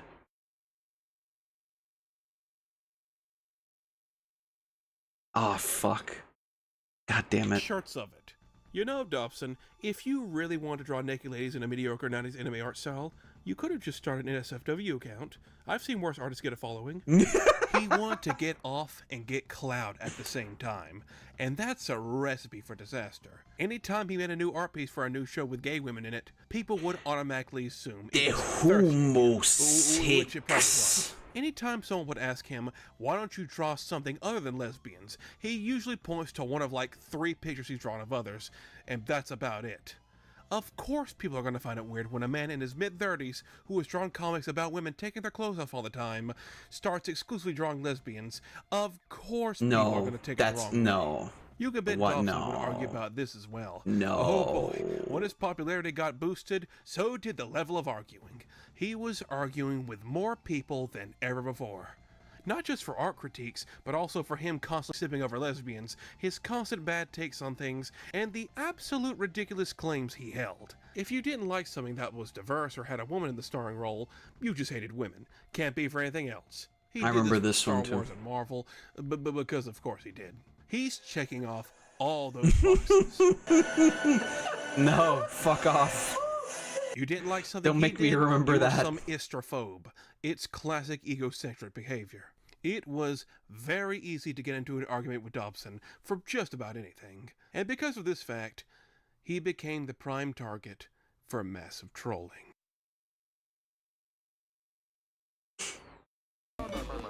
Stop. No. Stop it. Stop it. Stop it. Stop it. Stop it. Stop it. Stop it. Stop.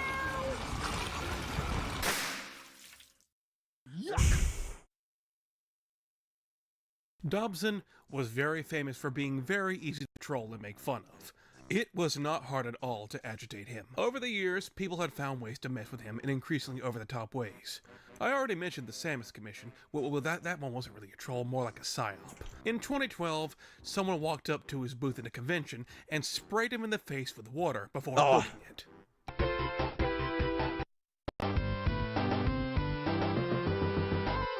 Horrid. Still don't do that though. Dobson had a Minecraft server he spent a ton of free time on, making all these little art projects on it, until 4chan found Was out that about somebody it, and of course, fucking it? Oh, did their 4chan thing. it wasn't just trolls with no life either. Dobson was getting angry on every website. He was even getting riled up and blocking people on Meverse. Oh. Meverse! Even little kids knew this guy was a walking punchline. And most famous of all, one day in the mid-2010s, he made a certain comic. Dobson went to a convention where he was there to sign and sell artwork. While he was at said convention, he witnessed a confrontation two people had while signing. Oh, that stuck God, with him enough no. to make a comic based on it. Tell your girls to smile. Axeman, what are you doing? Leave that poor woman alone! Never fear, Dobson is here to save the day. Help! A bluebird at my door is attacking me with a baseball bat! No, no way. I love the one where it's an edit and it's turned into loss. It's really good. In real life. So this is probably just a power fantasy of what he should have done. But remember, this is supposedly based on something that actually happened. Some dude was actually taking pictures of a girl in a Power Girl costume. And yeah, it did happen. And then the picture showed up online. I've seen this one a billion times too. In stark contrast to what the Dobson comic was showing, not only is she not offended, she is presenting herself to the camera. She was into it. Well, You it get was a her glimpse of Dobby in boyfriend the taking the background, picture, no doubt I'm fuming pretty this sure. altercation was happening and made her the victim in the comic when she isn't one. This man fabricated this entire scenario. I've seen this in his picture head. a billion times already. This It's comic was torn. crazy. People had a field day with this comic. Please It show was the funny one. funniest thing Dobson had produced in his entire career. People started making parodies of it where Yes! the ending was changed or the characters were changed. Oh, yeah! Tell your girls to smile. Whatever you're talking about, I don't care. Put Buzz back the way he was, then get lost. That's so good. This is probably the most famous thing Dobson has ever made. Oh if you my know God. about Dobson anyway, it was probably from I this love comic it and so its much. many parodies. So good. Dobson was already seen as someone to make fun Get of on that social up- media get for a that while. shit outta Not here. only for not being Containment! criticism, No! Not only for calling people every ist and phobe in the book, but for other such incidents, like this one on August 11th, 2015. Fucking containment Zelda breach. Williams Get the saying fuck it out was of a here. hard day for her, and Dobson responds with a meme telling her to calm thy tits. Well, Dobson, that's one way to respond to a woman Ooh. having a hard day. I wonder what could Ooh. be causing her distress. I wonder Ooh. what tragic event could have happened the year previous to make that day hard for her. Ooh, that's bad What a optics. thing to say to a woman on the anniversary of her father's death. He deleted the tweet, and it took a heavy amount of pushback for him to finally apologize to her. The amount of backlash Dobson got from that was enormous. Now, imagine that, but instead of people being angry, they're laughing at you. Also around this time, blogs about Dobson's history and antics started popping up, so some of these were actually Not a really great helpful look, research in Tom. this video. So if anyone who ran those blogs sees Damn, this, why is that thank you for purple your bitch kind got work, so- fat tits? My part. I'm doing my part. I'm doing my Me when part. I see Olive Flynn. I'm doing my part too. Due to the political climate, the state of Twitter around the time, and now this ass plotting he was doing, Dobson was easier to rile up 2016. more than ever before. This was like getting sprayed in the face with a gun. How would he respond to all this criticism? I'll tell you how. Death threats. So many death threats, Nice. he ended up getting banned from Twitter and Facebook. Now, a ton What of part people am are I getting doing, into though? running out Dobson's What? past just to clown on him some more. They've What do you mean, what part am I doing?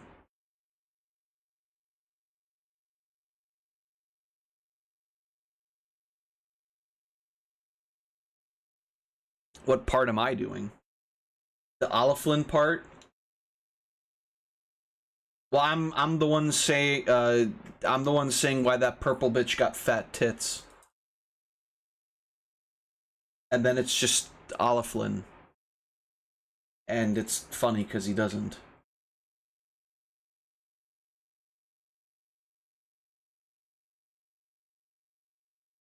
No, it wasn't particularly funny, I'm sorry to say. They found about all his past work, his plagiarism, and his crippling fear of carnival Oh, masks. you said it when yeah, doing the... forgot to mention right, Dobson. right. Dobson has a huge fear of carnival masks. So much in Fortran threads where they were making fun of him, they would constantly post carnival masks to scare him off from reading the threads. If you want to scare your local Dobson off, wear one of these. This also led to a bunch of images and memes connecting Dobson to air pumps and... Shut up. Shut well, up. No. I couldn't ignore it forever. Stop but it. We must. Stop it. It is a part of Dobson's story, after all. Stop it. Stop it. Stop it. Stop it. Stop it. Immediately. Kissing you softly.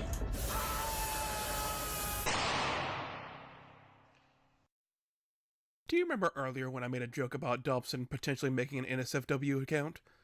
Well, it turns out he had already beaten me to the punch. Did you really think Dobson's only trace online was his old DeviantArt? Oh, no. He had another identity at one point. Just like the Lightbringer and his love for the green M&M, Dobson had his own skeletons in the closet. Dobson had another DeviantArt account dedicated to the thing he loved. The Lightbringer. Stop it!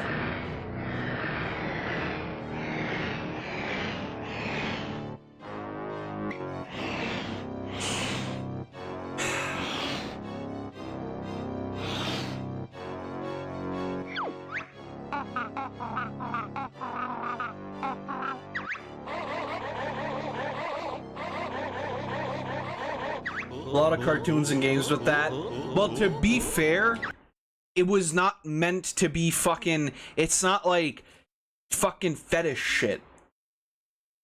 But yes. It's also like a lot of cartoons with like farts and shit. Like, god damn. Stop it.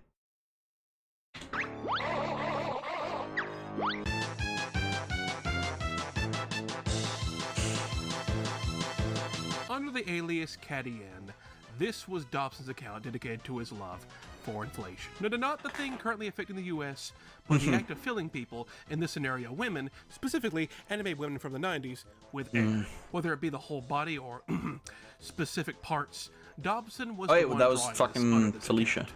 The art styles are damn near indistinguishable. Well, he did it. not Oh, hard to I for fucking got that. He did it with Azumanga, which is, you know, a little weird.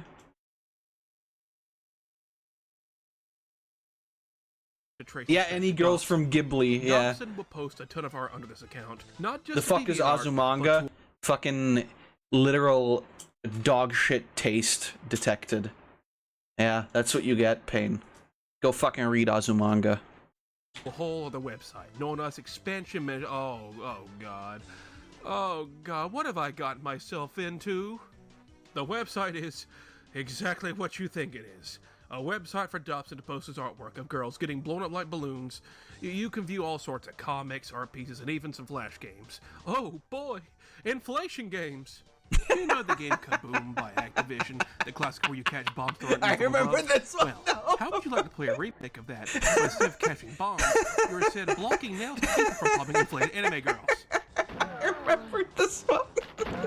I've actually Video played games this. have peaked. Sadly, it looks like these two games have been lost to time.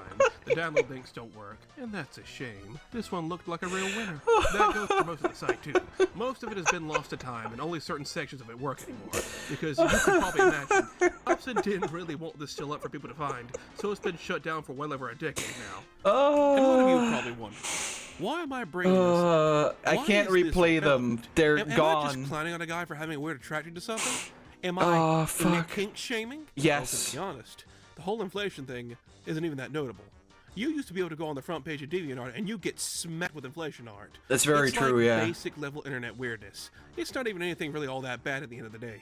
All this really comes down to is the hardening of the PP, and there are plenty of places you can go to do that. The reason why I'm bringing this up Lord. is the fact that Tom Preston, Andrew Dobson, made this website all those years ago. The same Andrew Dobson would go on tirades on Twitter on objectifying women and making them appeal to the male gaze and to stop. Yeah, I mean, it's almost like it's all a fucking front to hide the fact that you're a fucking pervert. Crazy, crazy idea, right? Doing sexist crap, making comics where he beats up guys taking pictures of boobies on ladies who are 100% consenting. He's the one who made Get you a this. girl like An that. entire website dedicated to blowing ladies up, turning them into actual objects. Start where you lifting protect and them from watching flash One games Punch from being Man, popped. so you can get Dobson yourself did all a of cool it. anime He's girlfriend. been throwing stones in his glass house the entire time. Rules for thee and not for me. Well, that's the name of the game here.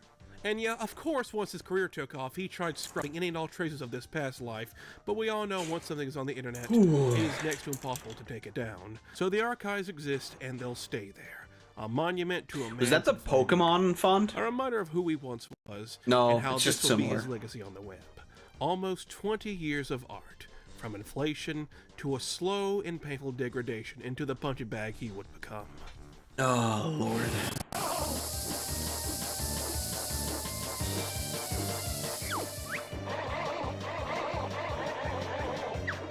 Was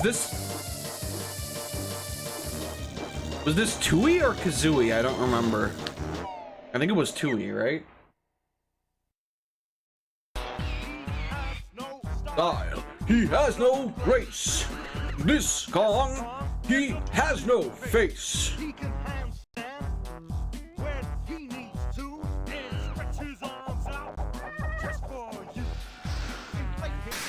God damn it. Yeah, it was Tui, wasn't it?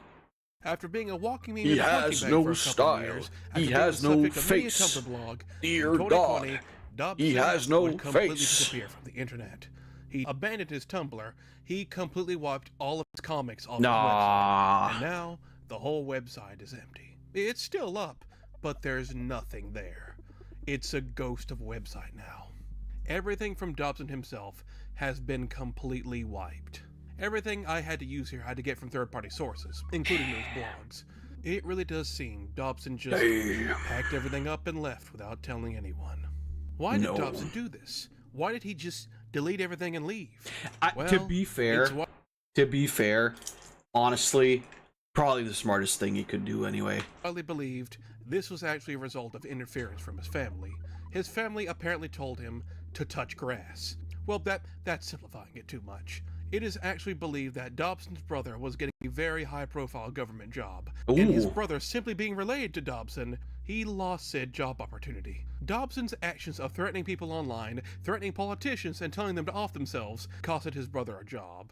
And so his family told him to just stop posting online, and it seems like that's what happened.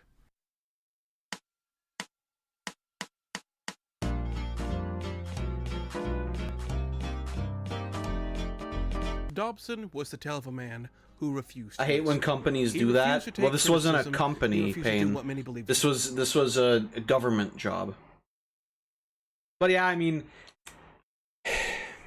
the problem, I think, isn't necessarily the content he made. It's that he, like, what was explained, he, like, literally was, like, very, very active politically. And that kind of, you know, that is sort of an issue when somebody wants to go into politics. It sucks, but yeah, it's how it is, you know? It's better for him. Your good intentions meant nothing to him. You were just a troll or a bigot if you disagreed with him. He stuck to that mantra and never let it go. It didn't help that the things he was making constantly were for him and him alone, and claimed it was him showing support for marginalized groups. After years and years of being Why is Morgan blowing up? Holy shit, that makes no sense. Was to leave. 3 years later, and surprisingly, Tom Preston still has not returned to the internet. All the blogs dedicated Honestly, to Dobson, all the people documenting his history have dried up because he just isn't here anymore. The So You're a Cartoonist website is still up, which means he's probably still paying for the domain. But there's nothing on here, so he's paying for essentially nothing. Maybe he's planning for a big comeback, as a changed man, no longer the weird, toxic individual. No, I don't believe that. But honestly, if you ask me, the internet did more damage to Tom Preston than anything. I think it's better he stay off it, and live his life away from it. I wonder if he's really off it, though, or if he's just like, you know. But if he was incognito, people would be able to tell from the art style. And his friends and family, where they're Unless he, probably like, less likely to you know, criticize changed him. it. He can now draw to his heart's content, without anyone making fun of him for it. Now he can live out his career as a cartoonist in solitude, drawing all the lesbian blimp women he wants. And if that's what he wants to do, well, who are we to take that away from him? God bless, like and subscribe, and Family cut his Ethernet. And remember, boys and girls, don't be adopted. Yeah. God damn it. Yeah, True Dobson. and professional artist traces pictures of Big Ben, goes to sell them at conventions. Alright. Now then, let's see. Laughing at terrible AI videos.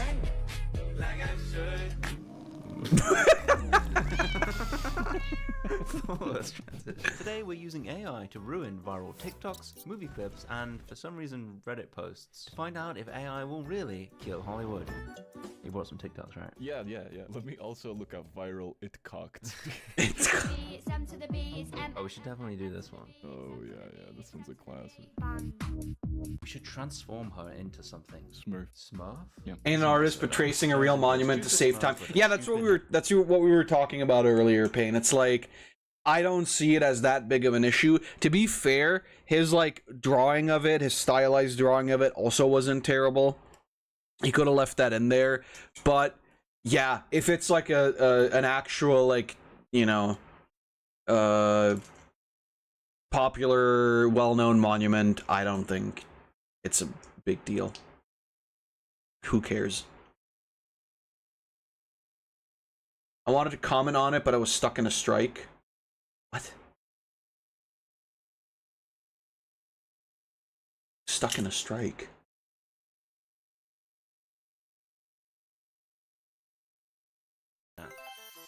Oh, Destiny Strike. Blue! See, I told you. That's amazing. I'm turning into Kermit the Frog. Ribbit, ribbit. Oh my god. That's crazy power. Better than I thought it would be. Maybe next we ask for something a little scary. Oh lord. Oh. It's not nice. Turn her into Bingus. Oh, Bingus. Yes. Meow.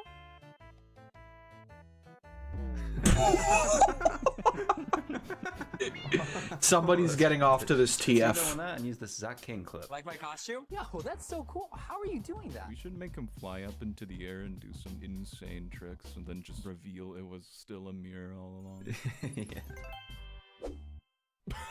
That's... Yo!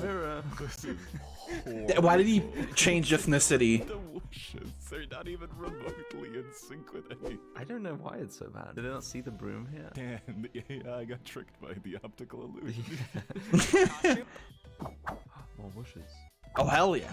The trick is not that you pull a mirror out of nowhere, please. I'm crashing the f out right now. I'm so goddamn frustrated. What if we give him something to be really frustrated about? If it was me making the video, he would just turn the camera around. It's in front of him like a gnome. Why not? I'm crashing the f out. What's up, guys? Today, we're gonna be exploring. He immediately became like... Okay, first of all, what the fuck? He immediately became like more bearable to watch when his voice changed. What? You've been gnomed, sisters. What? Why is he got That's so good. tumor on his forehead? Hey everyone, guess what? Holy shit. Did he get turned into... Yeah, he got sent to the gnome. He got sealed into the gnome. Please. Like a Windows Movie Maker transition. What if he's just like running from the IRS or something and then they hit him with a broomstick? The IRS is chasing me right now. Omg. Is that JD Vance on the left too? It is the rarest Vance. The IRS is chasing me right now. Oh my god. This guy's just wearing a mop. Well, it's good to know that even AI doesn't like the IRS. Me after my first paycheck. Yeah. This isn't really a TikTok. What if we took a picture of a Kikado avocado like this and then told it to lose weight? Yeah, and then we compare the final result with actual current weight loss. We're already ignoring the viral TikTok concept. I didn't know you'd taken this like literally of him losing weight. What the fuck?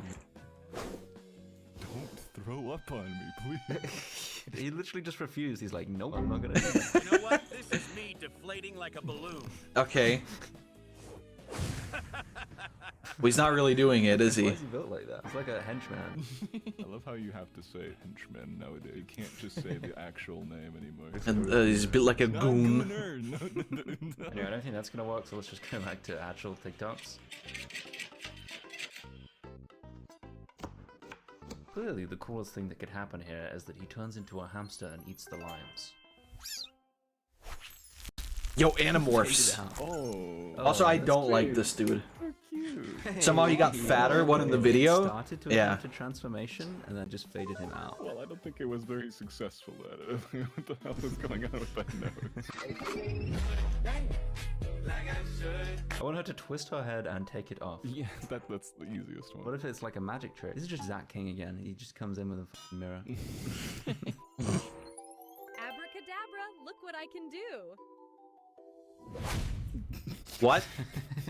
Huh? Give her 6 billion views. Look, I can take my head off. Do it then. Do it then. Do it. Yes. Yo. She's doing pull-ups. The power. The end is terrifying. What the fuck? That is a mess. There is a lizard underneath. Is that something we should do as well? Yeah.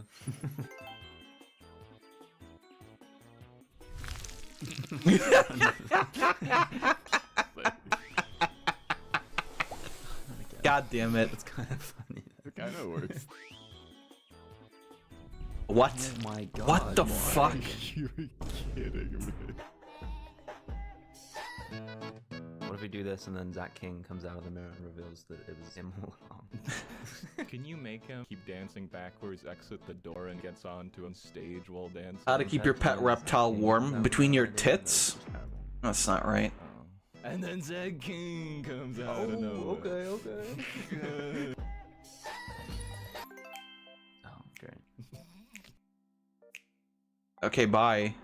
Whoa. What the fuck? Okay. Again, it thinks flying on a broom is just like jumping. That's kind of I based. cannot get that concept. Too good of a physics engine? Question mark. Yes, it's too good. That's the issue.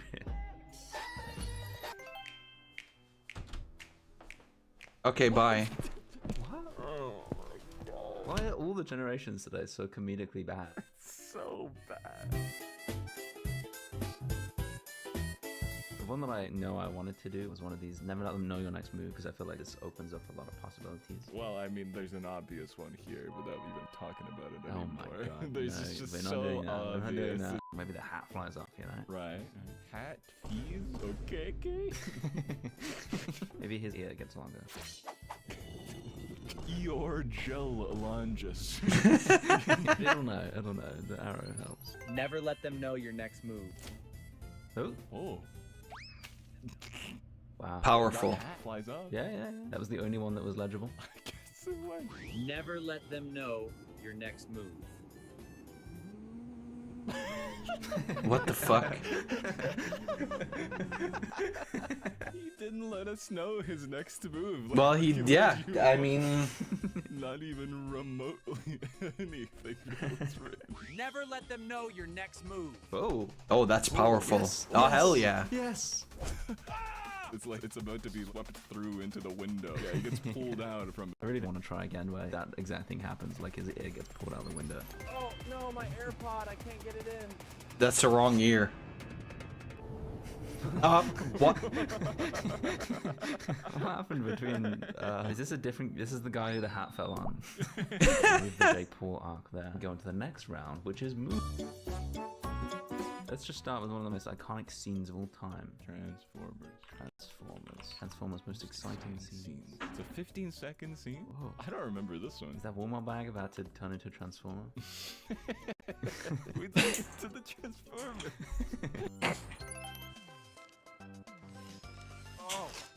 Yo! Sounds like he enjoyed that a little bit too much.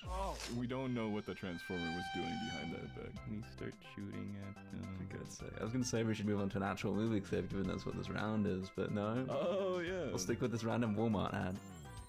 Wait, what's happening to the bag? Oh my god. Oh. What the fuck? What's going on? He's shooting. Don't laugh.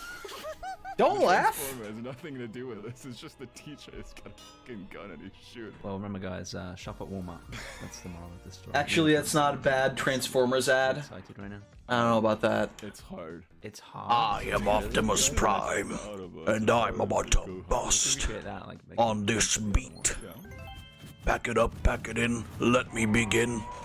He might have missed that tackle a little. Yeah. Just slides to get that butt whip. Nah, he's going for the feet, if anything. Oh my god. In this universe, they come out of Walmart fucking perverts attack. We should change the genre. Yeah. Transformers romance. I lost you. Never. We will always find each other. Damn. It's like one of the new Transformers movies. I walk off into the sunset. Okay, well, this is why we just gotta do dumb shit, because otherwise it's boring. I want to do this Joker scene, but give him a bit of karma. When he gets the final explosion, it explodes him instead of the hospital. Oh, yeah, that's fire. Well, that didn't work. Come on, man. Really? Ooh, finally. There we go. Finally. Let's go. Finally. There's not really much to say about it, but it did it. You want to know how I got these? Subscribe right now. Subscribe right now. Oh my god, I don't want to know what he's gonna do if I don't subscribe right now. I should press that button. I'm so intimidated, I'm going to do it right now. Right now? Right now. The reason I wanted you here today, you know, anime and stuff. What's like a real sick anime scene? Like maybe a cool transformation we could try and recreate. Well, I mean, the classics are obviously like Dragon Ball. Oh yeah, the Naruto, right? You just wanted me here to rage bait. That's We go from this frame? I mean, that's the final transformation. Oh, that's underwhelming. He's still just a guy in some ragged clothes. He got blonde hair, man. I really thought this would be way cooler. No, maybe that's the point though. We'll make it cooler. Yeah. He's tensing up. Are you shouting? Some veins are popping. An aura appears around him. His ears extend.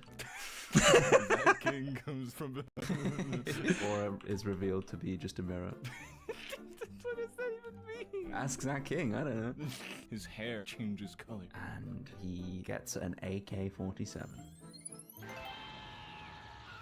The ears, yeah. Oh my god. Oh, I forgot about that. Oh my god, the... Whoa. What? Yo! That's a hot image right there. That was I kind of want to... Yo, that's hard as fuck, bro. Whoa. Oh my god, that kind of worked. That's a hot image right there. Holy shit, bro. That's the shit. That's when you like go to Mexico and you like pass by like this dog-ass taco place. This is the kind of shit they have on the wall there. Fuck yeah, dude. Oh my god, that kind of Who's Green Gohan back there? And why is he fucking peeping?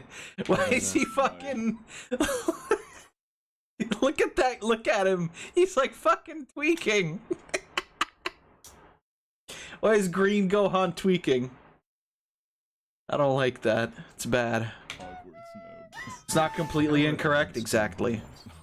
My Hogwarts. Now gang.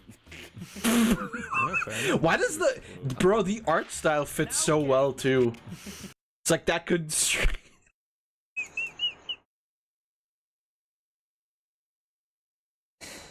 Oh my god. I hope they put this in Dragon Ball Super. Yeah, fair enough. It should explode. And then he's like, my Hogwarts. My Hogwarts. My Hogwarts?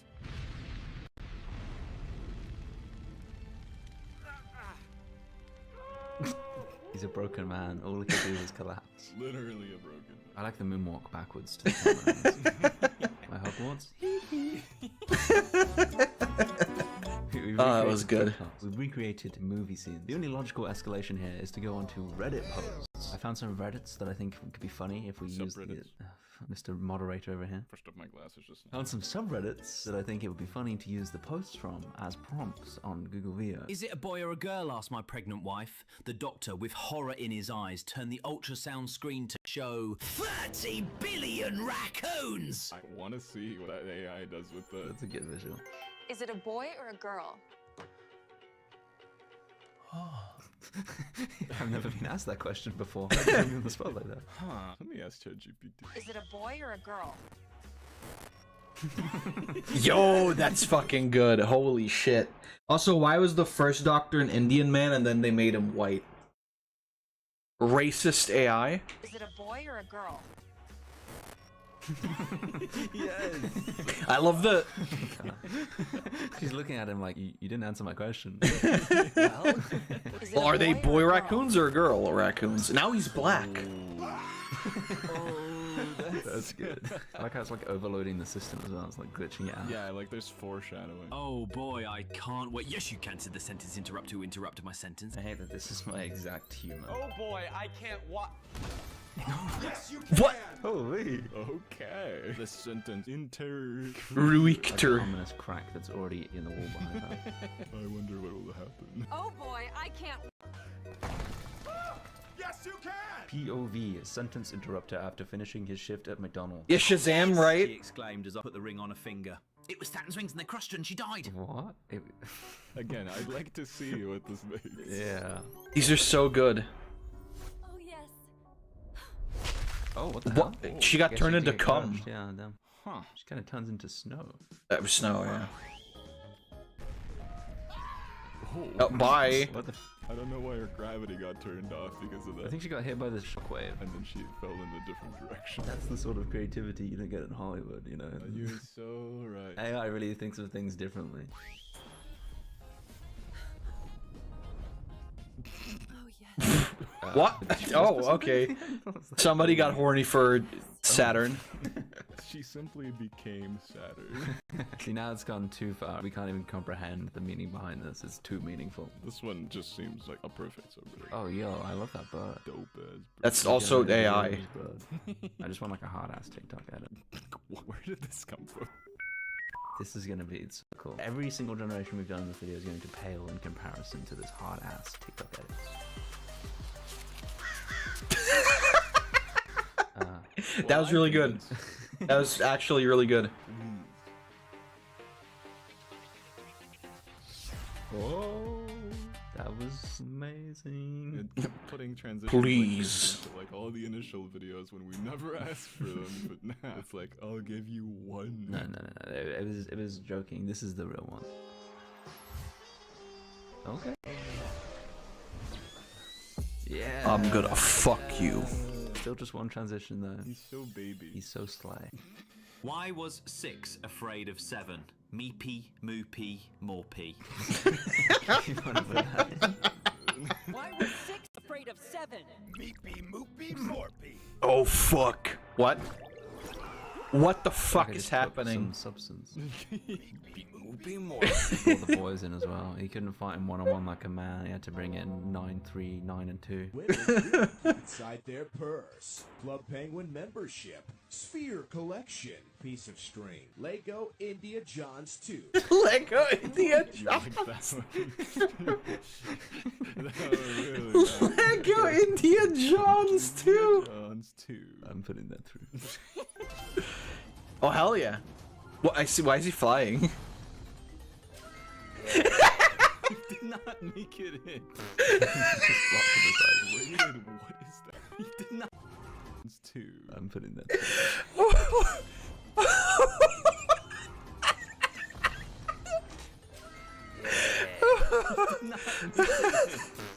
He just flopped to the side. Rated, what is that character? Oh my god. There's a lot of problems with AI art, but someone on Facebook made these dash cam sightings of Gwyneth Paltrow, and I'm highly amused. Who the hell's Gwyneth Paltrow? Who's Oh fuck. Lego India John? Should we? So No, real. I'm scared. I'm scared to try this. I hope he doesn't get run over. Oh. What? You do not simply run over Lego. He runs you over apparently. I didn't want to say. Wait, can I actually even do this? I need to check. Not made by AI ever again. Can I do Google VO? So yeah, Hollywood dead, and we killed it today. Just now. Just now.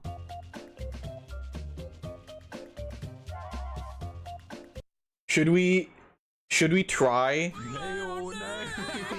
Awesome. Should we try to make some AI stuff after this next video? Let me know.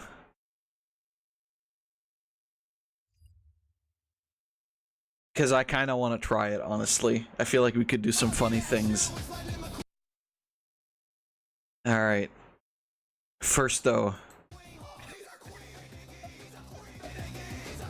It's like a cult. Me and my friend both like messing around with AI music, but there's just one problem. I think he writes absolutely booty lyrics, and he thinks the same about me.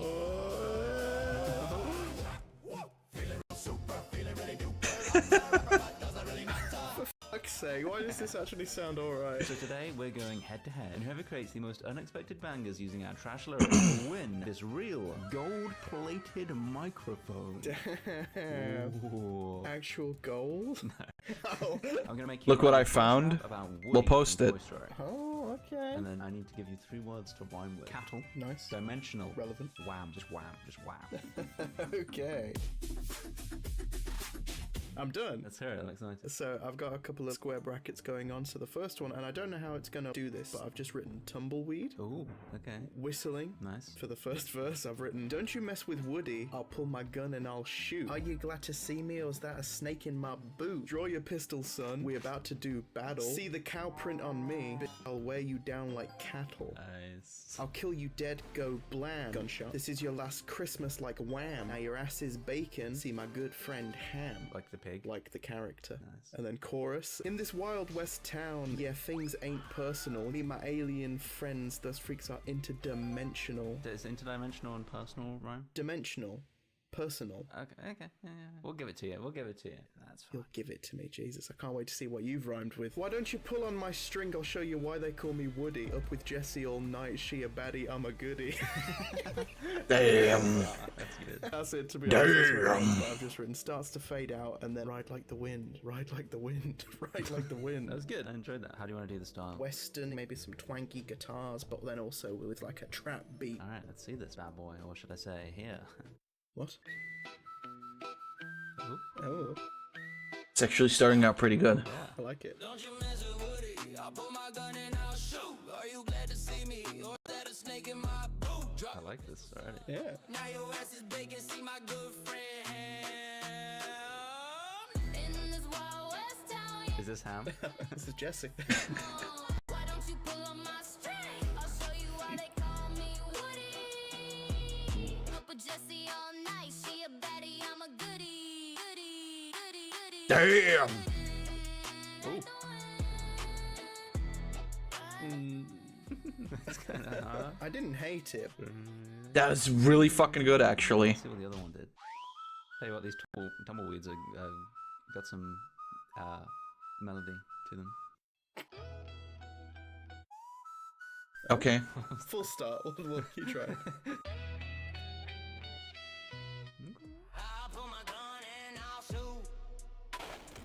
Gunshot. Are you glad to see me? It's a bit of a vibe, to be fair. It feels pretty epic. Is that a snake in my boot? Am I crazy if I say this sounds like an Amy Winehouse song or something? Yeah, like I've got a song in mind that I feel like it sounds like, to be fair. You should say that song. No. Ride like the wind, ride like the wind, ride like the wind, ride like the wind, ride like the wind, ride like the wind. The record broke, I think. I quite like that. I think the worst part The of it is Skibbity Senator. We'll look at that later. Before we generate more versions, let's put that in Jammable to apply the Woody voice filter. Feel your heartbeat next to mine. Sounds alright? Yeah, that'll do. Alright, whilst that's generating, should we try something a bit faster? Oh, yeah. What if you say like techno western? Techno Western. I'm on board.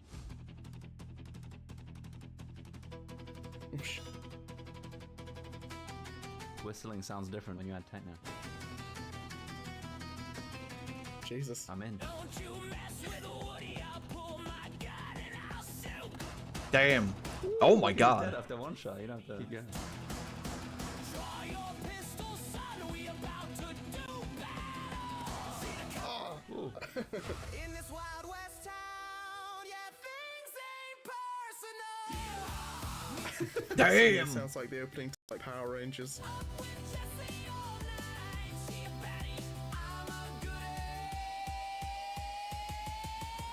Butchering that line. Sounded like being at the dentist. I think this one started out pretty well again, and then by the time they get to the chorus, Fell off. What if we just say good chorus for the style? What else would be good? If you subscribed right now. Hey. About to do battle. I kill you dead, go Wow. Wom. That was a dog bark. Hey, it's actually pretty good. I'm into it. Still not great, but I like what it's going for. I don't. I should do another stream Down in the comments. where we generate some songs, I think. Maybe next Friday is what we'll do that. Okay, we asked it to do. I talked about, well, you know what? Really bad one, and then we'll move on. Yeah. Oh, this is shit. This is really bad and awful. Don't you mess with Woody. I'll pull my gun and I'll shoot. Kinda sounds like Mika. Now your ass is bacon. See my good friend Ham. Mm.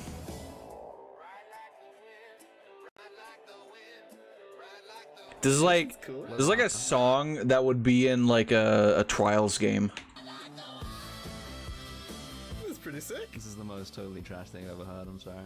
Before we move on to my rap, let's hear the version with Woody singing that we generated. I'm sure it's gonna be great. Don't you listen, Woody. I'll pull my gun and I'll shoot.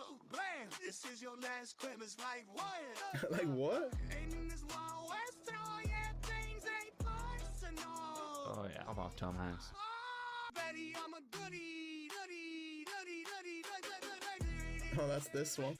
Some straight fire right there, wow. Yeah. So, my rap then. I want you to bloody do Lightning McQueen, mate. Oh, snap. Another Pixar character, eh? The first word I thought of for you was... Was that Lightning McQueen? For you was, yeah. That's funny. I want to give you Garage. Oh, nice. Flabbergasted. Oh, nice. And, bloody hell, how do I compete with Wham? Mariah Carey, maybe? Oh, like, cause Christmas songs, right? There's your third word, Christmas. Oh, nice. Are you ready? I'm pretty proud of this one. Okay, good. So a little quick spoken intro. McQueen on the beat. Merry Christmas, everybody. Lightning McQueen, the toughest on the track. Leaving skid marks when I drive so fast.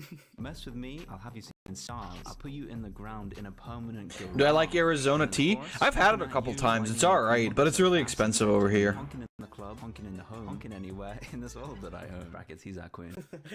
Verse 2. It's that time of the year. Wait, how does this plug it? Okay. It's that time of the year once... Wait, this is awful. It's that time of the year once again where I spit dust. Every damn December like Merry Christmas. Ho ho ho. You's looking nice and right. You wanna see my 8-inch exhaust pipe? I'll plug your jumper cables. Yeah, you'll be blasted. I ain't eat for weeks. Yeah, I done fasted. My boy Rudolph, he be outcasted. Cross the finish line and I make you flabbergasted.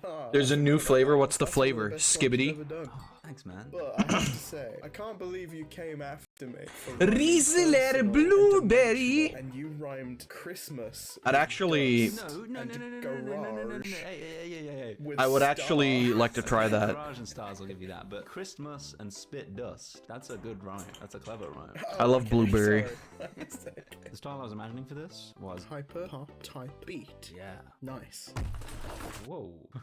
What was that? Sorry, man. I literally just like crashed into my desk. Speaking of desks, have you got a lame, boring, trash desk that doesn't even move? No. Then boy, do I have the product for you. I would if the can didn't look that ugly. Show me the can. Show me the can. I haven't tested every single standing desk, but this one's pretty good. Show me. As someone who spends a quite frankly time working at a screen and then gaming at a screen, staring blankly at a screen, making every life decision I've ever made, the standing desk is an absolute must. I genuinely don't think I could have live streamed for a third reading out all of my subscribers' names if I didn't have a standing desk. I was constantly up and down throughout that entire stream, and it just helped me keep active. I may have lost my sanity during that stream, but at least I wasn't uncomfortable doing it. The FlexiSpot E7 Pro standing desk has a weight capacity of up to 440 pounds, so you could literally use this thing as a desk. I'm gonna have to get like different desks for when we move. But I also have to like look into how I'm gonna set everything up. I also probably need to build another gaming PC for Rose. But that's fine. Structure, which I don't know what that means, to be honest, but the motor is quiet and the legs are super stable regardless of what height it's at. Here I am very aggressively typing with the desk in standing mode, and you can see that there is like barely any wiggle at all. Lastly, and I feel like I don't even really need to say this, but this thing just looks amazing. It's a super simple and clean design. Can I actually, yeah. That's the color that I picked. I guess you could say mahogany was the one for mahogany.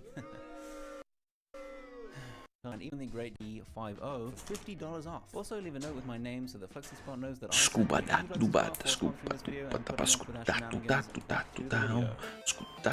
is our first Lightning McQueen generation. Lightning McQueen, tough sounds so bad. Honking at you, it's Lightning McQueen. Honking so fast, amphetamine.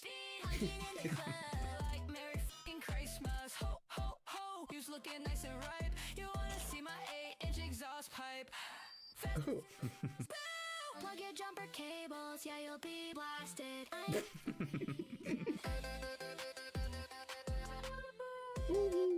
There's almost nothing to say about that one because it was kind of just like alright. It felt like an attack on my hearing. It sounded like terrible YouTube songs. That looks horrible. I'm gonna show that in a second. Just wrote cars.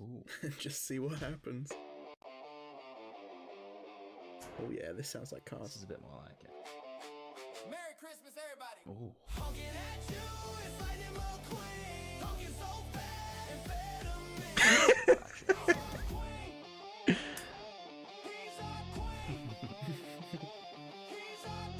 Hell yeah. Yeah, he is. It's that time of year once again where I spit dust every damn December like Merry f***ing Christmas. Why? Oh, that's such a shame. It's actually really good. Rudapole? Still works. That was pretty sick. That was a banger, honestly. Even if it did say Christ Mass. Marks it down for that. Goes from S tier to fuck you. Yeah. What if we do 1,000 BPM?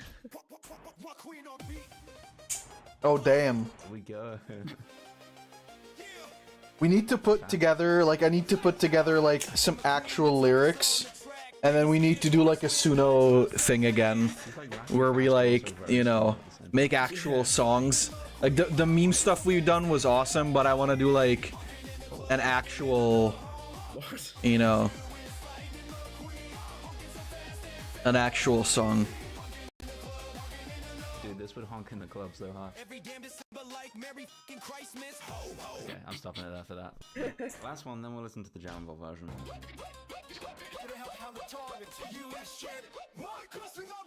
What did it say? And it just speaks so slowly. Okay, one more try. One more. It's like gambling. This is the one. Fab Bald song, please.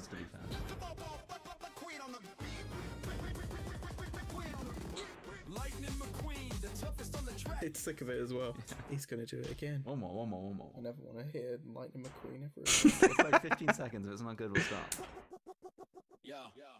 McQueen on the beat. Merry Christmas, everybody. This is actually based. I feel like no matter what it sounded like, you would have been like, oh yeah, this is good. Just so we can listen to it. Lightning McQueen, the toughest on the track. It's faster. Even skid marks when I drive so fast. Feel yucky, stay. Mess with me, I have you seeing stars. Put you in the ground in a permanent garage. I'll get at you, it's Lightning McQueen. He's our queen. He's our queen. He's our queen. That's like a cold. Time of year, once again, where I spit dust every damn December like Merry f***ing Christmas. I mean, it said it properly, but it didn't rhyme. Alright. No, it's We'll almost leave like that Dust and Christmas don't rhyme. Let's quickly hear the man himself sing this, and then we'll move Merry on. Christmas. Yeah, really quick.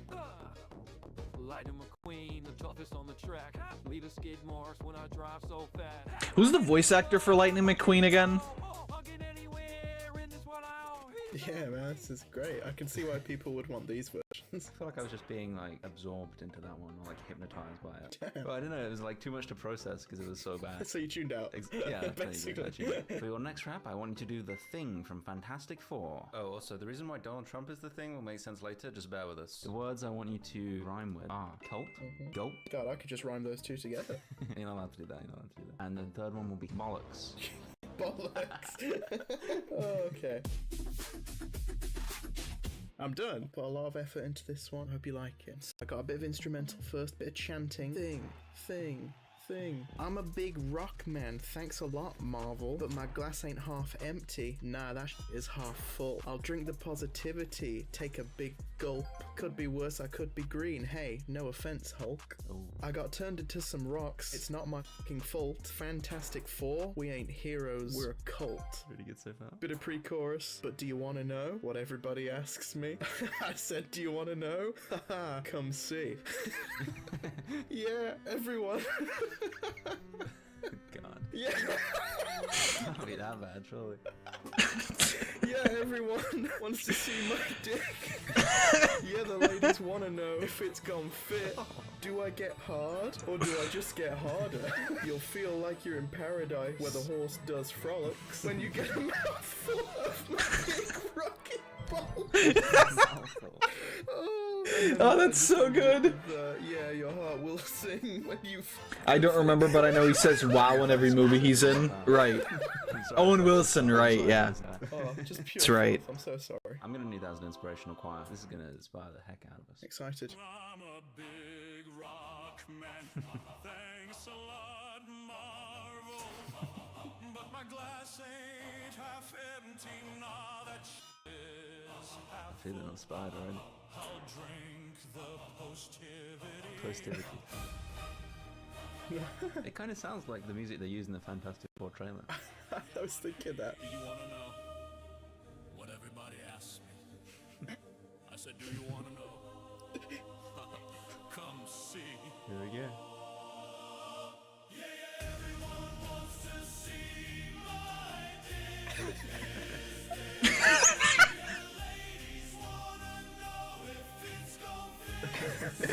Oh, that's so good.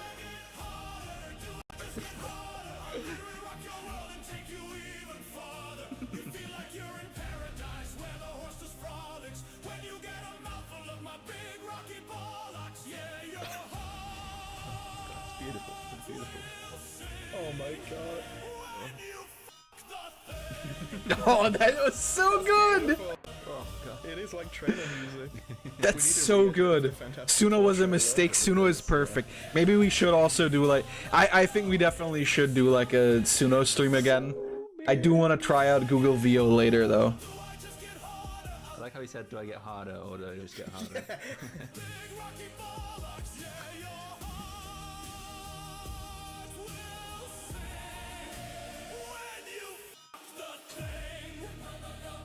Fantastic Four.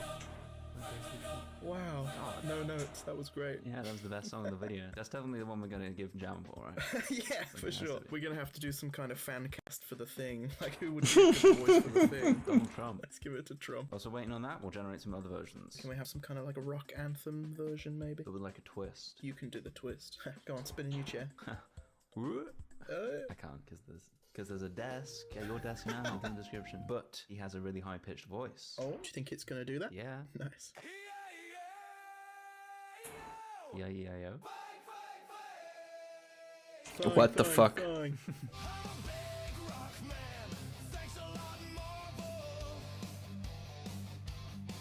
Okay. That positivity. Still didn't fix that.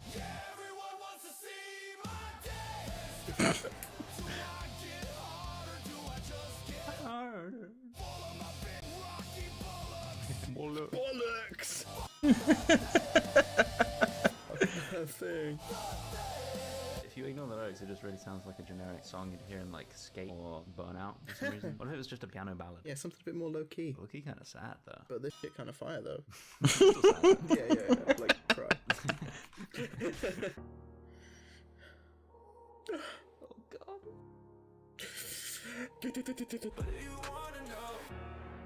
Everybody asks me. Come say. Yeah, everyone wants to see my dick. Yeah, he's so sad about it. When you get a mouthful of my big rocky ball. This one sounds the most like a real song. Yeah. This is big guitar solo. He's playing this with his. You feel like you're in paradise with a horse does frolics. When you get a mouthful of my big rocky ball.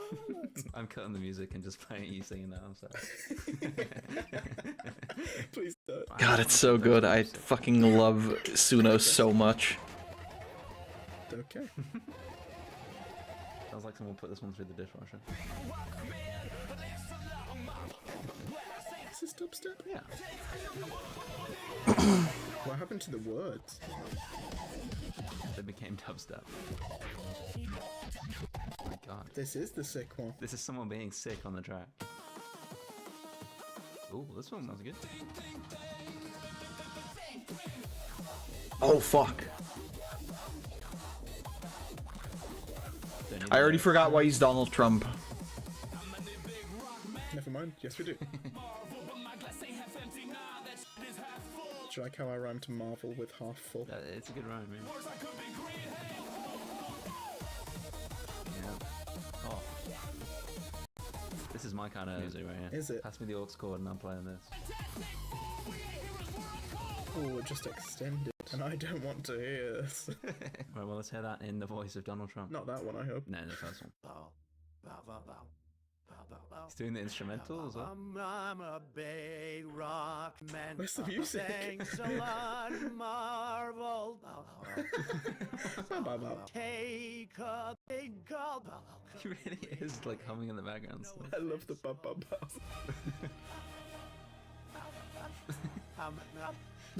Yeah, my name. Okay. You wanna know what everybody asks me? Sounds the most like Trump. Come see 'em all. Oh, never mind. Well, I guess it's time for the final rap. You gave me a superhero on the big screen. Don't copy me again. You copy Pixar. Don't copy me again. Superman. Ugh.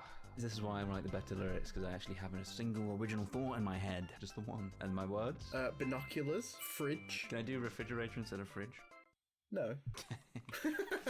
And, how about mouse? I did really go off the rails at the end of this one. Maybe not in a good way, but we'll see. This first bit, it's hummed. I wrote dun dun dun dun dun dun dun dun dun dun dun. Yeah, like the Superman theme. That's my theme tune. Read it and weep. Pick you up when I do my baddie sweep. Don't worry, taking you to your house. Gonna make you squeak like a fucking mouse. Quite threatening. Not in a threatening way. Once I'm done, put you back on a bridge. Then go back to your house, loot the fridge. Without me, you'd only have Green Lantern. Put on my glasses and I become a freaking phantom. Ooh. In brackets, are you guys blind? I literally look exactly like Superman. I just have glasses on because Clark Kent and all that. The chorus is feeling really super, feeling really duper. I'm not a rapper, but does that really matter? How about I put my glasses on that makes everyone think I'm a good rapper? How about I put on my glasses that makes everyone think I'm a good rapper? This is advice. Okay. The second verse, who's that speeding towards me? He looks spectacular. You've not got supervision, so let me get my binocular. Oh crap, it's Lightning McQueen. And then we have a spoken word radio voice. Lightning McQueen drives over Superman, killing him and ending the rap. Wow. Gosh. Where to begin? It's quite the journey. I thought I'd go for sort of like a funnier one rather than just good lyrics. So. Oh, that was funny, was it? Trying to provide it. We're just having a. That's a good point, actually. What style for this do you reckon? We haven't done a sea shanty.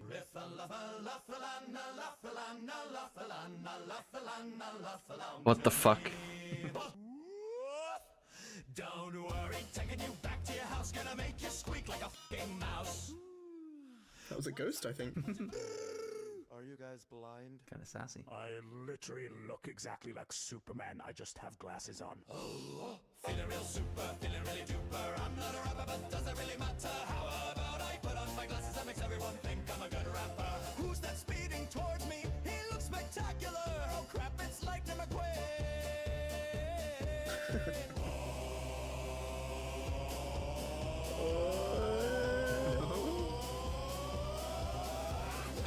It's like he's yelling, whoa, right before he's getting hit.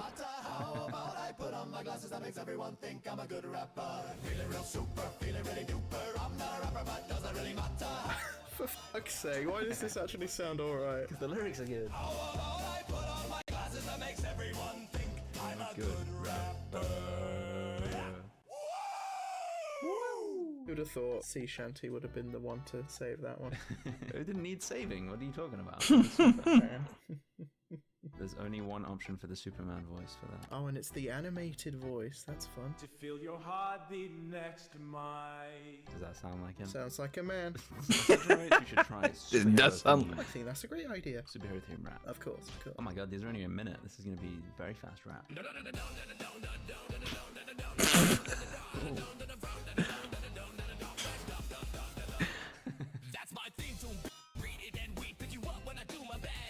This is what I was imagining. Feeling real super, feeling really duper. I'm not a rapper, but does that really matter? This is so good. Put on my glasses that makes everyone think I'm a good rapper. can't even argue. You're annoyed because it's another really good one. Yeah, but it's not because of you. Let's just put that out there. There we go. No, I'm not having it. I'm not having it. If you want to sabotage me, I'll let you pick the star for this next one, alright? We try and make it sound bad. Alright, fine. Jazz, villain, triangle, like the instrument. I promise you that's still gonna sound fire. No, I've ruined you.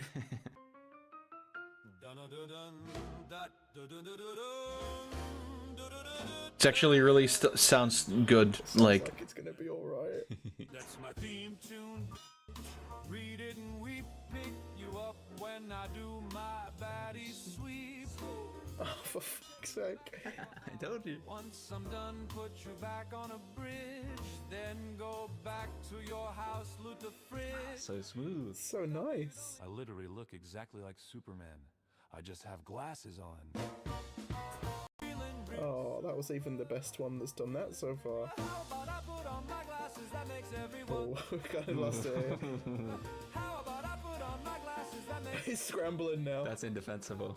Yeah. Lightning McQueen drives over Superman, killing him and ending the rap. In memoriam of Superman, he really was Superman.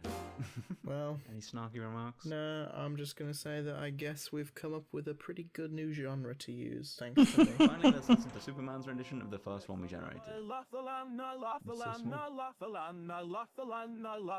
To me.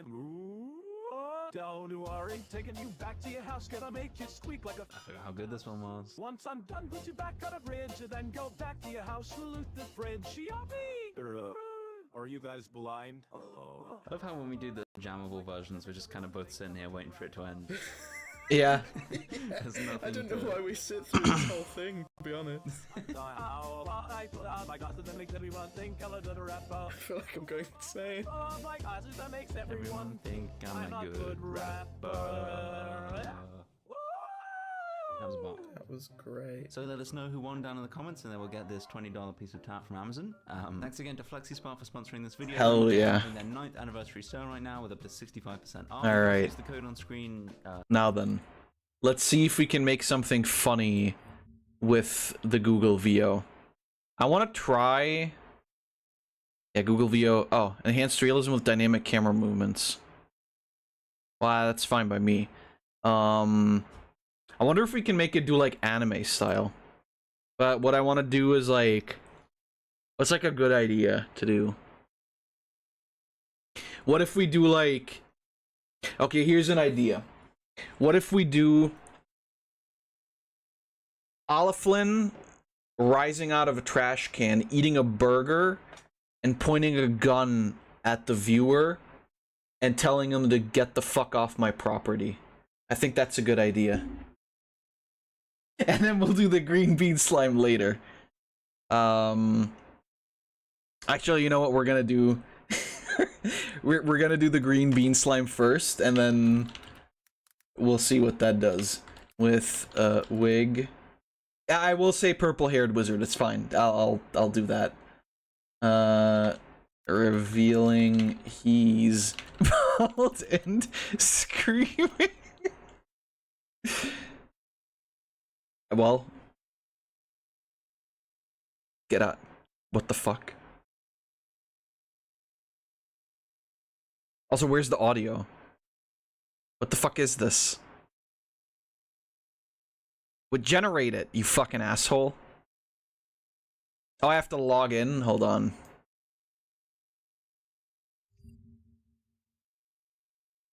I'm gonna log in with my Sliggy account then.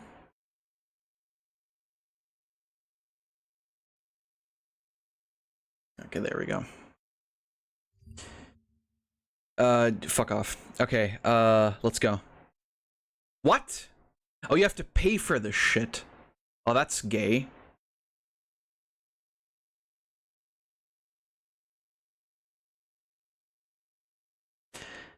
Fine. I got paid this week, so it's okay.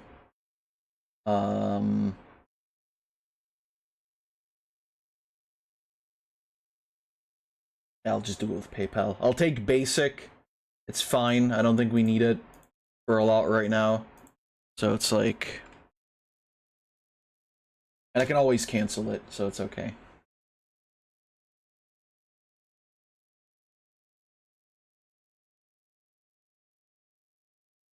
pay for it, then tell your bank it wasn't you. That isn't gonna work, but okay.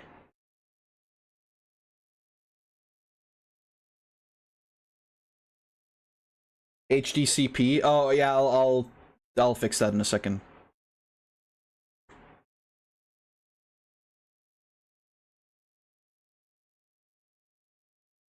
Oh wait, did I just subscribe for I just subscribed for a year, I think. Well, whatever, it's fine.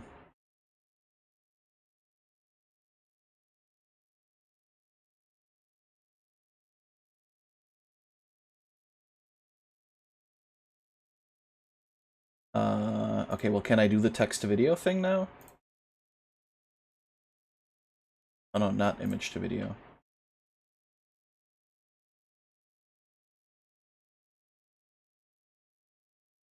That's why there was no audio. Okay, hold on. I don't think this is gonna crash the stream or anything, but I'm just gonna disconnect and reconnect.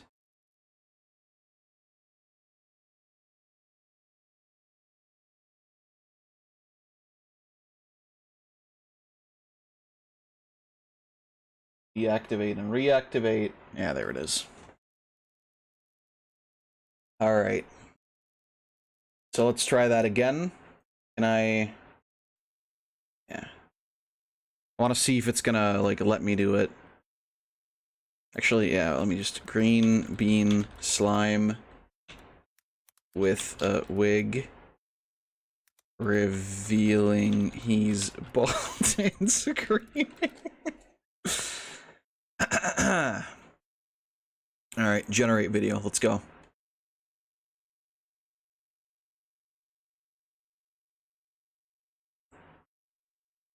Average generation time of 2 minutes. Alright. We shall see what it gives us. I love playing around with this shit. I just hate the fact that you have to, like, pay for these. But it's okay.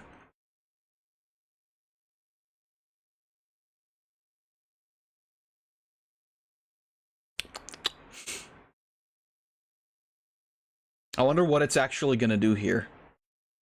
Also, is there like a dark mode for this shit? There is not. That's very cool of you.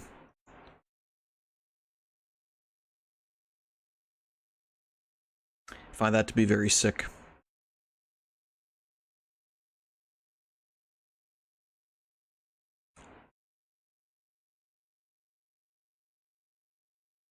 Well, okay, while that's generating, I'm gonna show you guys the Skibbity Rizzler.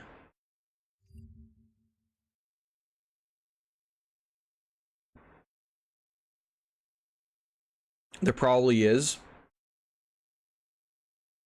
Possibly.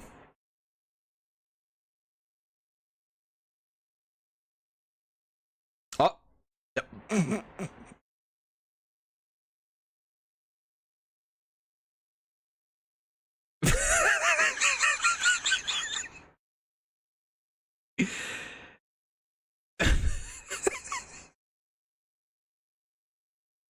Okay, but why didn't he... I wanted it to generate audio. Why didn't it generate audio? Oh, can Google VO not do that?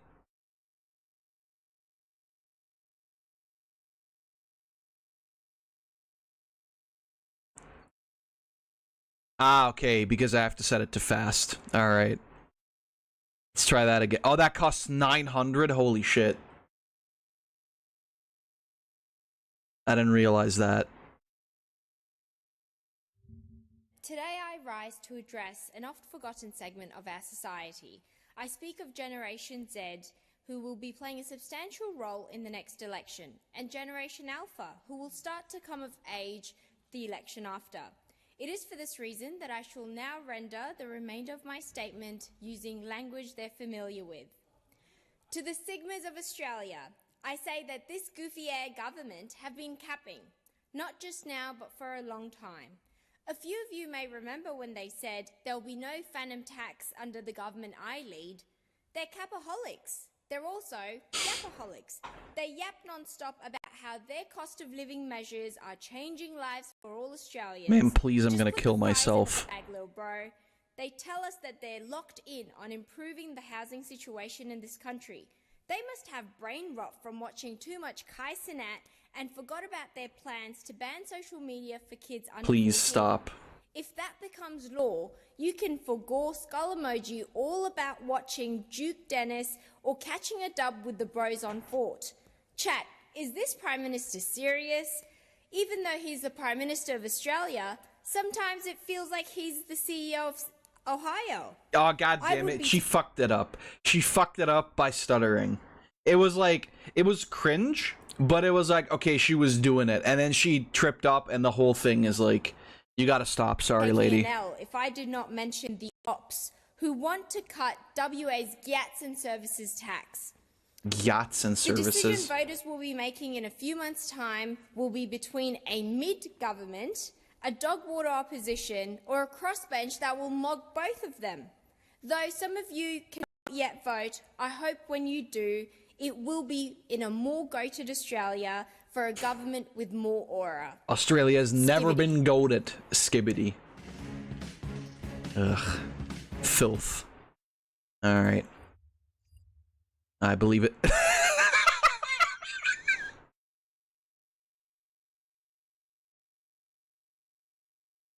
Why is there no audio?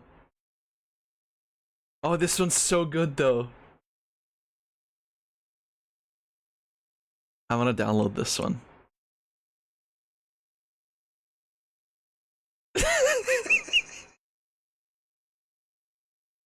All right.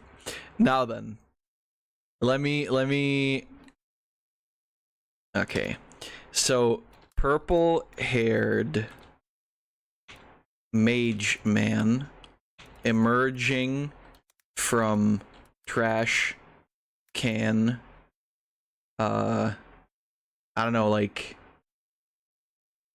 in front yard while eating a burger, then pulls out gun, points it at viewer, and says, put it the question mark maybe, well, later, and says, get the fuck off my property.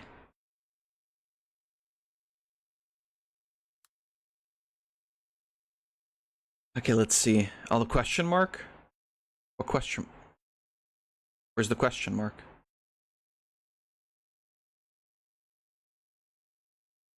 I'm blind.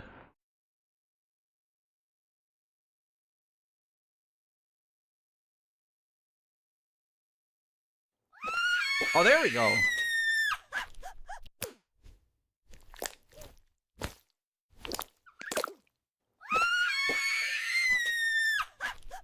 That is what I sound like.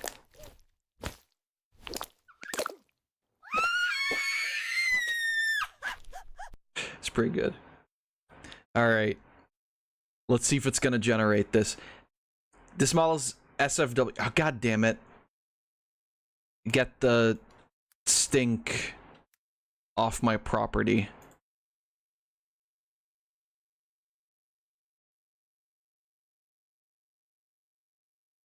Now I'm curious what this is gonna do. Onino. Fook. You get the onion off my property. I should have been eating onion, you're right. Shit. Whatever, I'll buy more of the funnies. And then we'll do another one. We'll do another one where he's like flying on a broom and he's using his wand to like shoot onions at people. Okay, I have an idea.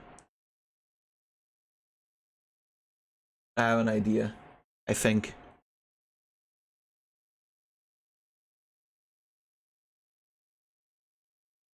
Send me that one then. I can send you both. We'll see. We have to see how this one turns out. Does it scream in this one too?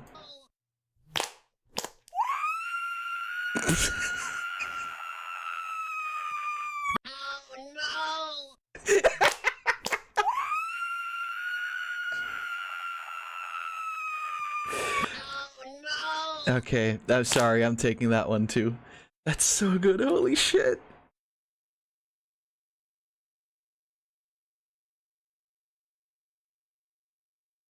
Oh no, I hate that AI is so fun. I'm a gnome? No, it says oh no.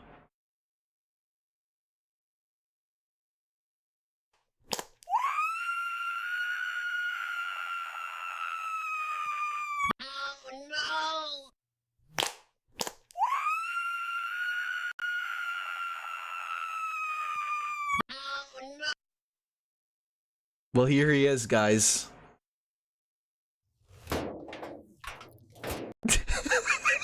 Get the stink off my property!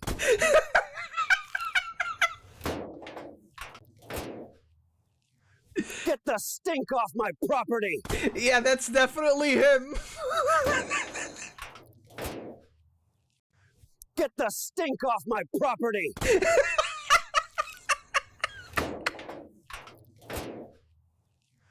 Get the stink off my property! Alright, well, I'm downloading that. Okay, hold on. I gotta buy more of these fucking pieces of shit. I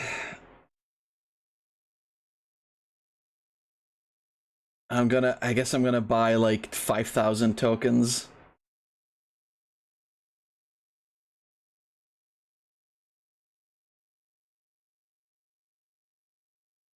I hope it didn't just do the HDCP thing again. No, it didn't. Okay. Alright. Okay, text to video. Don't forget the hat next time. Yeah, you're right. You're absolutely correct. Okay. So, our prompt this time is going to be,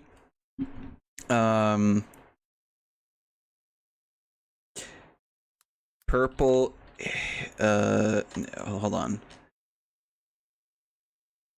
Mage man with long, or like, I don't know, shoulder long purple hair.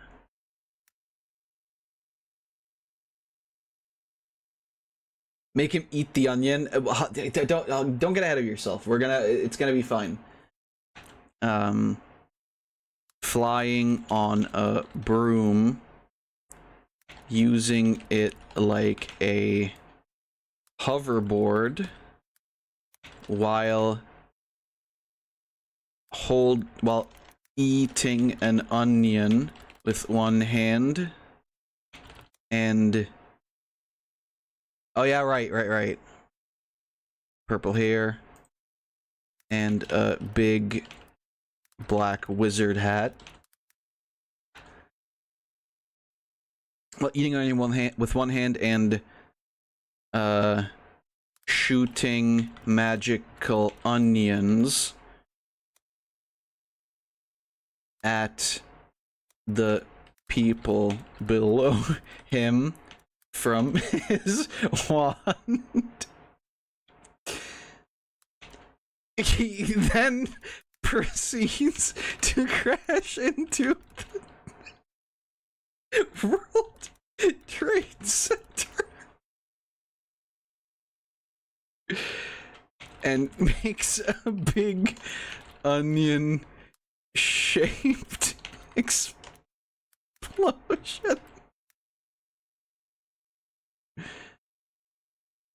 Is it actually gonna do this though? That's what I want to know.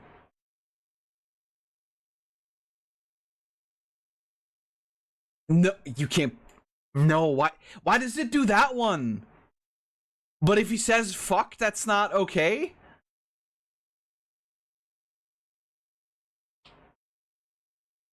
Whatever, we're gonna watch this one again because it was funny.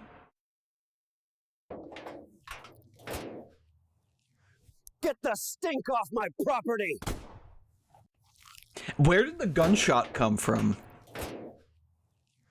Get the stink off my property!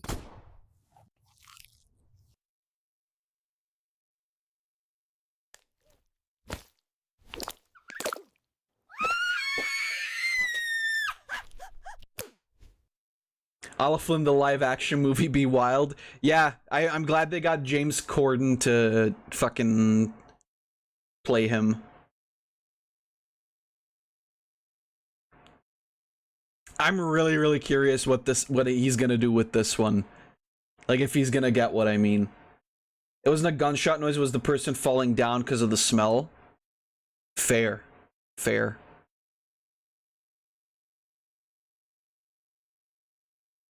I think.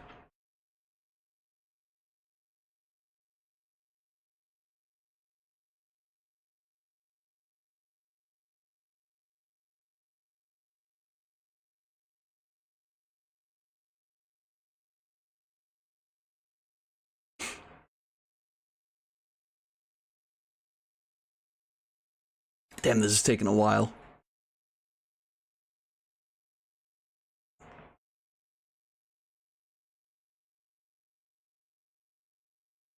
I don't know why these... Oh no. What the fuck is happening? Oh god.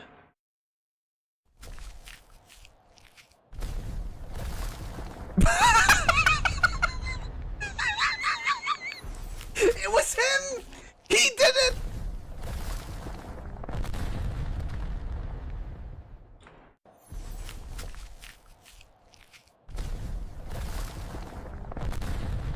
I like that it just... Why is he an elf? I don't know. I can't tell you that. Why is his broom like an actual hoverboard?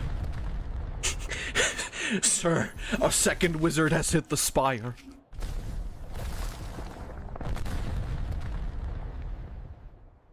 Also, that's not an onion explosion.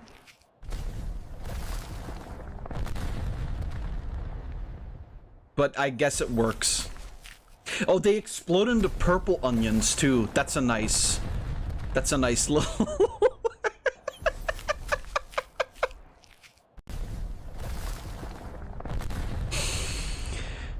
Oh my god. Okay. What are we doing next?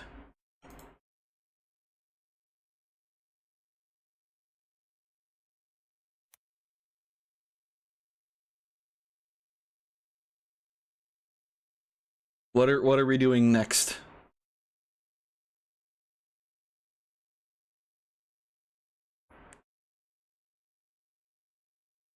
We've got like 4 more that we can do just about, so...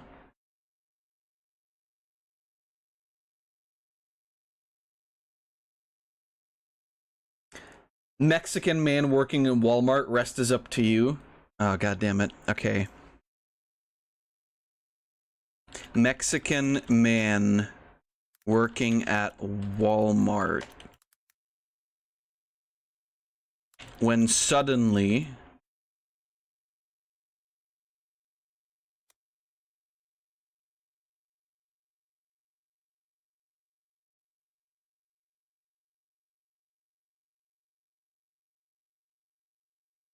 a massive knight in blue armor crashes through one of the shelves.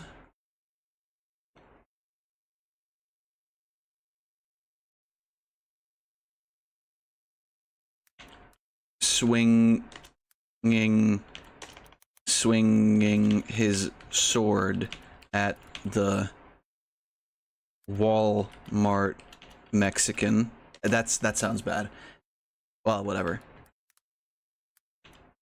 But the Walmart worker defends himself by squirting a bottle of ketchup at the knight, and then he dissolves? I think that works. I think that works pretty well.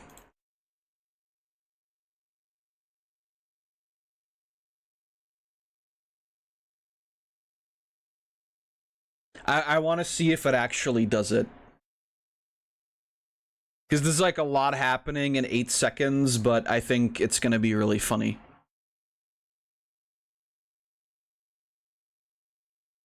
Also had a screaming slime. Well, too late.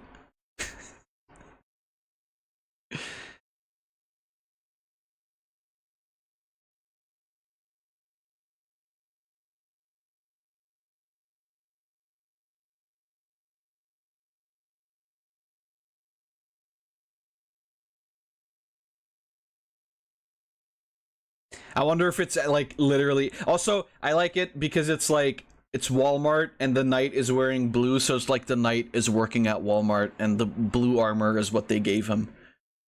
But also it's Tidor.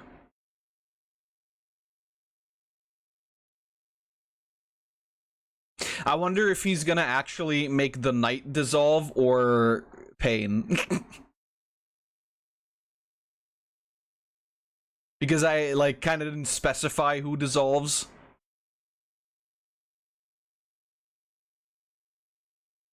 But it's fine. We'll figure it out.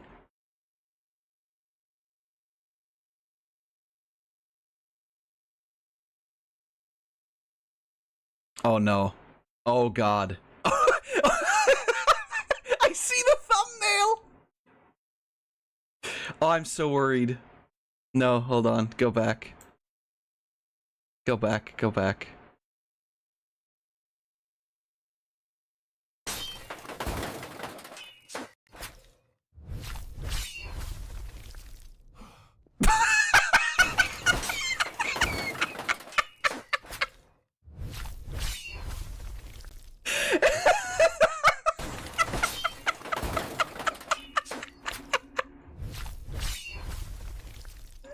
Honestly, that's like a very Tidor thing to do.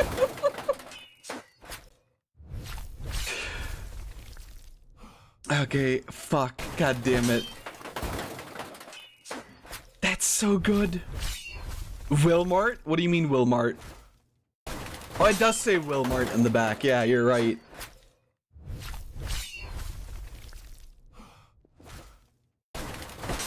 But I like, he doesn't actually dissolve. It just like sparkles and then he's just like, well, I'm dead. That's a very Tidor thing to do. Oh god, there is an image to video as well, yes. Where is the, that doesn't, it doesn't let me do it though. Oh, there, image.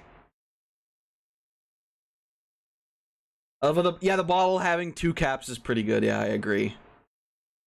Is there an image you want me to do? Oh, we can do 10 seconds for this one. If you have an image that you want me to try, just send it and then I'll like put it in here. I'll just have to probably like move over the tab because it might show some porn that I was working on. But it's fine.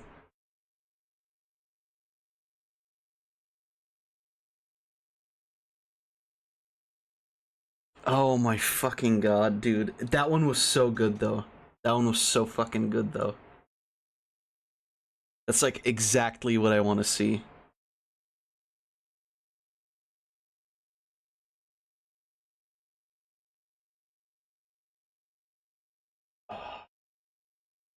Yo, is that Pikachu? More like Freakachu.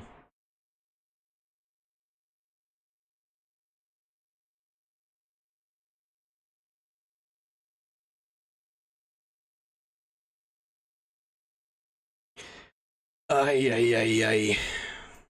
I'm gonna move this over here for now, and then I'm gonna also send Floof. Do you want... Should I just send you all of them that we made so far? I'm just gonna send you all of them if that's possible.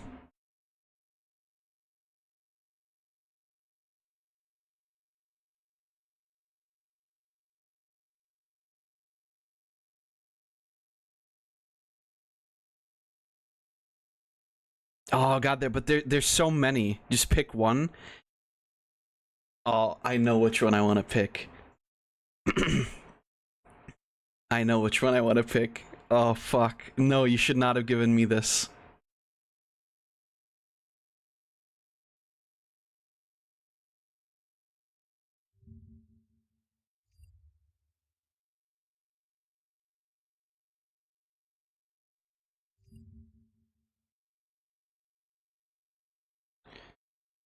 recreating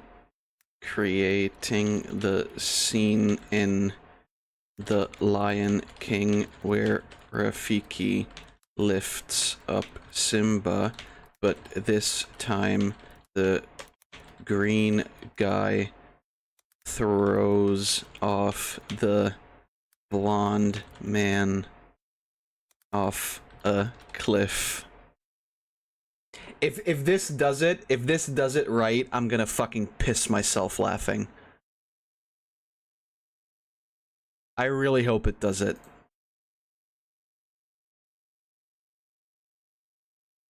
Please, please, God, please let it do it right.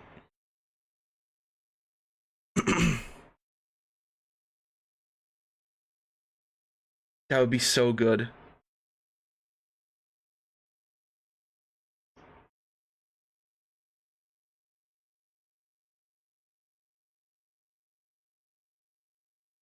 It is only 200 this time, yeah. So it's like the image to video is a lot cheaper, so we can fuck around with this a bit more if you've got like good images.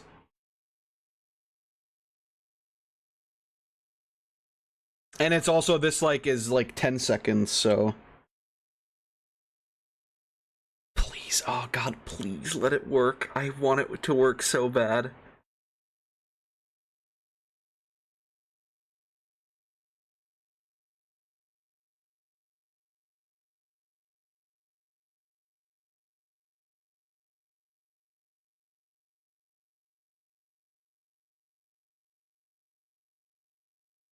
Take a few minutes. All right. Well, in the meantime, if you guys have like any shorter videos you want to send me, feel free to. 5 minutes in Photoshop. I hope you die on your way to MCM. On your way to Because I don't know how long it's gonna take to. Oh, there's another Magic Mush video. I mean, we can watch that.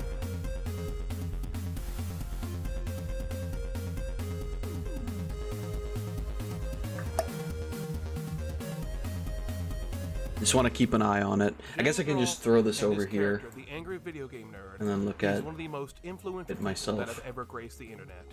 And I think a lot of people don't seem to realize that. The foundation for content creation on the internet is basically all thanks to him. Guys, it is with a heavy heart that I tell you that the shit is done. No, don't show me, don't show me, don't show me.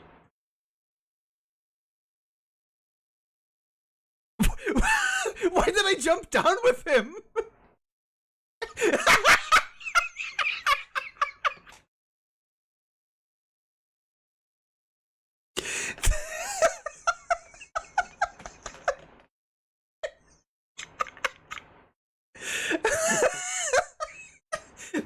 I don't think there is sound. This one didn't make sound.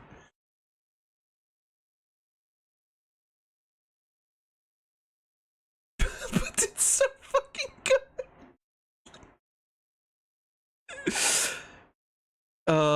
I don't know if you can do sound with these ones. I don't think you can.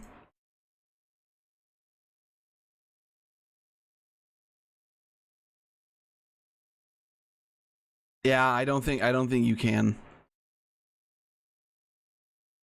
Oh my god. That sorry, I have to watch that again. That was so good.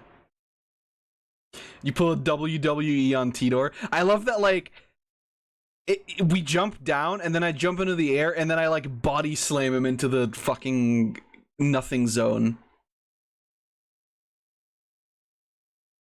It's like, die, fucker. Okay, oh, we got a Markiplier one.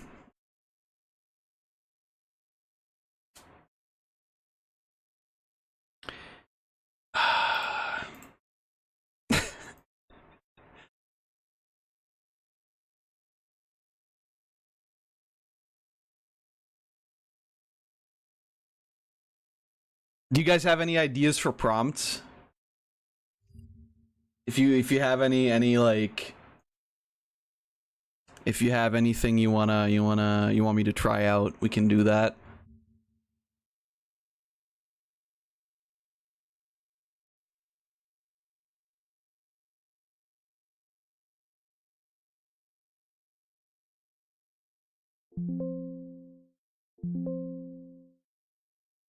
Gotta rename this one.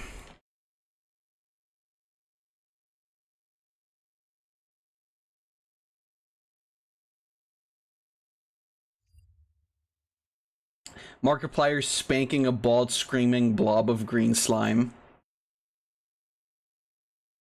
Okay. Let's see. This is the last one we'll do for now. Maybe next week we're gonna do like a Suno and AI video generation stream, but I think we can do this. Okay, Markiplier spanking a screaming green blob slime man with a crowbar until he explodes.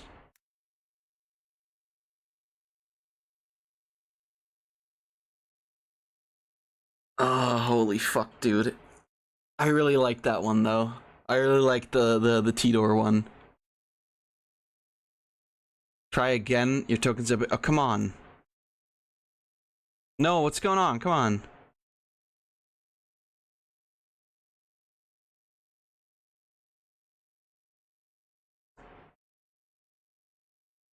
Oh, I guess it's the... Oh, come on. Why doesn't it work? Okay, maybe Markiplier is the problem. Man.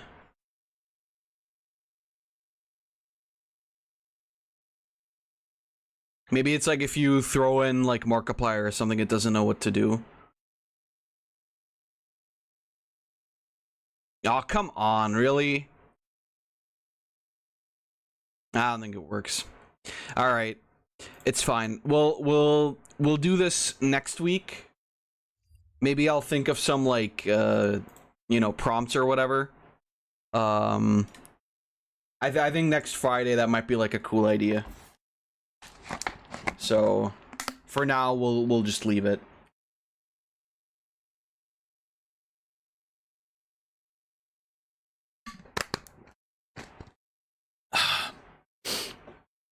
God damn. All right. Another Magic Mush video. Let's go. Of, if not the first internet celebrity.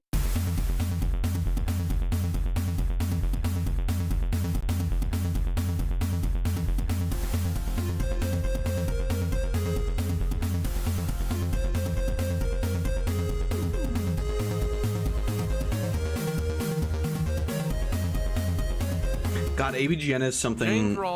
And his character, the angry video game nerd, I just like is one of the most jump back into so many ever times. graced the internet. And I think a lot of people don't seem to realize that. The foundation for content creation on the internet is basically all thanks to him.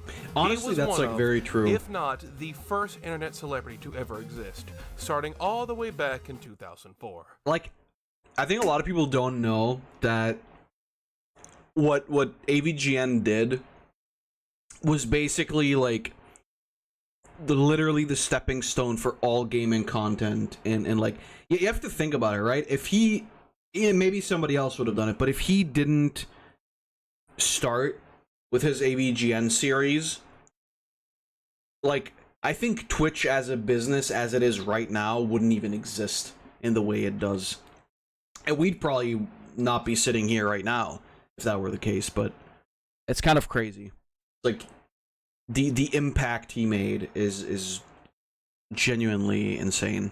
This game sucks. He was one person you would constantly look to for new entertaining content. You were constantly coming back for more. He had personality and a nice hook that a lot of people grew to love. Nowadays, there are literally hundreds, thousands of people out there making content for you to watch and keep your dopamine receptors in check. But back in 2006, there was slim pickings. And James was one of them that didn't have me reaching for a way out.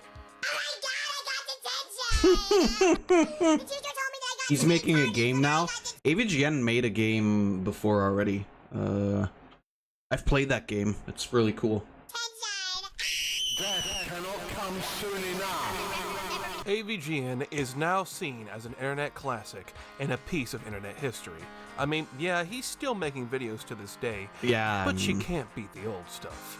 And that was true. I haven't even- watched an AVGN video, I think, since 2016, maybe 2018. I'm not sure if that's 100% correct, but like, I think the last stuff that I watched was like a Christmas special that he did or whatever. And I don't think that a lot of the new stuff like holds up at all. But like the old videos, especially if you don't watch like the DVD season releases, but if you just watch like the actual videos, they are stellar content still to this day. They hold up incredibly well. Back then, because due to the success of his series, there was of course going to be others who wanted that fame as well. And their solution to getting that The fame Nintendo was doing the shit exact cube. same thing James was doing.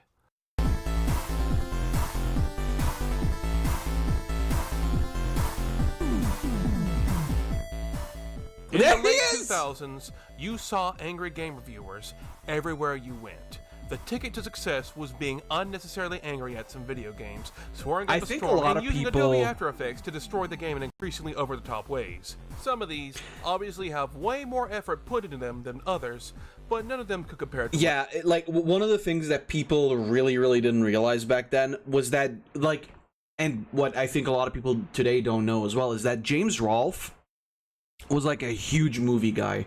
I think he talked about it before. He was like more of a movie guy than he was a video game guy, for sure. And he also had like Mike Matei co-write a lot of stuff. Like, they were basically doing it together. But like, James was the personality, I guess, that you were seeing on screen. But what's really impressive is that as AVGN went on, you could tell in a lot of different episodes that like that whole, I don't know if he like actually went to school for like filmmaking or whatever, but I believe he did. I think he said that in the making of episode, like the making of an AVGN episode, which is like I think my favorite episode of all of them. But my point being is that you can very heavily see that like he's really inspired by a lot of like film in general, and the equipment he was using back then was actual like genuine like movie making equipment, and I think that's why the quality of what he was doing was so high and nobody could compete with that, because like by the time that the making of an AVGN episode came out, which was like, I don't know, 2010, 11 maybe, he was genuinely using like actual like studio equipment, right? He was like, he had like a boom mic and everything. There was a lot, and that's what a lot of people were missing, was like the hardware, but then also the effort and just like the personality to do it all.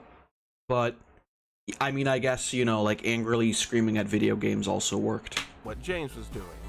But also, some of these got really bad.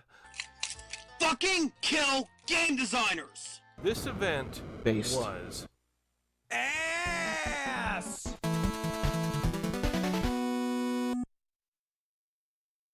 The Although before Nintendo we start, shit cube. I want to mention one real quick. One of the first people doing the same thing James was doing was DSP. RMake21. Oh, never mind. Now, RMake was obviously taking cues from James, but he did it in his own unique way and gave it his own personality. Fingers dancing all over. The videos were obviously way lower quality than what James was doing, but they were still really enjoyable. Just because someone is obviously copying something doesn't automatically make it bad. RMake's videos were like going to a hole-in-the-wall restaurant. The food is sloppily piled on your plate and looks bad from a distance, but when you actually went and tasted it, it was really good. I'm bringing him up now because it should be known, and I'm terribly sorry to anyone just now learning this info that He's loved dead. Armake's videos in the past. Armake21, Marcus Paracho, passed away in late January of this year. One of the old guards of Angry Gamers on YouTube is no longer with us. And may God rest his soul and condolences to his family. I thought it would be an insult not to mention Armake and his legacy in this video. But now that we've got the condolences out the way, let's see how deep this rabbit hole goes. I wonder how many of these I'm gonna remember, because I've seen a lot of these.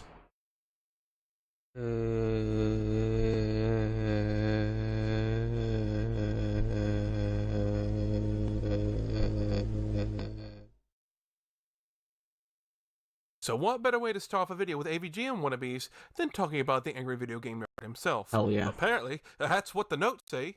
Yeah, I already worshipped him enough in the intro, so why don't we talk about one of his episodes to get ourselves in the right headspace?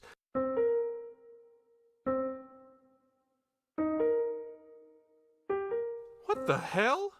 Damn, James must be falling on some hard times. The budget has taken a considerable hit. So, also for those who don't know, he originally started out as the angry Nintendo nerd. Like right at the start. Did the screen wave money run out? Hey. Super Metroid is considered one of the best video games in the world. Who the hell is that? That's not James. What the hell did I just click on? Oh, okay, enough of this bit. This is very obviously not James Rolfe or his work. This is Isvaffel, or as he's often called, Jaco. Right. Jaco is from the great country of Finland! Ew. And it's very obvious when you hear him speak. English is not his first language. In fact, I dare to even call this English. I am talking about the best game on any handheld system and also the best Zelda game. I can Am I barely watching a understand Tidor what video? he's saying in most of his videos. Any criticisms are completely thrown out the window because I cannot genuinely tell what the criticisms are. You can hide as enemy. And you can also become invincible like Predator. Mean? Like I am now. It's true, I can understand Tidor a lot And I better. will kill that. Oh. That man somehow noted me.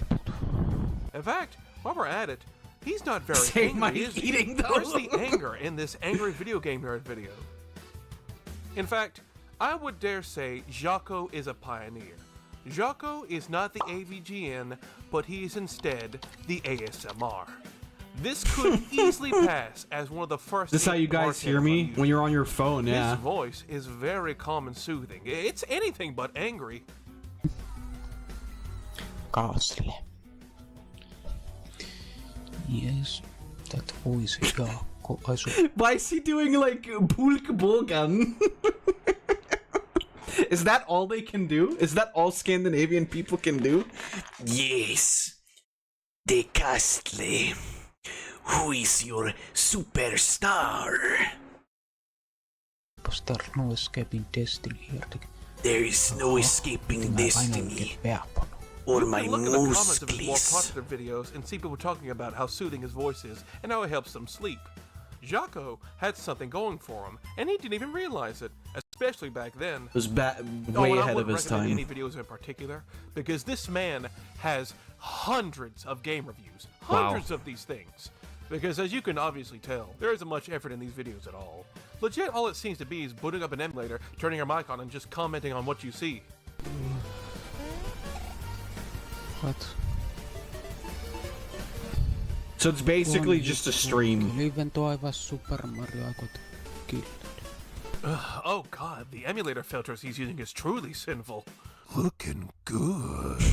Very rarely does Jaco show his face. Anytime he shows himself, it gives off an incredibly unnerving vibe. It's a snuff film vibe. Silk Song will not be coming to Wii U. Yeah, I've seen that image. I guess we have to find out. I feel like I'm watching the intro to a snuff film. Oh, and keeping well, up with that alright. unnerving vibe, I can't talk about Jaco without talking about his most famous review. His Super Metroid review. When the actual review starts, he seems to be out of it and pointing out the most plainly obvious things about the game. And around 2 minutes into the video, this happens. Open door.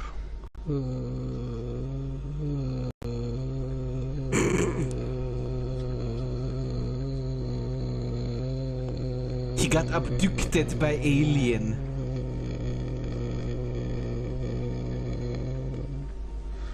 It was the same aliens that Joel saw.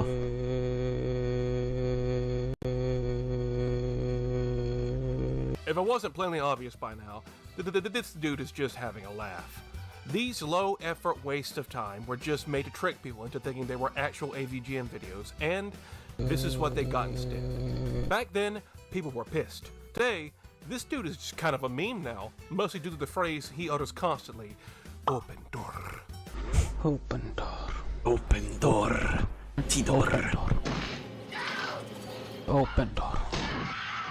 The wildest thing about this dude, however, is the fact he has a very small and niche fan base, and this fan base still sort of exists to this day. They swear by the sword that Jocko was actually the original angry video game nerd and started doing the whole angry gamer shtick way before James did, even though he's not angry in the slightest. There are still some dedicated Jocko fanboys out there. Well, that's you nice. just have to really search for them. I don't know how they still exist, because it seems Jocko has just left everything behind. I have no clue where he's gone to, and I can find no info online. So he will probably stay as the internet enigma he is. Overall, Truly Jocko a mystery. is harmless. In fact, Stop he's showing the this clip, opposite of no. harmless. Watching his videos makes me feel calm and safe. I just wanna. Why is he playing it in For a German? while. You on a bit.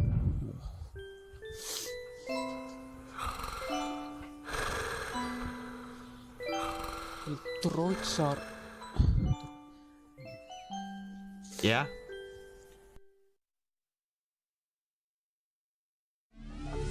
Yes! Yes! Yes! The Nintendo shit cube!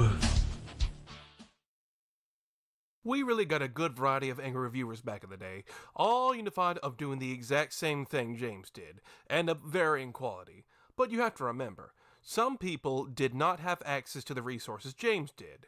James went to film school and Yeah, had he some did, knowledge okay. of the movie making process. Some Scandinavian and German pretty close? No. Also, Scandinavian isn't a language. Scandinavia has like 4 different languages, Payne. the opportunity to do that. Some had no access to high-tech cameras or special effects, but they still... I like that we're talking about high tech, and then this is the shit you see in the background. opportunity to do that. Some had no access to high-tech cameras or special effects, but they still tried their hardest to be like his character. This, of course, would lead to cases like this.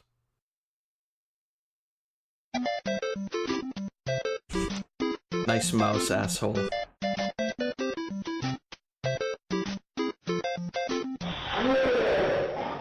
This is the angry, pissed-off, hardcore gamer.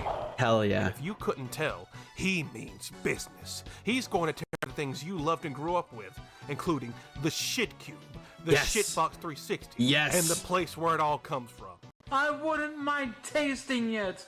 His real name What? is Eric Abramov, and as you can tell, he's Russian. Of course. So English is also not his first language. Doesn't have that much very good games. Okay, The it's been long enough. Nintendo It's time to stop ignoring the elephant in the cube. room. That elephant being Eric himself. Eric himself is a very imposing and noticeable individual. You're a big guy. For you. It's to the Nice. degree where it actually has an impact on his videos, where he resorts to pointing at things he wants to talk about with a broom handle. This is my Xbox One. This is my Come on. Xbox 360. Say it.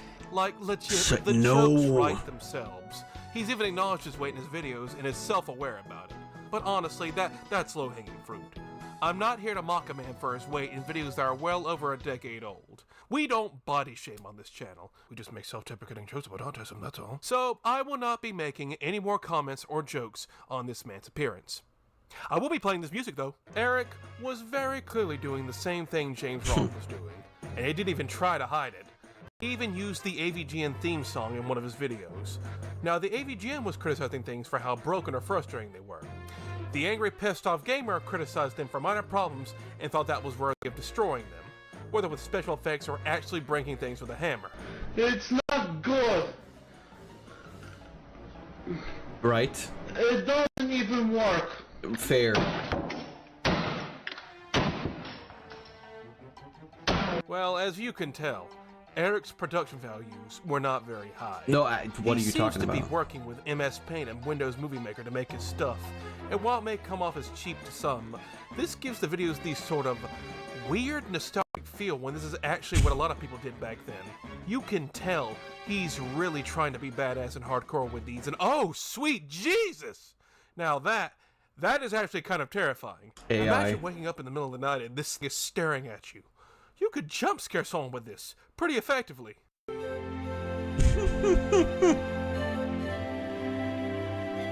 The Nintendo. The thing about the videos are, they are unintentionally hilarious. Like, Right. you can tell Eric is trying so hard to be badass and witty, but it falls on its face so hard it wraps around to being hilarious. Graphics by ATI. ATI, my ass. His insults and his mockery of ATI things my are ass. genuinely into so bad it's good territory. This looks like a fucking Chocolate chip cookie. And then there's these incredibly long pauses between every single quip, like he's trying to think about what to say. It becomes so awkward, I can't help but laugh. And plus,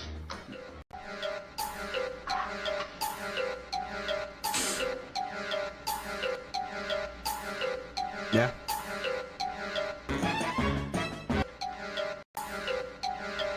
what the fuck? But then there's a sad aspect to this when you realize this guy just became a laughingstock on the internet because of how hard he botched this whole angry review Well, thing. I mean, yeah. There's a video out there of album pictures of his life and shows you this guy had a life outside this, and yet this is his legacy. I don't understand why a lot of these. I know why a lot of these people did it in English. I feel like if they just done it in their like native language, it might have actually worked out. Like, obviously, they wouldn't have gotten the same amount of like recognition that AVGN got, but shit, you could have been the AVGN of Russia. Talking about the Nintendo Shit Cube.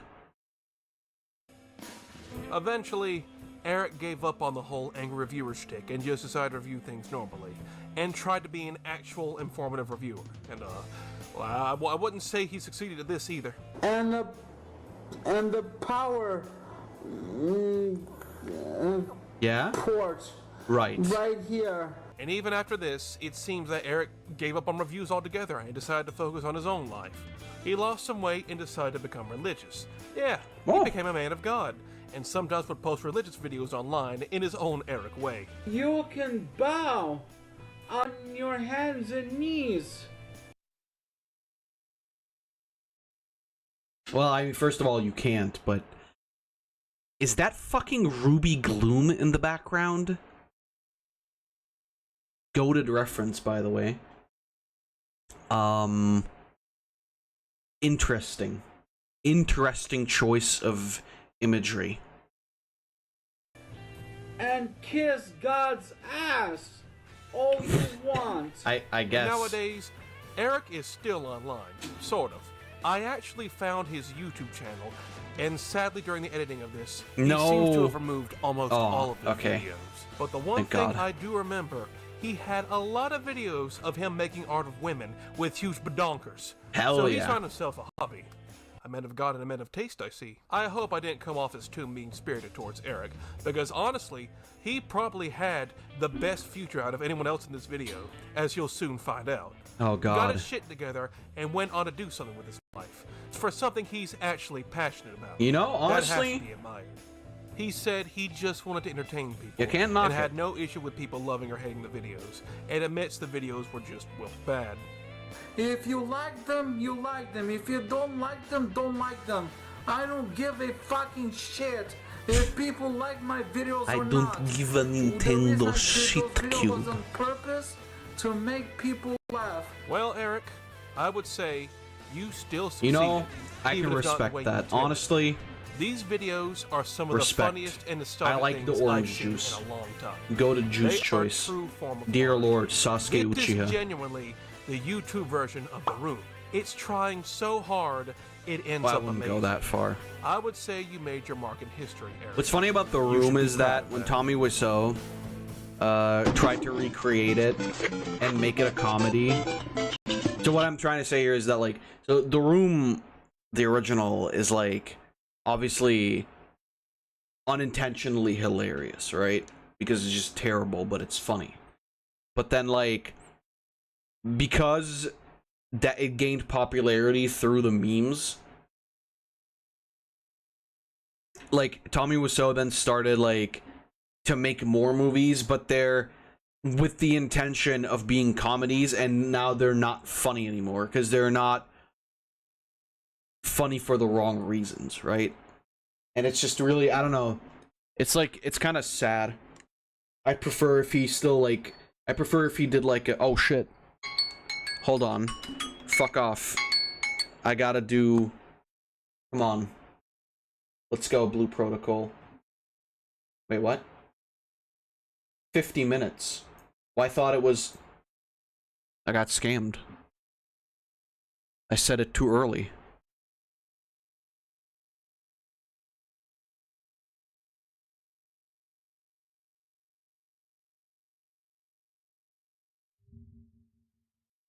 Yeah, I did set it too early. Okay, fair enough.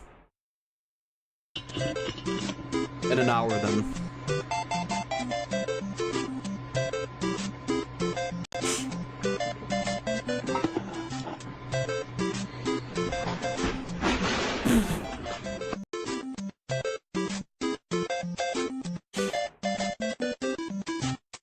It's a good closing frame.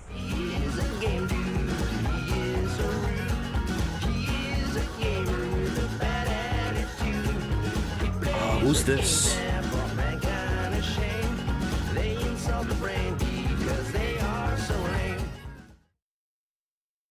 Many people might notice a distinct lack Oh, of that's irate him, gamer in okay. this video, and I understand why you might think that. Well, that would be because, well, Irate Gamer just doesn't give me much to work with. His videos are pretty self-explanatory. He had the special effects and characters, he had way worse jokes. Oh no, it's not Somebody this call guy. 911, because I was robbed. But overall, the videos aren't bad, they're just lesser AVGN. They aren't poorly made or anything like that. In fact, they probably had a ton of effort put into them. But overall, Chris Boers and his channel are just fine. I have nothing to say on his videos. It's got like a So really we're going for the guy asshole face. people usually talk about after Chris Boers. Let's talk about Game Dude. Look at me, I'm Donkey Kong. Oh, I think I've seen like 3 videos Game of this dude. was the we have AVGN at home of Canada. Hey, fucking leaf! He aped AVGN even harder than Chris did. Chris at least somewhat attempted to differentiate himself in some capacity. Game Dude aped the style as closely as he could. He wasn't even subtle about it. I'd have more fun letting a gorilla hammer coconuts up my nostrils. Oh. He even says in some of the videos, like the nerd always said, what were they thinking? As if James and his character is some sort of holy figure whose word is gospel. Well, As be for the fair. videos themselves, well, the production value is high, pretty on par with Donkey Irate Gamer. Konga. You can tell Game Dude knew what he was doing when he was making these. The issue is, well, he comes off as a tryhard.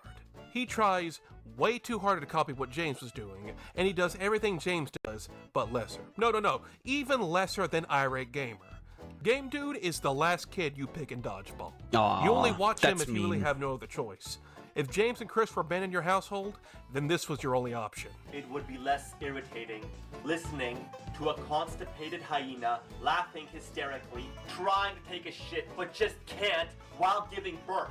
to 4 giant quadruplets. The thing that makes Game Dude interesting is the man behind it. Game Dude's real name is Alex, and Alex is quite the strange individual. Okay. It's more than just being Canadian. The flag is a fucking leaf. Alex is a weird leaf. and I crazy love him. person. He mostly got traction because he shilled his reviews in the comment sections of the AVGN and Irate Gamer videos, which annoyed a lot of people.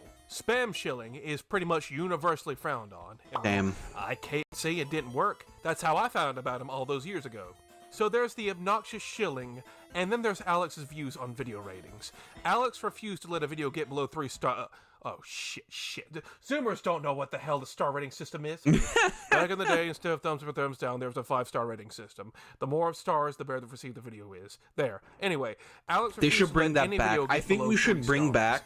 And every time one did, We should bring back bullying. You know how they removed. That was a weird way to end that sentence. You know how they removed the dislike button, or the public dislike button, so that you know, the video makers wouldn't be sad. I think we should bring back the star system. I think people should know that your video is so dog shit that it couldn't even get 1 star. I think that would be a good idea. I think we should crush people's self-esteem immediately.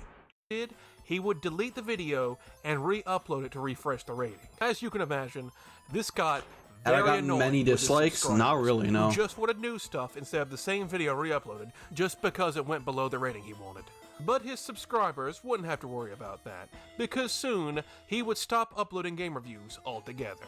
He instead started posting video of Canadian wildlife. Oh. Ears aren't showing? Why? Well, fair. Why this sudden shift in content? Hey, want some chocolate? Look, look, look, look, look, look, look, look, look, look, look. Chocolate goose. Well, it would Isn't that a soon duck? come to light what had happened in Alex's personal life. Oh. It turns out Alex had found himself in a relationship with a girl. Yes, he actually found love in the battlefield that is angry game reviewing. Alex was deeply in love with this girl, to an absurd degree, and would do anything for her. But sadly, their relationship after a while fell apart. Alex was heartbroken. He truly believed this girl was the love of his life, and he could find no one else on this earth that could replace her. Damn. And honestly, how can you look at this face and not believe this man wasn't drowning in a sea of women? So he then spent a good majority of his time stalking this girl, trying everything in his power to get her back, hiding in bushes outside her house, harassing her family members, calling her a multitude of times a day that goes well into the double digits. Everything. He even sent her choreographed love songs to make her feel something. Oh no. Anything for him again. No, please. Oh, okay, never mind. And as you would expect, none of this worked. Alex felt like his side of the story wasn't being told, and he eventually came out with his point of view using toy dinosaurs. You promised just you and I. What happened? Well, I just said that 'cause you were bugging me. You did not mean your promise. I was bugging you. Yeah, Damn. This Elliot video Roger. is 2 hours long, by the way. What? Why would you want to watch garbage on Netflix when you have this masterclass of cinema? This would all. I'm not gonna lie to you. Honestly, would probably rather watch that than anything on Netflix. all end up getting the police involved, and even a court case. Alex was scheduled to appear in court, but he didn't. Instead, he fled the country. Oh. Yep, he just up and left everything behind. As of 2023, nobody knows where he is. Alex is a wanted Canadian fugitive. All right, ladies and gentlemen, listen up. We have a fugitive that's been on the run for 90 minutes. Average foot speed over uneven ground, barring injury, is 4 miles an hour. That will give you a radius of 6 miles. Alexander4488, from AVGN knockoff to stalker to wanted criminal on the run. Damn. Will he ever be seen again? Only time will tell. But whether it be his mediocre reviews, his insane ramblings and stalking of an innocent woman, or anything in between, only one thing remains I certain. want to laugh, but it's that theme fucked song up. is catchy as hell.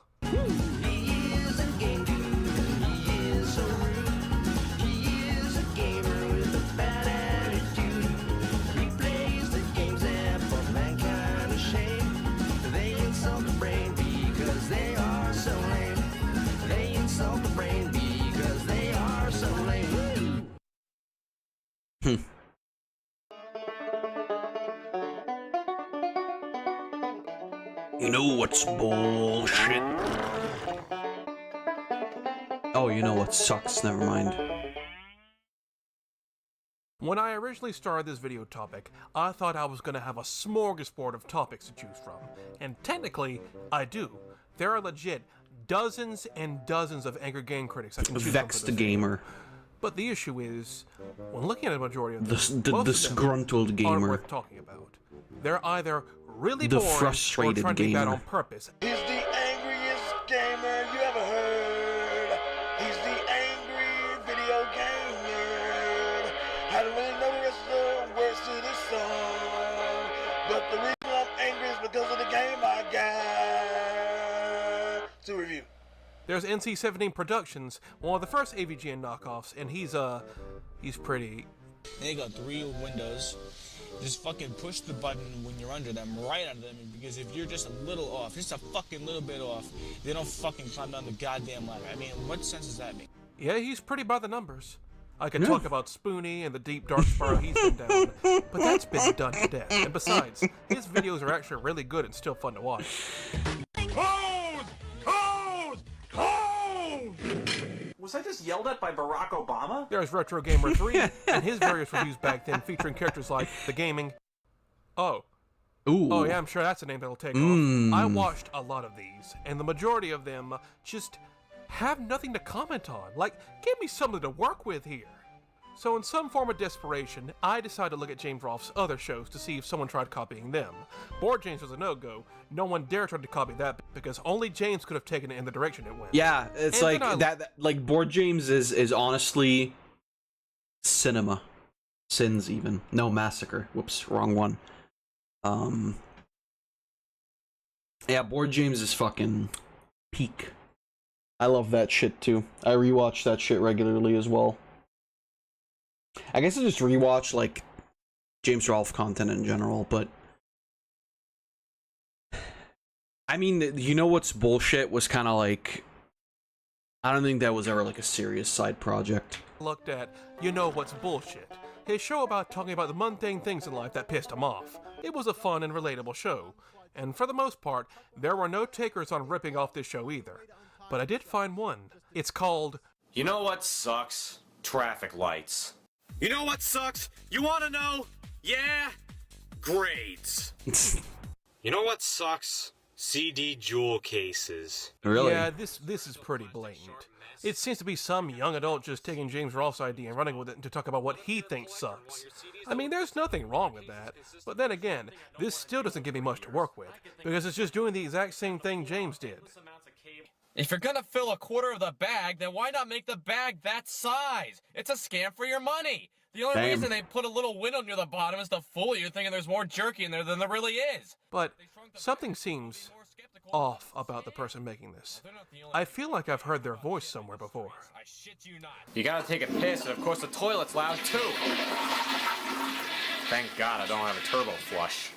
Like, yeah, I've definitely heard this guy somewhere else on YouTube, but I cannot put my finger on what. Ass! No! Oh, God! No, this can't be who I'm thinking of. It can't be. You know the deal already. I play car cables, monster cables, whatever you want to call them, are bullshit. You'd think they'd be the perfect gadget to play your iPhone or iPod. No! Oh my God. No. If this is who I Wait, think is that it? Is it actually him? It can't be. Let me see his face. Props to you. I guess I should just resort to wearing earbuds because these things... Oh my God. It's him. It's Randy Stair. For those who live under a rock, Randy Stair was a failed YouTuber who rode on multiple trends to try and become famous. After years and years of trying, Just his watch, mental Payne. state started Just to degrade, watch. and then he became obsessed with a ghost It's- girl named Ember from the cartoon Danny Phantom. And then his entire channel shifted towards edgier and darker content surrounding Ember. Everything reached the boiling point when he then went into his place of work at a grocery store, killed 3 people and then himself, because he believed he would be reincarnated as Ember from Danny Phantom, the body he always wanted. I did not think he would show up on my search for ABG and knockoffs, but he did. These blatant attempts at copying James's work are some of the various things Randy did to become famous on the internet, and thus they were lost in the sea of YouTube content. These were made well before Randy lost his mind and dedicated his life to a fictional ghost girl from a cartoon before ending it. That will be his legacy, and not this. If you want a more in-depth look at Randy's life on the internet, there are plenty of videos to choose from. Yeah. There's nothing more I can add on to this subject. Now, I just feel disturbed this guy even showed up when researching this stuff. It just sort of sours the whole mood now. We went from a stalker to an actual murderer. I don't think we're getting any worse than that. I think it's time we wrap things up. I feel so sorry for those victims that lost their lives, and to this basket case of all things. May God rest their souls.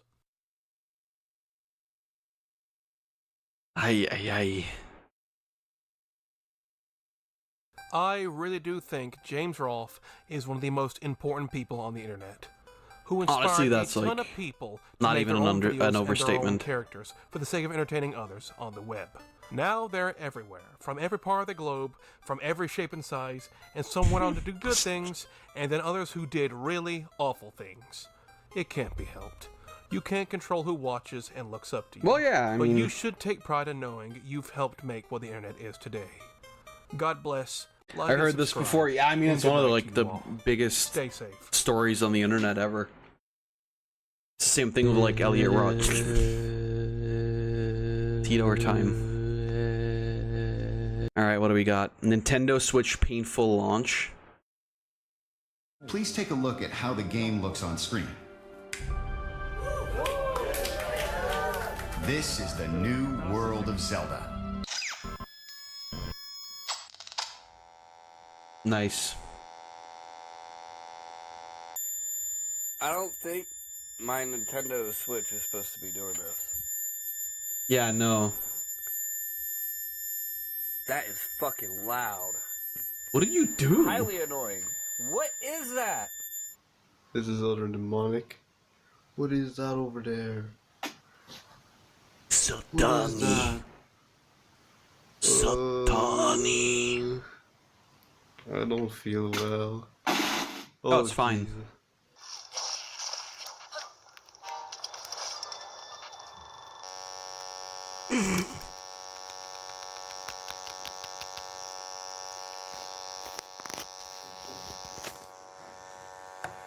Explodes.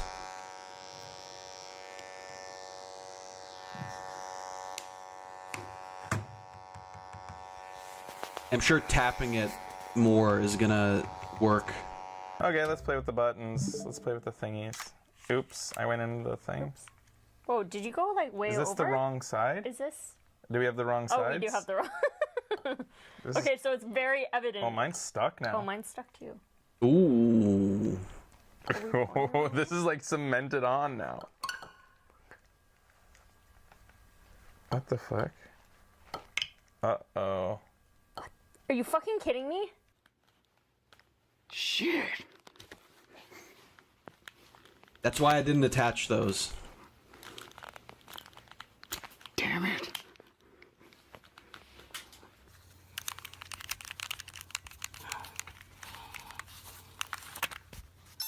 Nintendo Switch experience today?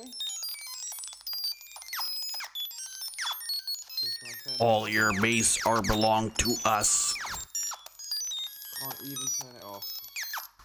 Oh, thank God. You absolutely 100% need a screen protector on your Switch. I have already scratched my screen. I shouldn't have jacked scratched off on it. by the dock, because literally Ooh. the screen has not touched any other surface. The dock is terrible. It's really low quality. I was really surprised by how just cheap and flimsy the dock is. It's essentially just a little plastic box, and the Switch just kind of awkwardly crunches in down on it. It's hard plastic even on the inside. There's been reports already that people are scratching their screen. That never happened to me, by the way. Smudge already, a smudge mark from sliding it in and out of the dock, and I think I'm taking it in and out of the dock only about maybe 8 times. That light is supposed to stay on the whole time. I don't know what to say, Internet. I mean, this really feels like the system broke. To be fair, though, that'll happen with technology. It's like sometimes you get unlucky. It sucks, but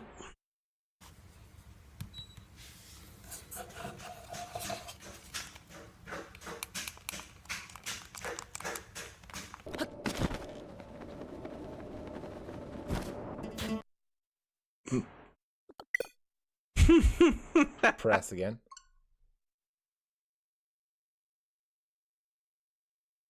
What's gonna happen?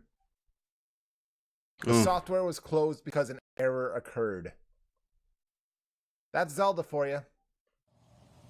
Oi.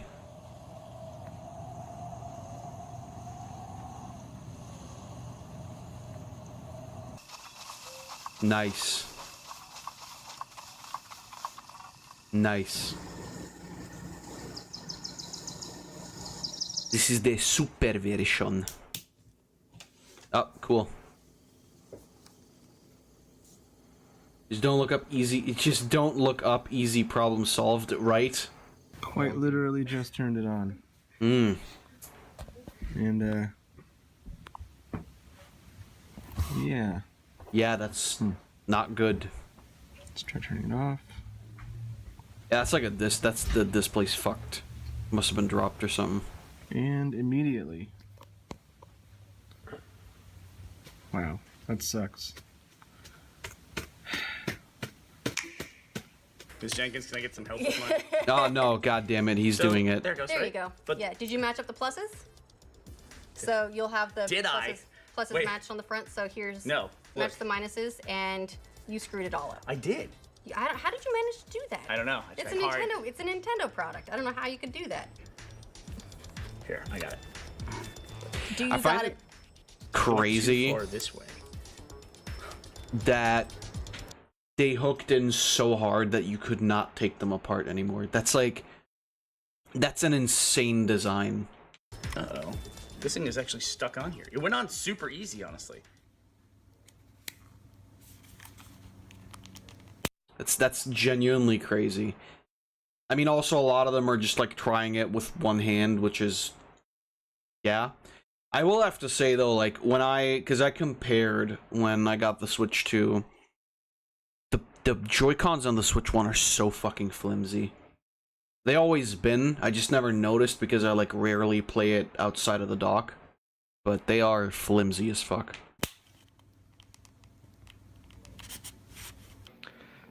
Those are the repercussions, you can see the nail there, from trying to pull it off. This is probably going to happen to a lot of people. I don't know why Nintendo designed this in such a way, especially because kids are... To be fair though, why the fuck would it make any sense for the cord to be at the top?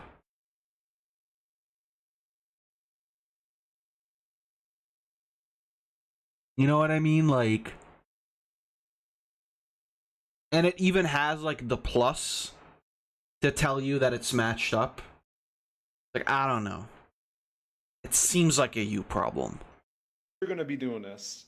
I accidentally strapped the strip upside down. Is there any way to get it out? Unlocked position. That is key. So you want to take a tool of some sorts and gently push up on these 2 black prongs and it should easily just slide right off after that. They put the USB charging cable on the bottom of the unit. That I never understood. That was like an insane choice. So unfortunately, when you're charging the console, you can't use tabletop mode, so obviously the stand will not work. You can't put it up anywhere. It just, yeah, it will fall over. Nice. and yet, still one of the best-selling Nintendo consoles Zelda ever. is selected. I'm gonna see if I can just press it. Insert the game card. Why do I need to insert the game card when? Guess what? Hold on. I'm trying to do this. That's why I don't buy consoles day one. Guess what? I have to say, personally, when I got my Switch 2 day one, had no problems with it. I can't talk for anybody else. I also didn't get my Switch day one, so... But yeah, I mean, obviously, you're gonna have some issues. The thing is, like, we're seeing a big compilation of these. We're not seeing a big compilation of people where, like, you know, it worked. So... It might skew your opinion into one direction, I'll just say. The game card is in my Nintendo Switch. Well, did you put it in the right way? Well, where's my game? Why doesn't it work? Bro, just download it. Come on. No game. I returned this game twice. Same problem. Alright, let's try 1-2 switch.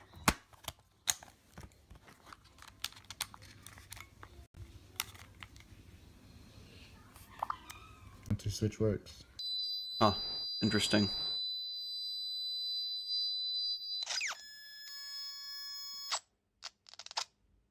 This has been happening since I bought it, and it's really fucking annoying.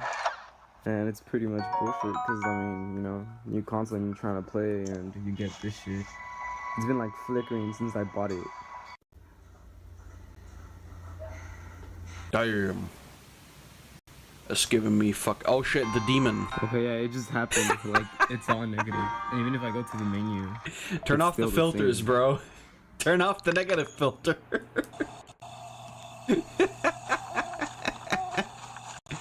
Oh shit. The Satani filter. With all my Zelda saves. No way to transfer them out. There we go. Yeah, that's all that happens to it.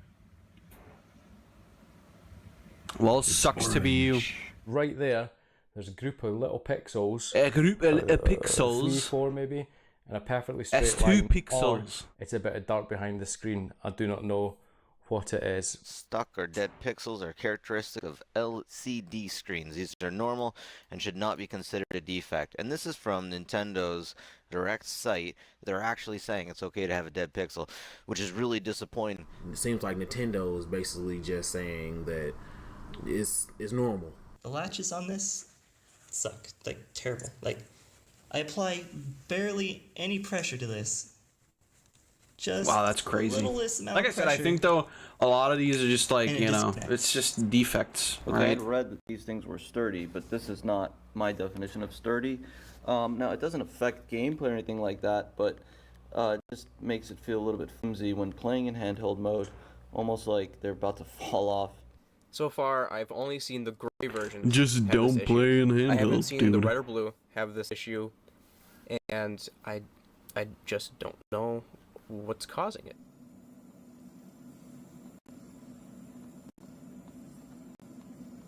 You can see that I can control Link, he's moving around, all is well in the world. Happy days. But if I Happy move days. back, what Did are I we get now, a dead about a meter pixel on the away? Steam Deck? I will cry. sync Why does it matter? What? One dead pixel? You're gonna notice that. Also, don't you have the OLED model?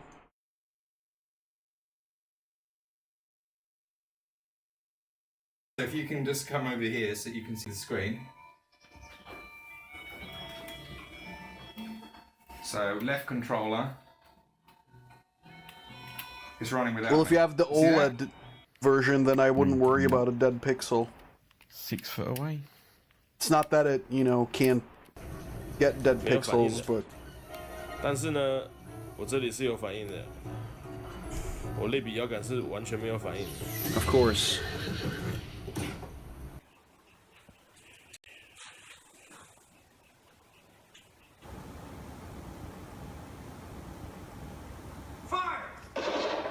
Peraí, pá, tenho a certeza que ganhei. Tenho a certeza que ganhei. Será? O que aconteceu? Espera, ganhou a segunda. Every time we power it up, it just freezes after about 10 seconds of use. Let's give it a go. It's crazy. Works on my machine.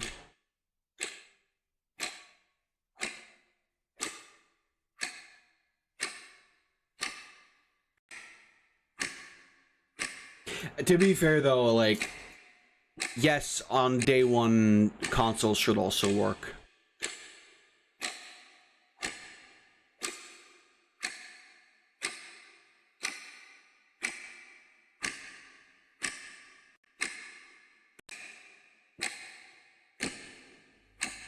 It's not much of an excuse, really. Nope. It's dead. For us, it's about the content. Nintendo is a content-focused company. We create entertainment that makes people smile. So for us, we're focused on bringing our best entertainment. Restart the capture. I think it's been running for like too long, but it's going crazy on the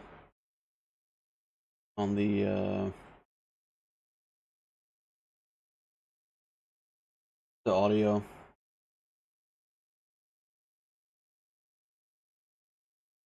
We dropped to like a couple of frames throughout the entire stream, but not like too many, except like at the start. Entertainment to both the Wii U as well as the NX in the future. What type of motherfucker lineup? This fake ass commercial, 60, 70, 80 games, Nintendo, all these fake ass emails I've been getting, and look at this shit. Just Dance 2017. What the fuck? Look at this. Nice.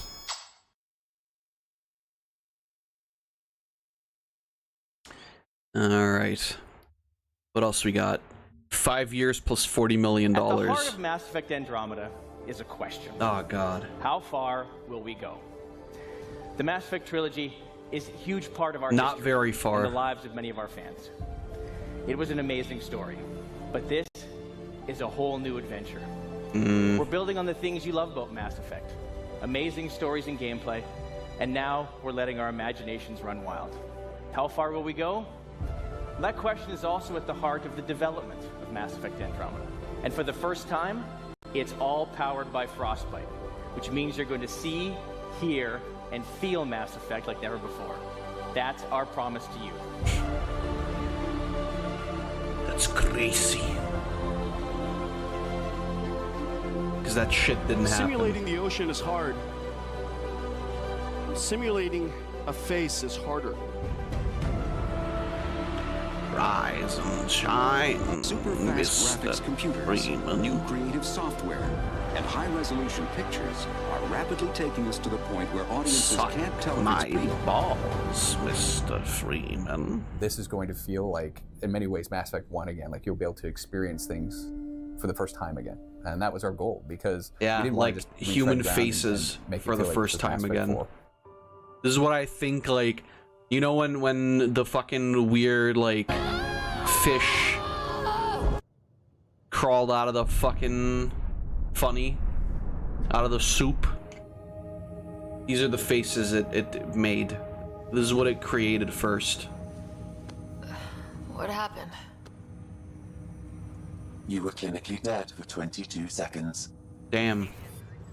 That's Oh crazy. my fucking God, what is wrong with your face? This is next generation. This is what it looks like. Like, some of the textures and characters look better in 3. It's really going to be something, isn't it? Nice lighting. I haven't even shown you the best part. Fucking don't tell her anything. Kill it.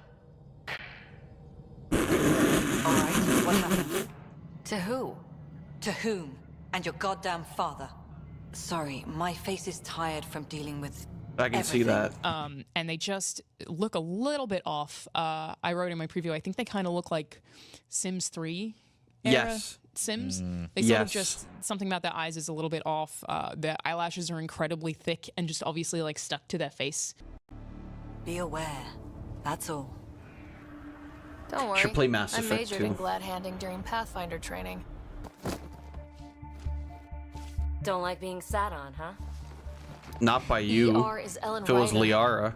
He put her here. Scott, it's Mom. I don't... How... Wow, how is this possible? I suppose I you're right. know, I said Incoming 2. call. Patching it through. Sam, now!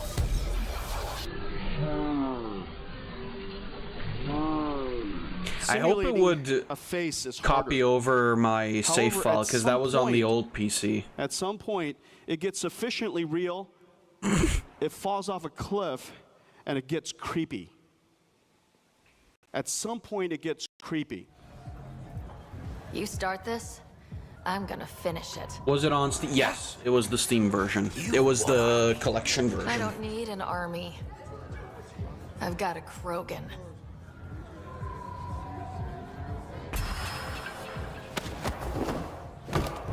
Wow, that looks like shit. Skaboosh. Skladoosh. I don't need an army. I got the bulk bogan. Wouldn't the storage be on the cloud? I would hope so. I would hope so. But I don't know if I would have to like install and boot up 1 to be able to take over my save data from 2. That's the thing. Focus defenses here and here. The cat. But either way, I will play 2 and 3 eventually. See? No reason we can't be civilized. Next Friday, like I said, I think we're gonna be doing the AI One thing. thing that I do have to mention that And could I've totally been change on thinking, release is like, that it was very, very, very There are a buggy. couple things I want to play.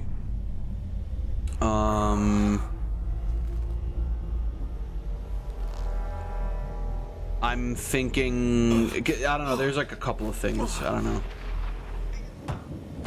Path of Exile 2 is free this weekend to try out, not to own. Nice tease. I recently got Oblivion. I don't know if that's like worth a playthrough, although it would be kind of cool. Oblivion Remaster, I mean. I think it would be maybe worth playing. But we'll see. Ultra Instinct. Sarah Ryder, let's get you checked out. Oh. Look here. Who's this guy? Going alone.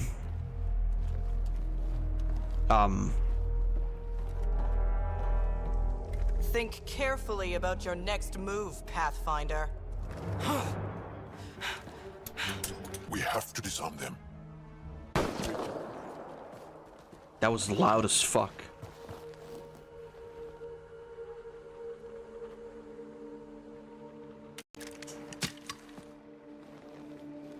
My experience, this game is just kind of like, guess what, this thing happened, now you have to deal with it, and the character doesn't seem to like even like care.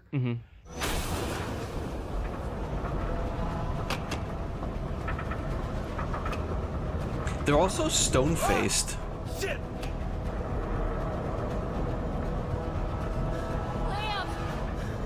It's weird because like Mass Effect 1 or like PS3 Mass Effects also kind of had this issue, but it worked a lot better. And then like also, you know, maybe you took it into account because it was like back then that was like the height of technology, but it's still like, you know, some of the facial animations are like very standard, nothing crazy. I don't know. It's just, but in this one, they're just like, it's just by default, they're super, I don't know, stone-faced. It's like there's no emotion there. Floor? You folks need a hand? Oogie! You have timing! The local smuggling union got together and decided to take me down? Something like that. Ah, shit. Move in.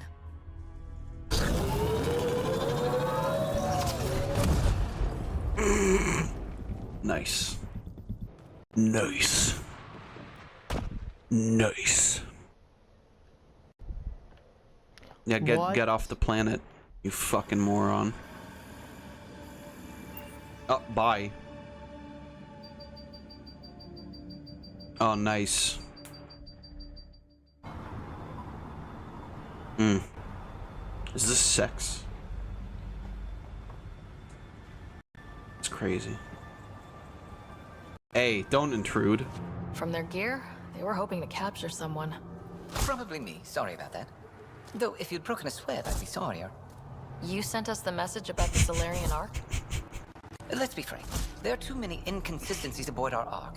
They only make sense if someone betrayed us to the Ket. You'll still have each other, but we want you. I love you, Mom. I can tell. I love you. Love's just oozing out of their Both of faces. you.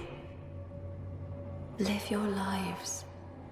Do great things. It's crazy. I see so much potential in you. Because, like, the funny thing is that the voice acting is also dog shit. You're someone to me. I'm starting to think that kiss was more than just a distraction. Stop being gay. Ew. Ew. One thing Gross. has been bothering me a lot. If the characters have dead eyes, Yes. how does... They're almost too alive. That's the problem. They flutter every once in a while. It makes... Like, romancing must be so awkward. Nothing's ruined. It would take a lot to ruin this. Really?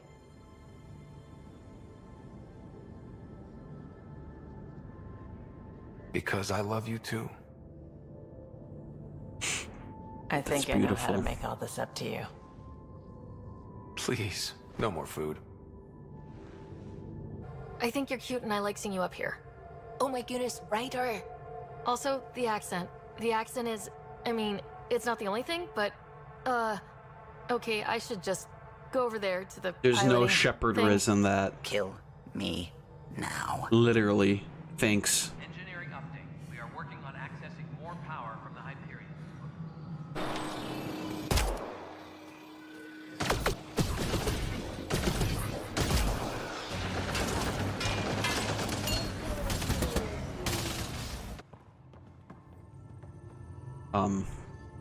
Bye.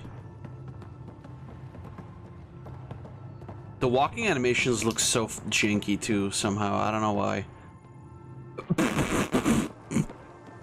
To infinity and beyond. The second room requires a passcode pathfinder. Nice. Love it when that happens. Requires a passcode pathfinder. I promise to lead the Pathfinder to Aya's vault. Your Right. contact's codename is Shayna. Shayna. Got it. Hi and good day. Having forward head posture is a major epidemic. It's a very serious condition that leads to many degenerative problems, many health conditions.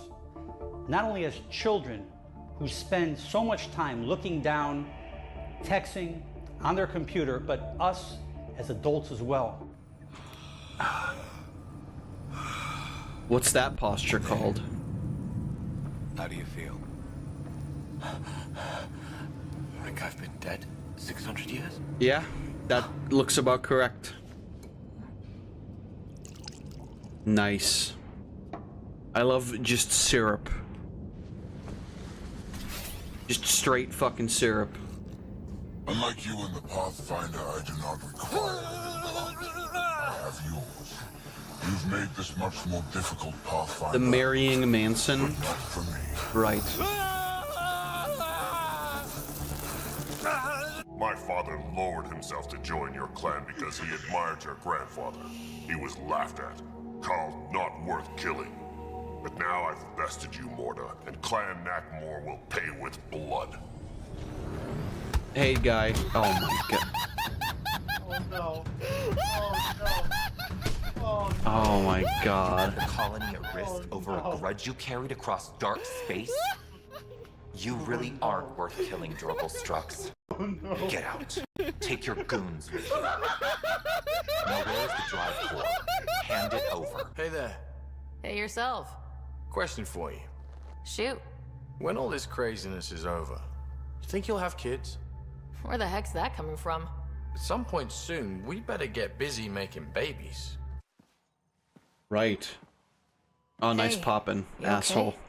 Can I just do today over again? You do your line over again? Some people dream of success while you're gonna wake up and work hard at it.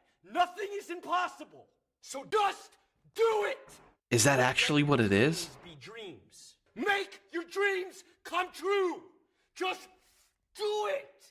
Oh, that is what it is. Move! Go!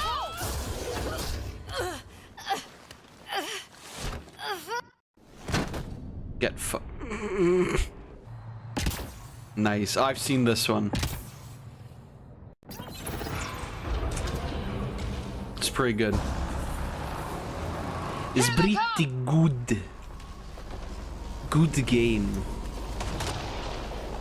They got balls to try an airdrop. Yeah. So I'm T-posing on him. Are things back Show to him who's normal? boss. Not even close. Guys? Guys, help me!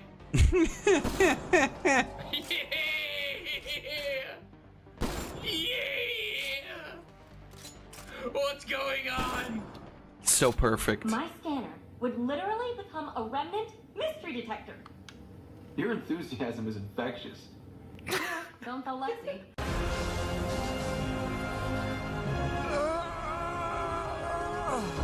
The male looks really generic and strange, so you say, okay, I'll make my own character. You are given the strangest looking presets to work from. Do all humans look alike?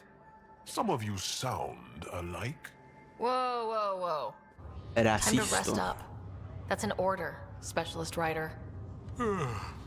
Pulling rank already. Better hope I never tell anyone about that year you only ate paste. Was it first grade or second? Are you mad, Writer? No. Yes. So, Ryder, big news. I think I found my purpose in life. Oh yeah? What's that? Thrashing you at poker? To tell the truth, I'm not much of a player. Yeah, me neither. Good line. Right before it cuts away, the Asari like rolls her eyes in this super comedic fashion, and I don't know if it's like a glitch of like the eye tracking or not. Come on, think. Think! I need something. Who are you talking to? Ryder, shit! You shouldn't sneak up on someone like that. Oh, she's sick, so. Back up, literally. Oh, easy. Oh, crap.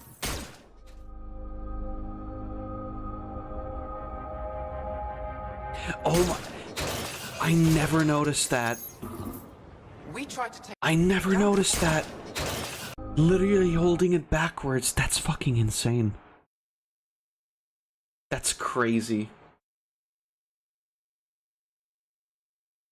Andromeda now runs firm and looks better, but the damage has already been done. Yeah, the problem is that it's still not a good game. I've seen the game itself. It's like still not good. Like compared to any of the other ones. Even 3. We tried to take down this place for months, and you made Yeah, it get so oranged, easy. idiot. Destroying their command structure and systems leaves the rest of the Kep vulnerable. Remember Jarnik?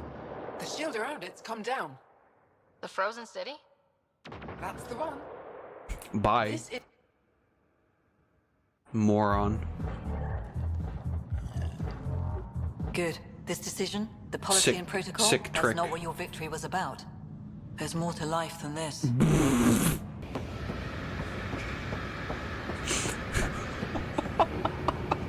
That looked painful. Is 3 considered the bad one? Yes. 3 is considered the bad one because it like kind of went Hold it! You're not going anywhere. crazy with the story and people really didn't like I asked you it. both to stop by, remember? Welcome to the Nexus. I think gameplay wise it was fine. We're all feeling the pressure. I still think that 1 and 2 are a lot better. Where's the I really Pathfinder? loved the fact that in You're looking 1 at her. you didn't really have You're not Alec Ryder. My father's dead. He made me his successor. you didn't have ammo. In 2 I believe you The more I played it, it doesn't even feel like a Bioware game. you have to it's like weird. I like get the ammo and you combat, can run out of it, but and I it's don't like really like the annoying. characters, at least Or in was the that the first other way 2 hours, around? and I don't don't like remember. the writing.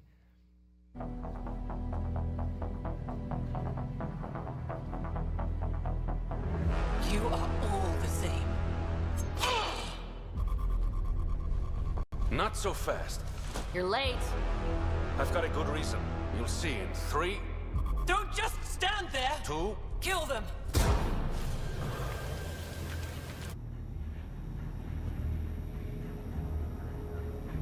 This is your way out of here. Play this smart. I know it hurts, but you have to call out where to interface. Get me targets. Everyone get that? We're shutting the Archon down. Brazilian Yeah, or they not. look like they get it. And I'm just a little bit distracted because I'm about to do the Blue Protocol thing again. Heard the attack on Resilience was bad, but damn. That's just not military. They weren't prepared for the ambush.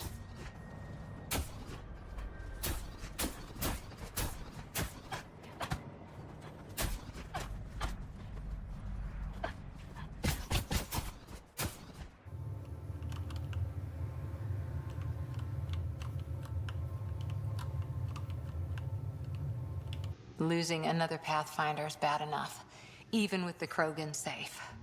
Sorry, rambling. Settle down. All right. I got us here. Good luck, Pathfinder. Wonder if it's actually gonna work. Like overall, Mass Effect Andromeda feels very different to the other Mass Effect games, I think. And I, like, full disclosure, am scared of saying negative things about it because I know how passionate people are about this. But it feels a little more bro-y than I think previous games did, and then it feels a little more like a cover-based bro shooter than it does like what I know of Mass Effect. Lean more towards like Gears of War. And to be fair, I mean, it's the series has been going that way. Maybe. God damn it.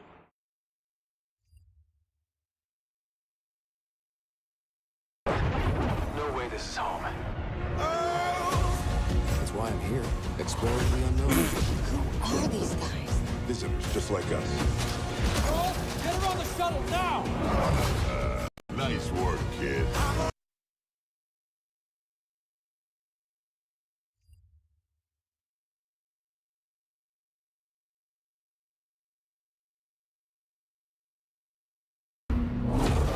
Meridian is mine. He has access! No more mercy.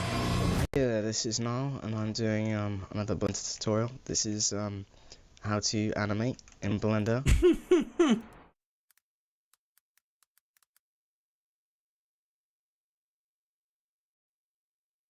Is there just actually no audio? Hey there, this is Niall, and I'm doing another Blender tutorial. This is how to animate in Blender.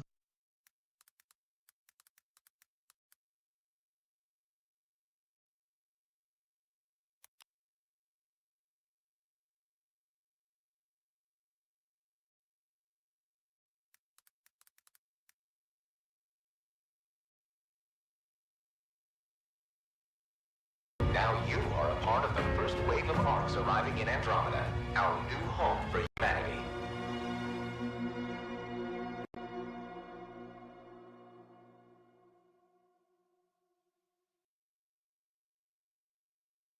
All right.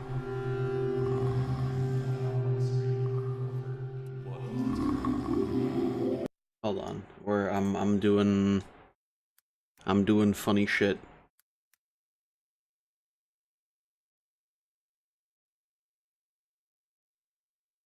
Yeah. Authorize.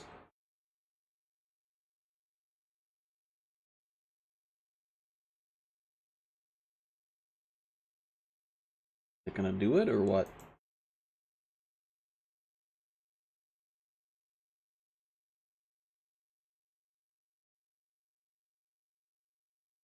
It sucks how it's making me like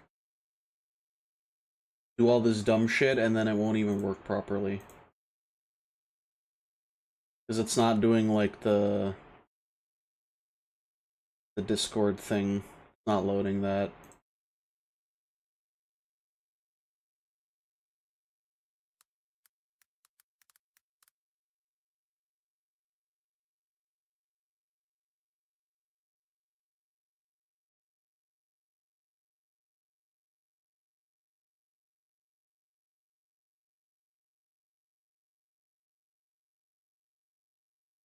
It'll be stuck because a lot of people are doing it.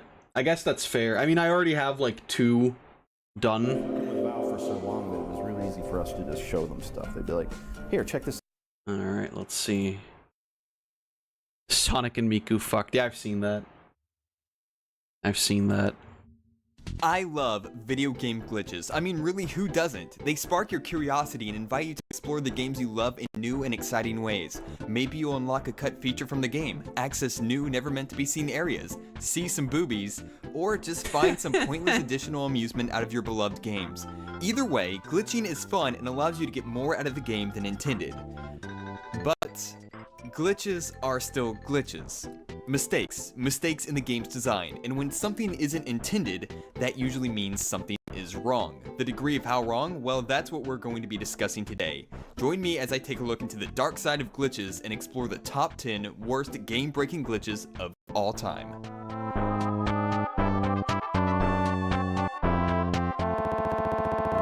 Number 10, Sonic Adventure 2.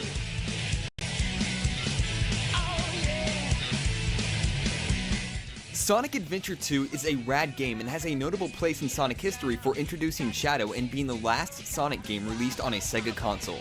Unfortunately, Sonic Adventure 2 was a bitter end to the Sega Dreamcast as nearly 1/3 of the copies released were printed with a major error.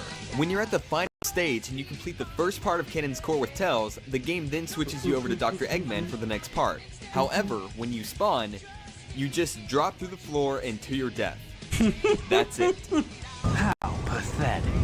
The texture for the floor is there, but there's no collision detection mounted to them, leaving you helpless as you practically spawn on top of a giant pitfall. Keep in mind, you're at the final stage. You've made it all the way to the end game just to come to a screeching halt. By the time Sonic Adventure 2 was released, the Dreamcast was This already reward has discontinued, ended. leaving Sonic Adventure 2 as the final nail in the coffin for Sega's last console. Very cool. Alright, that's fine. Number 9, True let Crime. me just see when the next one is happening.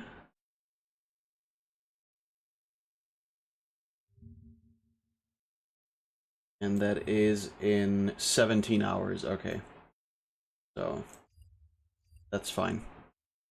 I kind of expected it to not work. I don't know why. But it is what it is. Like I said, if I don't get a code at all, I will just I'll just wait until October. It's not a big deal. I just figured, if it was too many people doing it, TLDR, yeah, I guess so.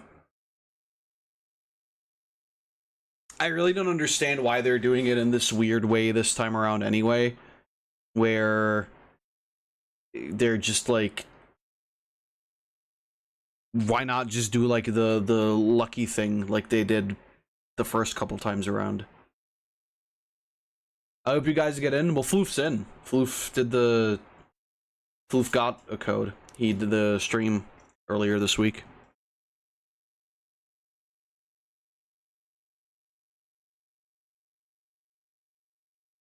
Jason Momoa is reportedly gaining 10,000 pounds to play Starscourge Radon in the upcoming Elden Ring movie. Why do I not believe that? Streets of New York.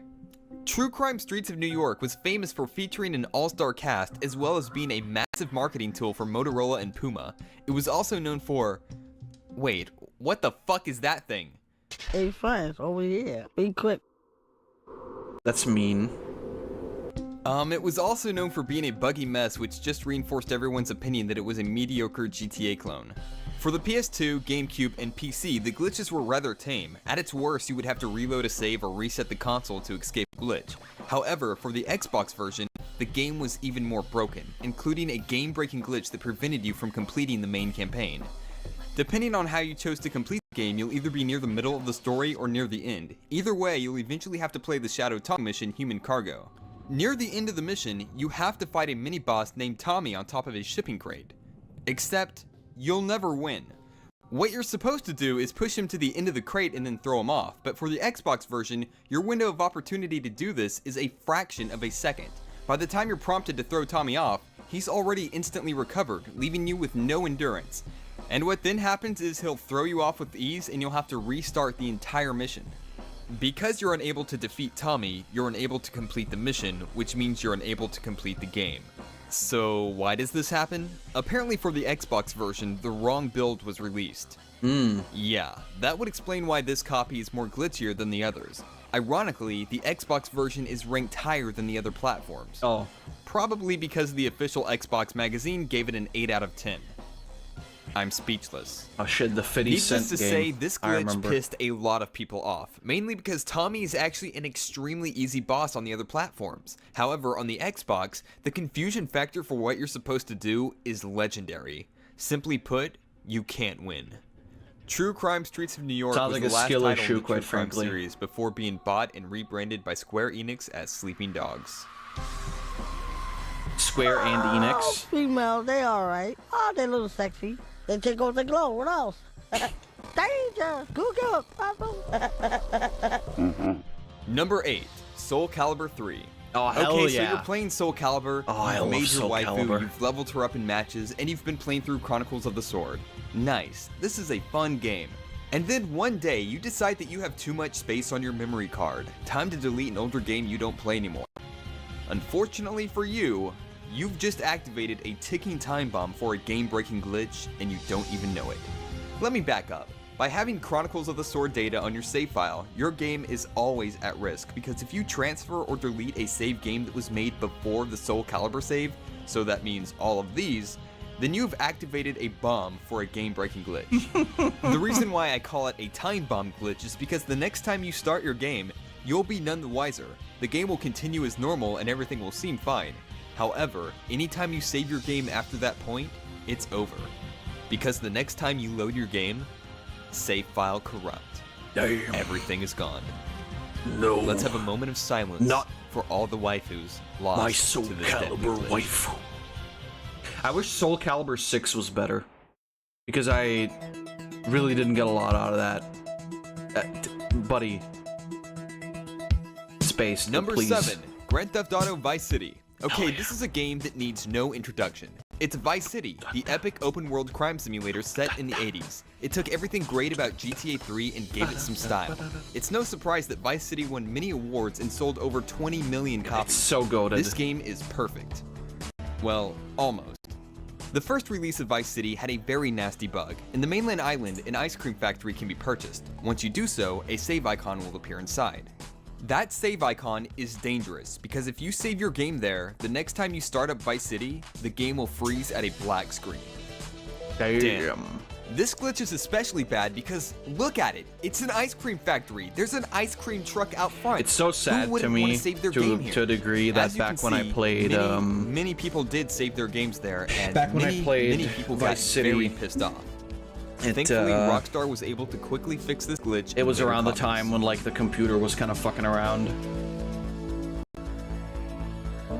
Because that kind of diminished my fun from Number the game. 6, Tony Hawk's Underground 2. But it's fine.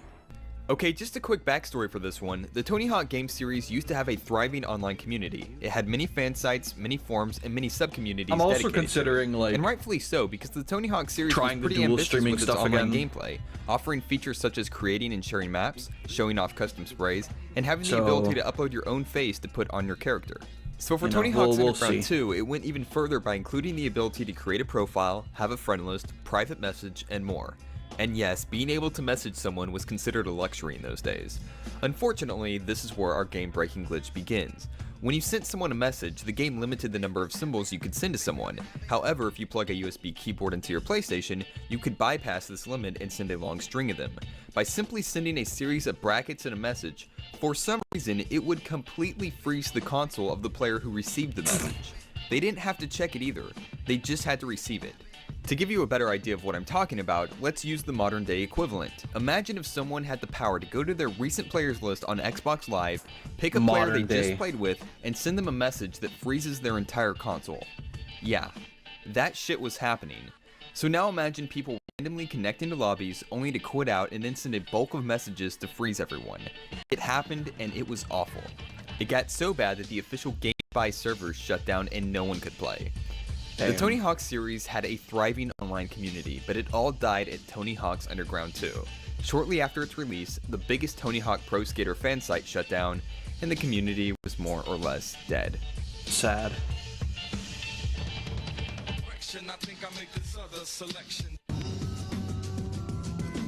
Number 5, EVE Online Trinity. God, Alright, this Jesus. is actually going to be the first and only time a PC game is mentioned on the list, because if I included PC gaming, the entire list would be filled with PC games.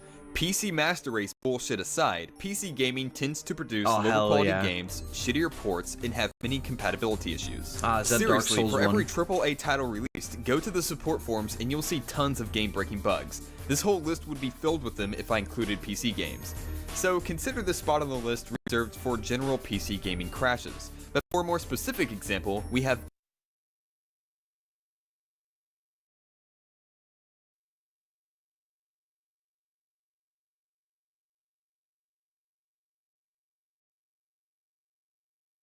I think what's causing the audio bug, because I noticed that it doesn't ever happen when I'm just like, when I just have OBS open. I think the problem might be PC face. I'm gonna work on maybe having Vinyan up and working next week. EVE Online. On December 5th, 2007, the EVE Online expansion Trinity was released. Here's part Due 2 to in case a we have time. programming error, We can the watch part expansion 2, it's managed fine. to delete the Windows boot file, meaning that no one could start Windows and were locked out of their computers. CCP Games then had to release a set of instructions on how to repair your computer. That is one major fuck-up. But yeah, that's just one of many examples when it comes to PC gaming. Myth 2 had the potential of deleting your entire hard drive when you uninstalled it. The Sims 3 had an item that acted as a virus corrupting game data. Don't get me wrong, PC gamers, I love PC gaming and I'll value it over consoles any day. In fact, the PC glitches I just listed were patched within a month. That's another reason why I didn't want to include PC games, is because even though there are more major fuck-ups with PC gaming, they're fixed almost right away, whereas consoles usually get stuck with them. But either way, you have to admit that sometimes you just want to play a game instead of dealing with the headache of computer maintenance. Never. Number 4, Sphinx and the Cursed Mummy. Sphinx and the Cursed Mummy is an original third-person action-adventure game developed by Eurocom. The game is fantastic, but sadly it didn't sell very well. Since its release, it's developed a strong cult following and is considered an underrated gem for the 6th-gen platforms. It also features the smuggiest video game character I have ever seen. Seriously, what's this guy's problem? Nothing. For as good as That's this game why is he's though, smirking. it has an extremely unforgiving game-breaking glitch. When you're halfway through the game, you'll come across this save point in the castle of Uruk. I feel like I've seen this game Notice how before. this door is open. This leads to the next part of the game. Now, if you save your game here, when you load your save file from this location, the door for the next room you have to advance to will be played shut this? permanently. Maybe. Forever. Not on stream. Now, the save idols for this game are few But and far between. This I game feel makes like you I put might in have some work before played this giving you the before. chance to save. So naturally, when you see this thing, you'll want to save, especially because the next part is actually a pretty long puzzle. It's crazy to think this got past QA testing because it's a major save point. By the time you get to this location, you've been playing for hours, solving puzzles, collecting items, and what's worse is a major plot twist literally happens 1 minute before they give you this save option, and now you can't advance in the story because you're locked out. To add insult to injury, this game lets you backtrace quite a bit. Hell, you could walk all the way back to the courtyard if you wanted to, and since this game relies a lot on secrets and puzzles for its challenges, I can imagine a ton of people wasting hours of their lives, confused out of their minds trying to get this door to open some other way. But sadly, there is no way to open this door. You have to restart from the very beginning and hope to God you figured out what caused the glitch, so you don't do it again.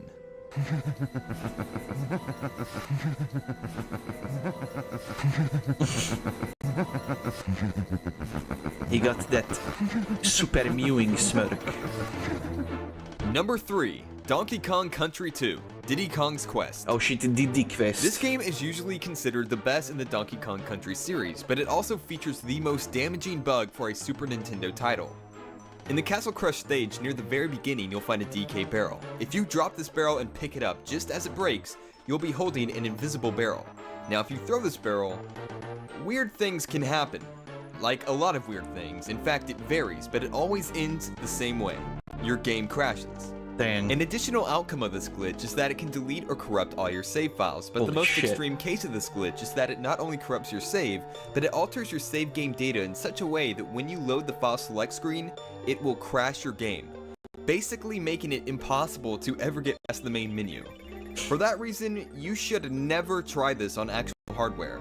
But if you have an emulator, yeah, try it. This glitch is actually very fun. 1 minute you'll be shooting into the sky, the next minute you'll turn into a golden rhino. It's all real strange and interesting, and, wait. Oh dear God, no. Oh no. What the fuck? Simba. It's Diddy's upside down bleeding corpse. Finally here. Number 2, performing Pokemon for Red and Blue. you. One of the major goals of Pokemon is to discover new, never-before-seen Pokemon and log them in your Pokedex. Excuse the franchise you? always advertised that there are what the officially hell was 100% going on Pokemon there? Red and Blue.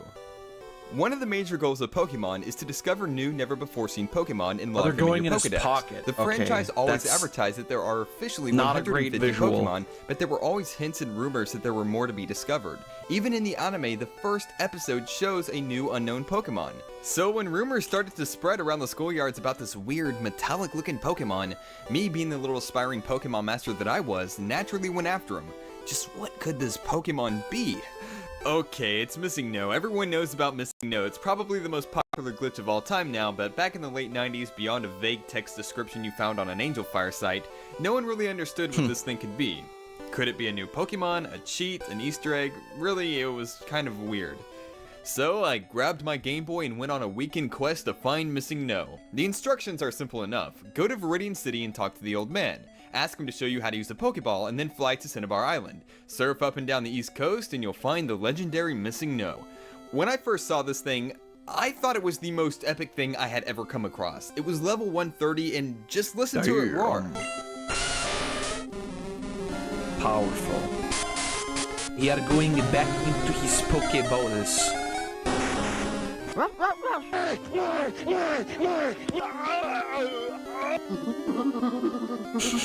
The fuck? Damn, I have to have this thing. So of course I threw a Pokeball and got me Missing No. 20 minutes later, my game completely braked. My game crashed and I was unable to restart it. So it turns out, Missing No along with other glitch Pokemon are extremely dangerous. The damage varies, but they're almost all game breaking. Your Hall of Fame always gets corrupted, but depending on if you fought with your glitch Pokemon, you'll either freeze when you talk to someone, gain the ability to walk through walls, corrupt the city, have the save file get deleted or corrupted, or in my case, brick the entire cartridge. It broke my game. This is literally a game-breaking glitch. Even after trying it on a few emulators, it crashed the emulator and wouldn't restart the ROM. After fighting with a glitch Pokemon, your game basically decays before your eyes, leaving poor Red to slowly suffer to death in the corrupted world of Kanto. That's so crazy. Why did they put that in game? Oh hell yeah. Number 1, the PlayStation Underground Holiday Demo Disc.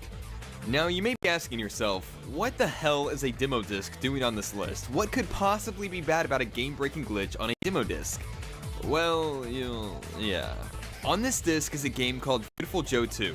Oh, hell yeah. If you yeah. play it, I love all Beautiful memory Joe. cards plugged in your PlayStation 2 will reformat, erasing every save on them. Wow. This was a free disc sent to all PlayStation Underground subscribers around the holiday season. I actually own this piece of cancer. Yeah, thanks Sony. Just what I wanted for Christmas. A goddamn virus for my PlayStation. Yeah, of course. We've discussed glitches that will Jacques prevent you from completing the game. We've discussed glitches that will literally break your game. But I think I speak for all gamers when I say losing your progress is the worst thing that can ever happen. But to lose all your progress for every game you've played simply from playing a game demo, yeah, that is the most Don't play horrific Beautiful thing Joe I 2. can even imagine. It And for that shits reason, your disc. this is the worst game-breaking It's glitch Dante. of all time. Man, I miss demo discs. Yeah, me too. Thank you so much for watching this video. Me too, honestly. It was like really cool. Rating, sharing, and subscribing. And back then they made you like look at the game too. They made these game developers go like, I love video game glitches, and from the success of my top 10 got game-breaking to glitch video, so do a lot of other play, people. got to give Glitches us are game a usually little fun bit little programming before quirks, cracks in gameplay that give selling gamers a it to glimpse us. behind the curtain to how their favorite games function. Unlike today. However, even the most harmless glitches tend to be annoying from a game designer's perspective because it usually reflects poorly on the quality of work and disrupts the flow and immersion value the game is trying to achieve. But gamers leaning on the hardcore side of the hobby tend to find glitches charming, like the Japanese philosophy of This is the last wabi-sabi. video we'll watch, by the way. Imperfections that can make a player more attracted to the game. I like to think of them as unofficial Easter eggs. However, there's a good reason why game designers dread the thought of glitches in their game. Bright. And if you've seen my first video, you should all know where this is going. In my opinion, the best type of glitches are when the player can become so skilled in a game that they gain the ability to manipulate the game to their will using obscure patterns in the game's mechanics that the developers would have never dreamed of the player ever finding. However, when there is a glitch that is a glaring, ugly obstacle to the player, that's when we've really got a problem. These are 10 more of some of the worst game-breaking glitches of all time. Hell yeah.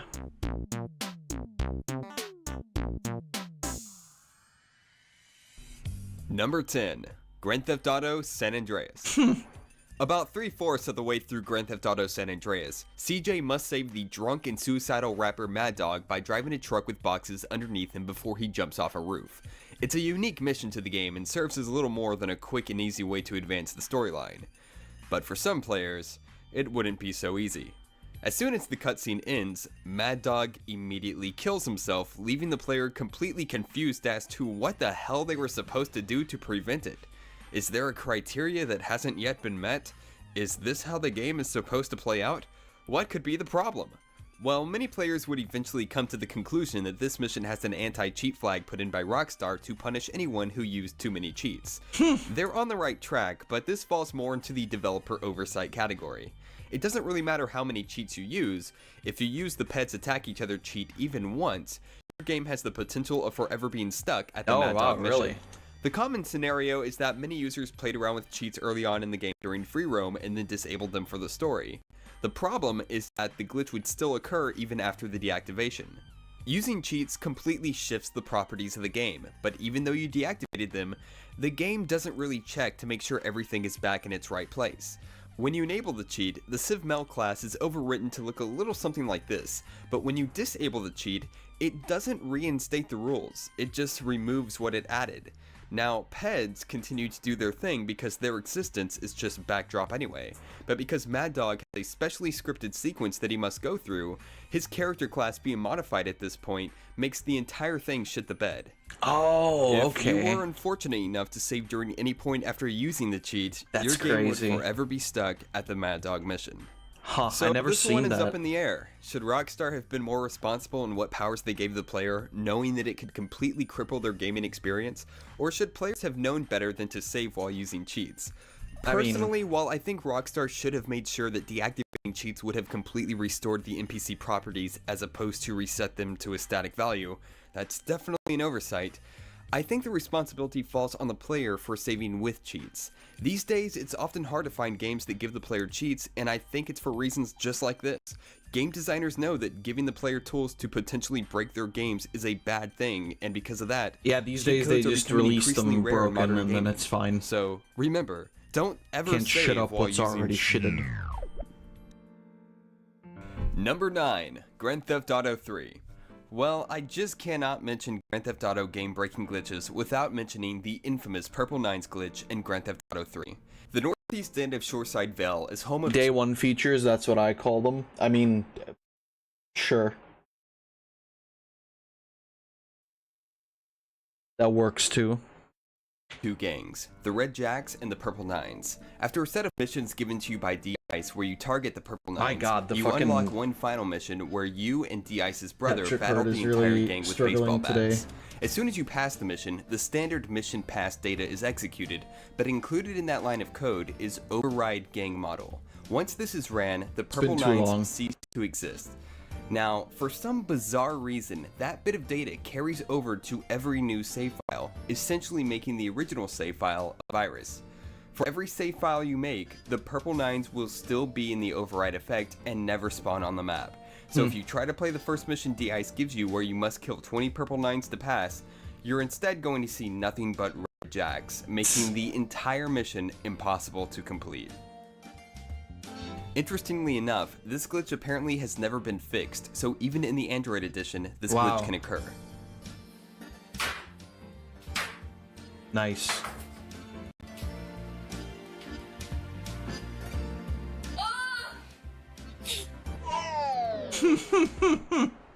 Number 8. Oh, hell Charlie's yeah. Angels. Where do I even start with this game? Charlie's Angels is an awful movie-based beat-em-up game developed for the Nintendo GameCube. This game plays about as well as it looks. Apparently the game was so bad that the North American PS2 port was cancelled despite it already existing in the PAL format. For all the weird fuckery that exists in this game, the strangest by far is a glitch that will occur upon starting the game. If you started the game without a memory card, the game would essentially boot into a demo mode without notifying the player, forever looping the second part of Mission 1.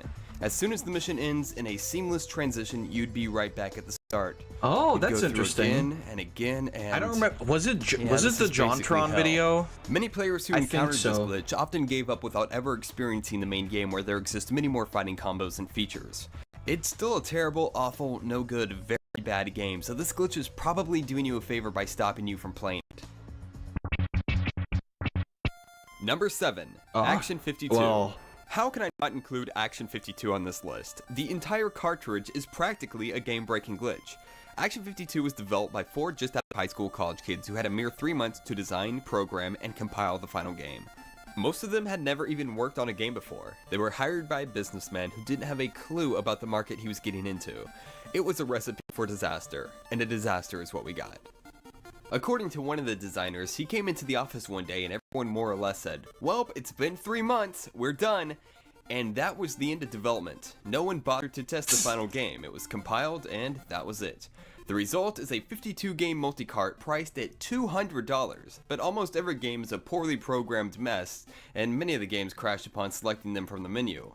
But that's not why I included Action 52 on this list. Action 52 is essentially only 2 games with 50 filler games. Those 2 games are, of course, the Cheetah-Man, which was destined to be launched into a full-blown franchise that went nowhere. Right, Hey, of what about course. you guys? Oh yeah, we're in there too. The Cheetah Man. Yes, but that's another story. If you want the ultimate game challenge, you have to get Action 52. $200 back in 1991. Damn, that's a lot. It was important crazy, but it's like, if you think about it, it's like $4 per game.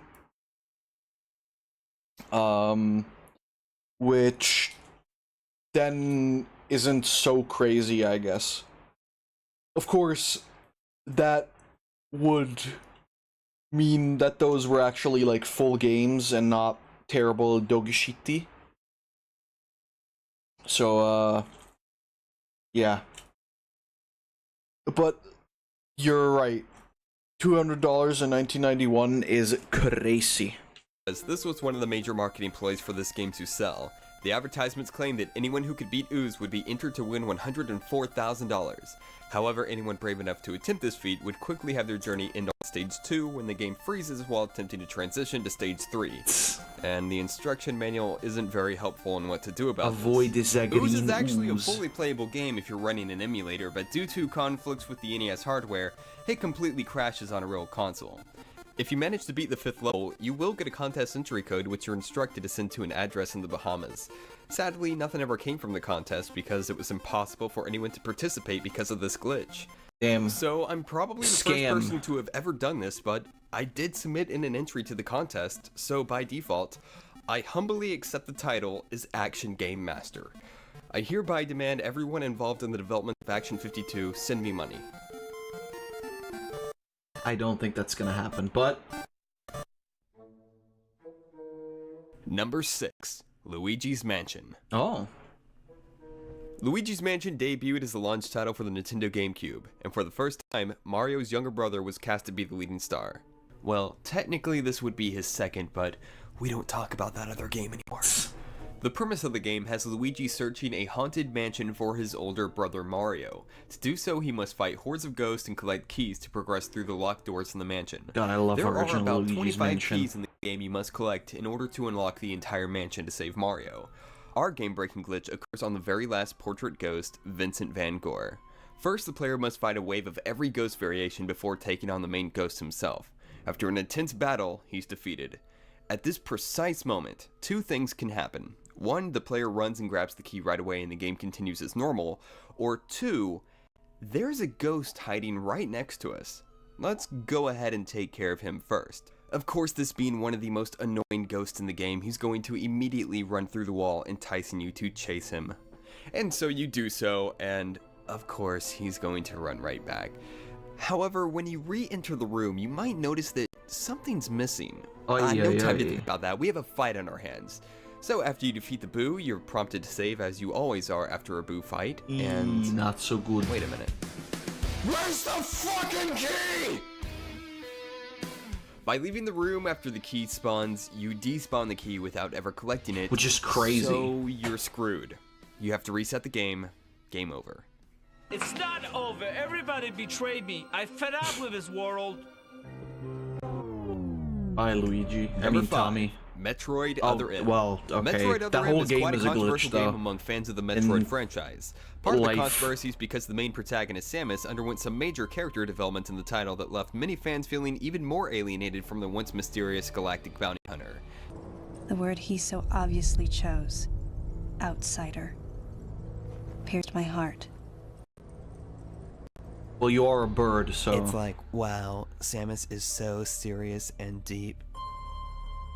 The saving grace for Other M is that it has some rather fast-paced and satisfying Samus gameplay. is at her best when she's just fucking badass as fuck. Is this the game? Yes. So we've come full circle, which is crazy in a way. Or a game-breaking glitch, the entire experience is forever tainted. I'm In never Sector gonna 3, play you this. have This to game fight the rogue sucks. DJ I've played for it the third before. time to It's unlock the ass. basement of the I desert don't like refinery. it.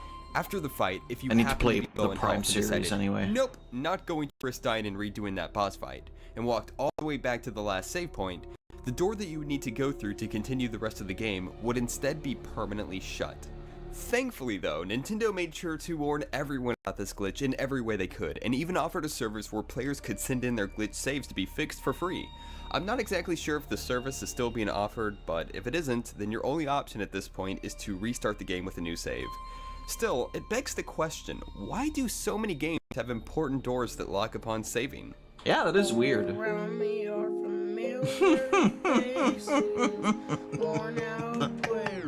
Number 4. Tomb Raider Legend. Oh shit. The nature of a Tomb Raider game is to explore. Yeah, I should get play feel for your Tomb Raider surroundings, too. And then solve a puzzle based on those surroundings to advance in the level. No greater example of this can be found than the England level of Tomb Raider Legend. The level features many things you can interact and play with, even for the hell of it. Now further on in the stage, you'll enter a room and the first thing you see are 4 big flashing levers. You're also in front of a locked tomb, so naturally at some point you're probably going to see what those big levers do. Except interacting with these levers at this point is a very dangerous thing to do, because if you happen to tap the button to pull the lever as opposed to just press it once, the entire contraption basically breaks, as in the lever won't drop the cage anymore. This can happen to every lever in the room as I demonstrate here, but even if you break just one, you've completely screwed yourself. You see, after this room, you continue on through the level as normal, during which you'll encounter 2 checkpoints. Once these checkpoints are hit, the broken lever data carries over with it. As you'll find out the hard way, these levers were meant for a boss fight at the end segment of the level. You're supposed to have them drop a cage on the head of this giant serpent right here, but since one of them doesn't work, you'll never be able to do enough damage to defeat the boss. And if you happen to save during any time after those checkpoints, you make the level, and therefore the entire game, impossible to finish. Damn. Number 3. Oh, Jak X, holy Combat shit. Racing. Haven't seen this in Combat ages. Racing is a pretty damn good racing game based off the Jak and Daxter platform series. As the saying goes, if a game mascot is successful enough, a racing spin-off will soon follow. Well, but obviously. it really is a good game, just not flawless. If you play Jak X on a slim PS2, you may encounter an issue with the autosave function. Typically, the autosave icon will appear briefly in the menu screens, but for slim PS2s and some models of the fat PS2s, there's a chance of that save icon not leaving the screen. It'll even carry over into the actual game itself. Yes, I've played Jak and Daxter. I played fully on a stream, but 2 and 3 I haven't. I've played them all privately though. Even the shitty PSP one. Now, as gamers, what are we constantly told in almost every game we play?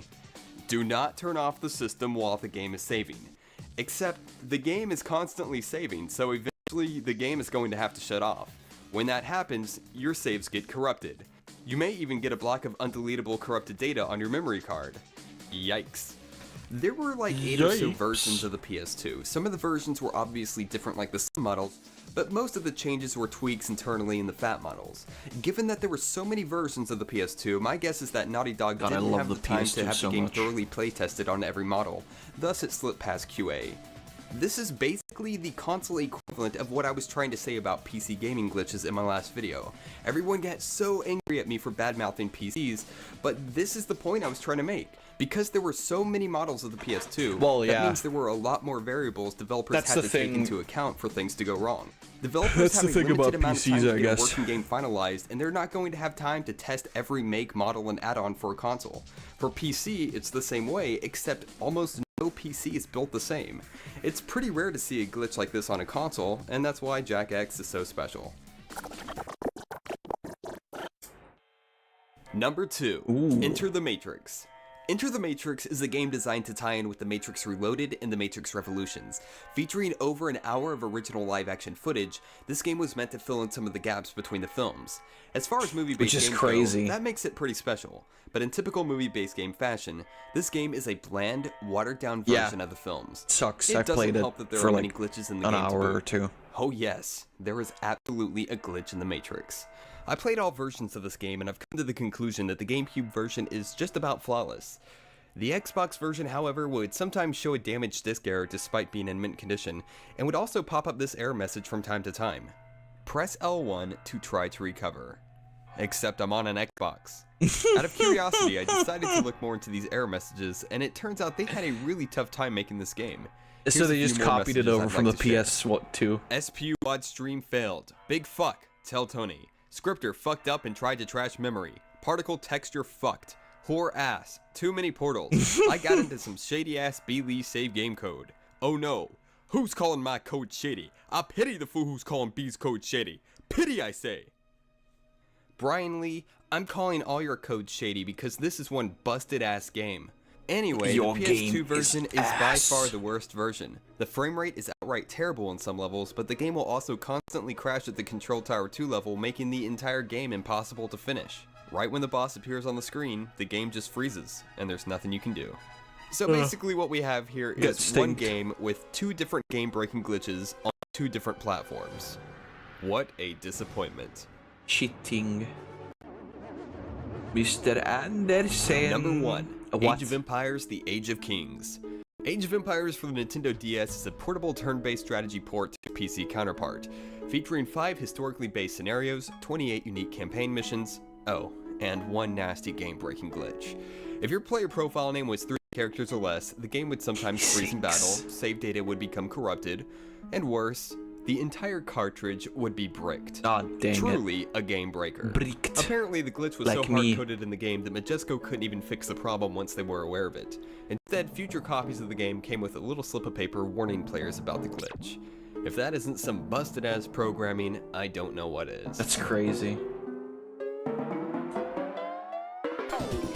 So there you go, 10 more of some of the worst game-breaking glitches of all time.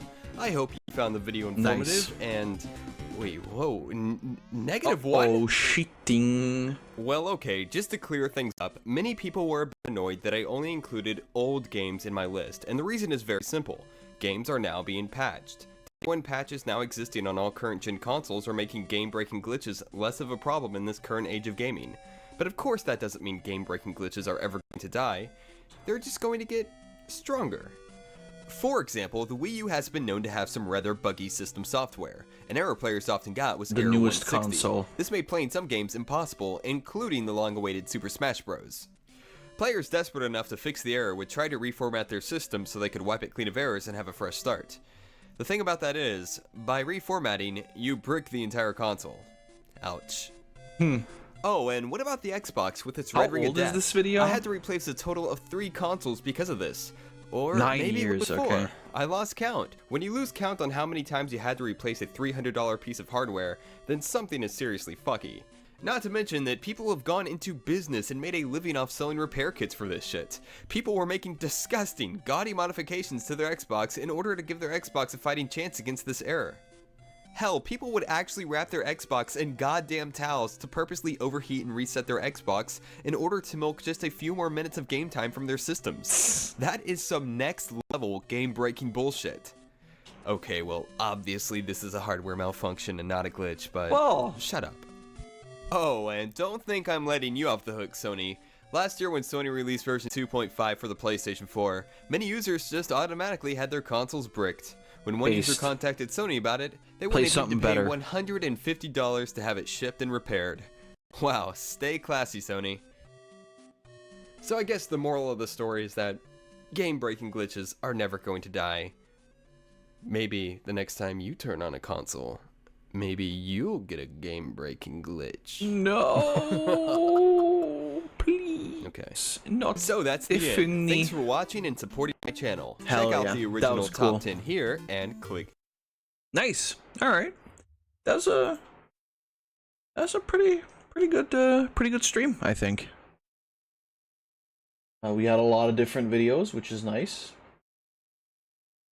Yeah. Pretty cool. Like I said, it was weird. Like this month felt like it went by so much slower. It felt like it felt as though it had been so long since the last viewing stream, you know? Even though, again, it's only been like a month as usual. But either way, so the plan for next week, most likely, is to do some of that AI shit on Friday. On stream.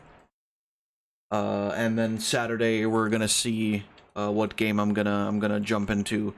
For those who aren't aware or who haven't seen me talk about it last time around, I'm basically just thinking about like essentially using streams as sort of another source of like editable footage.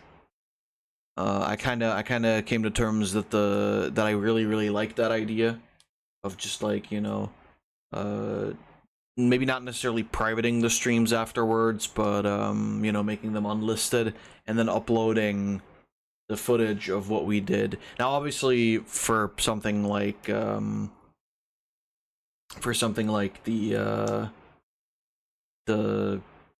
AI stream, it would be like more of a compilation of the best moments, but for like regular playthroughs, my idea is to do basically what I have been doing, which is, you know, kind of regular editing, taking out like dead air and stuff like that.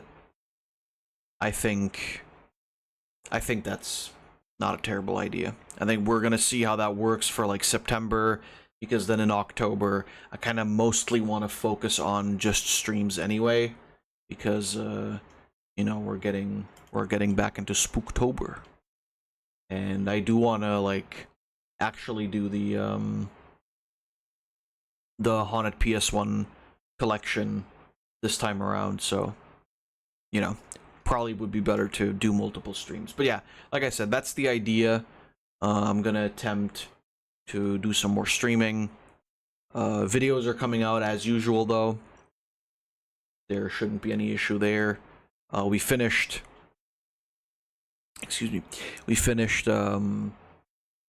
Split Fiction this week, which is pretty nice. So Mario Odyssey is going to be following pretty soon. And yeah, that's really all I got to say. I want to thank you guys a lot for joining me tonight. I hope you had fun. I hope you enjoyed. If you haven't yet, then please go follow the Bottom Boys. All of their links are in the description. And yeah, hopefully I'll see you all next week. So please, stay safe. And goodbye.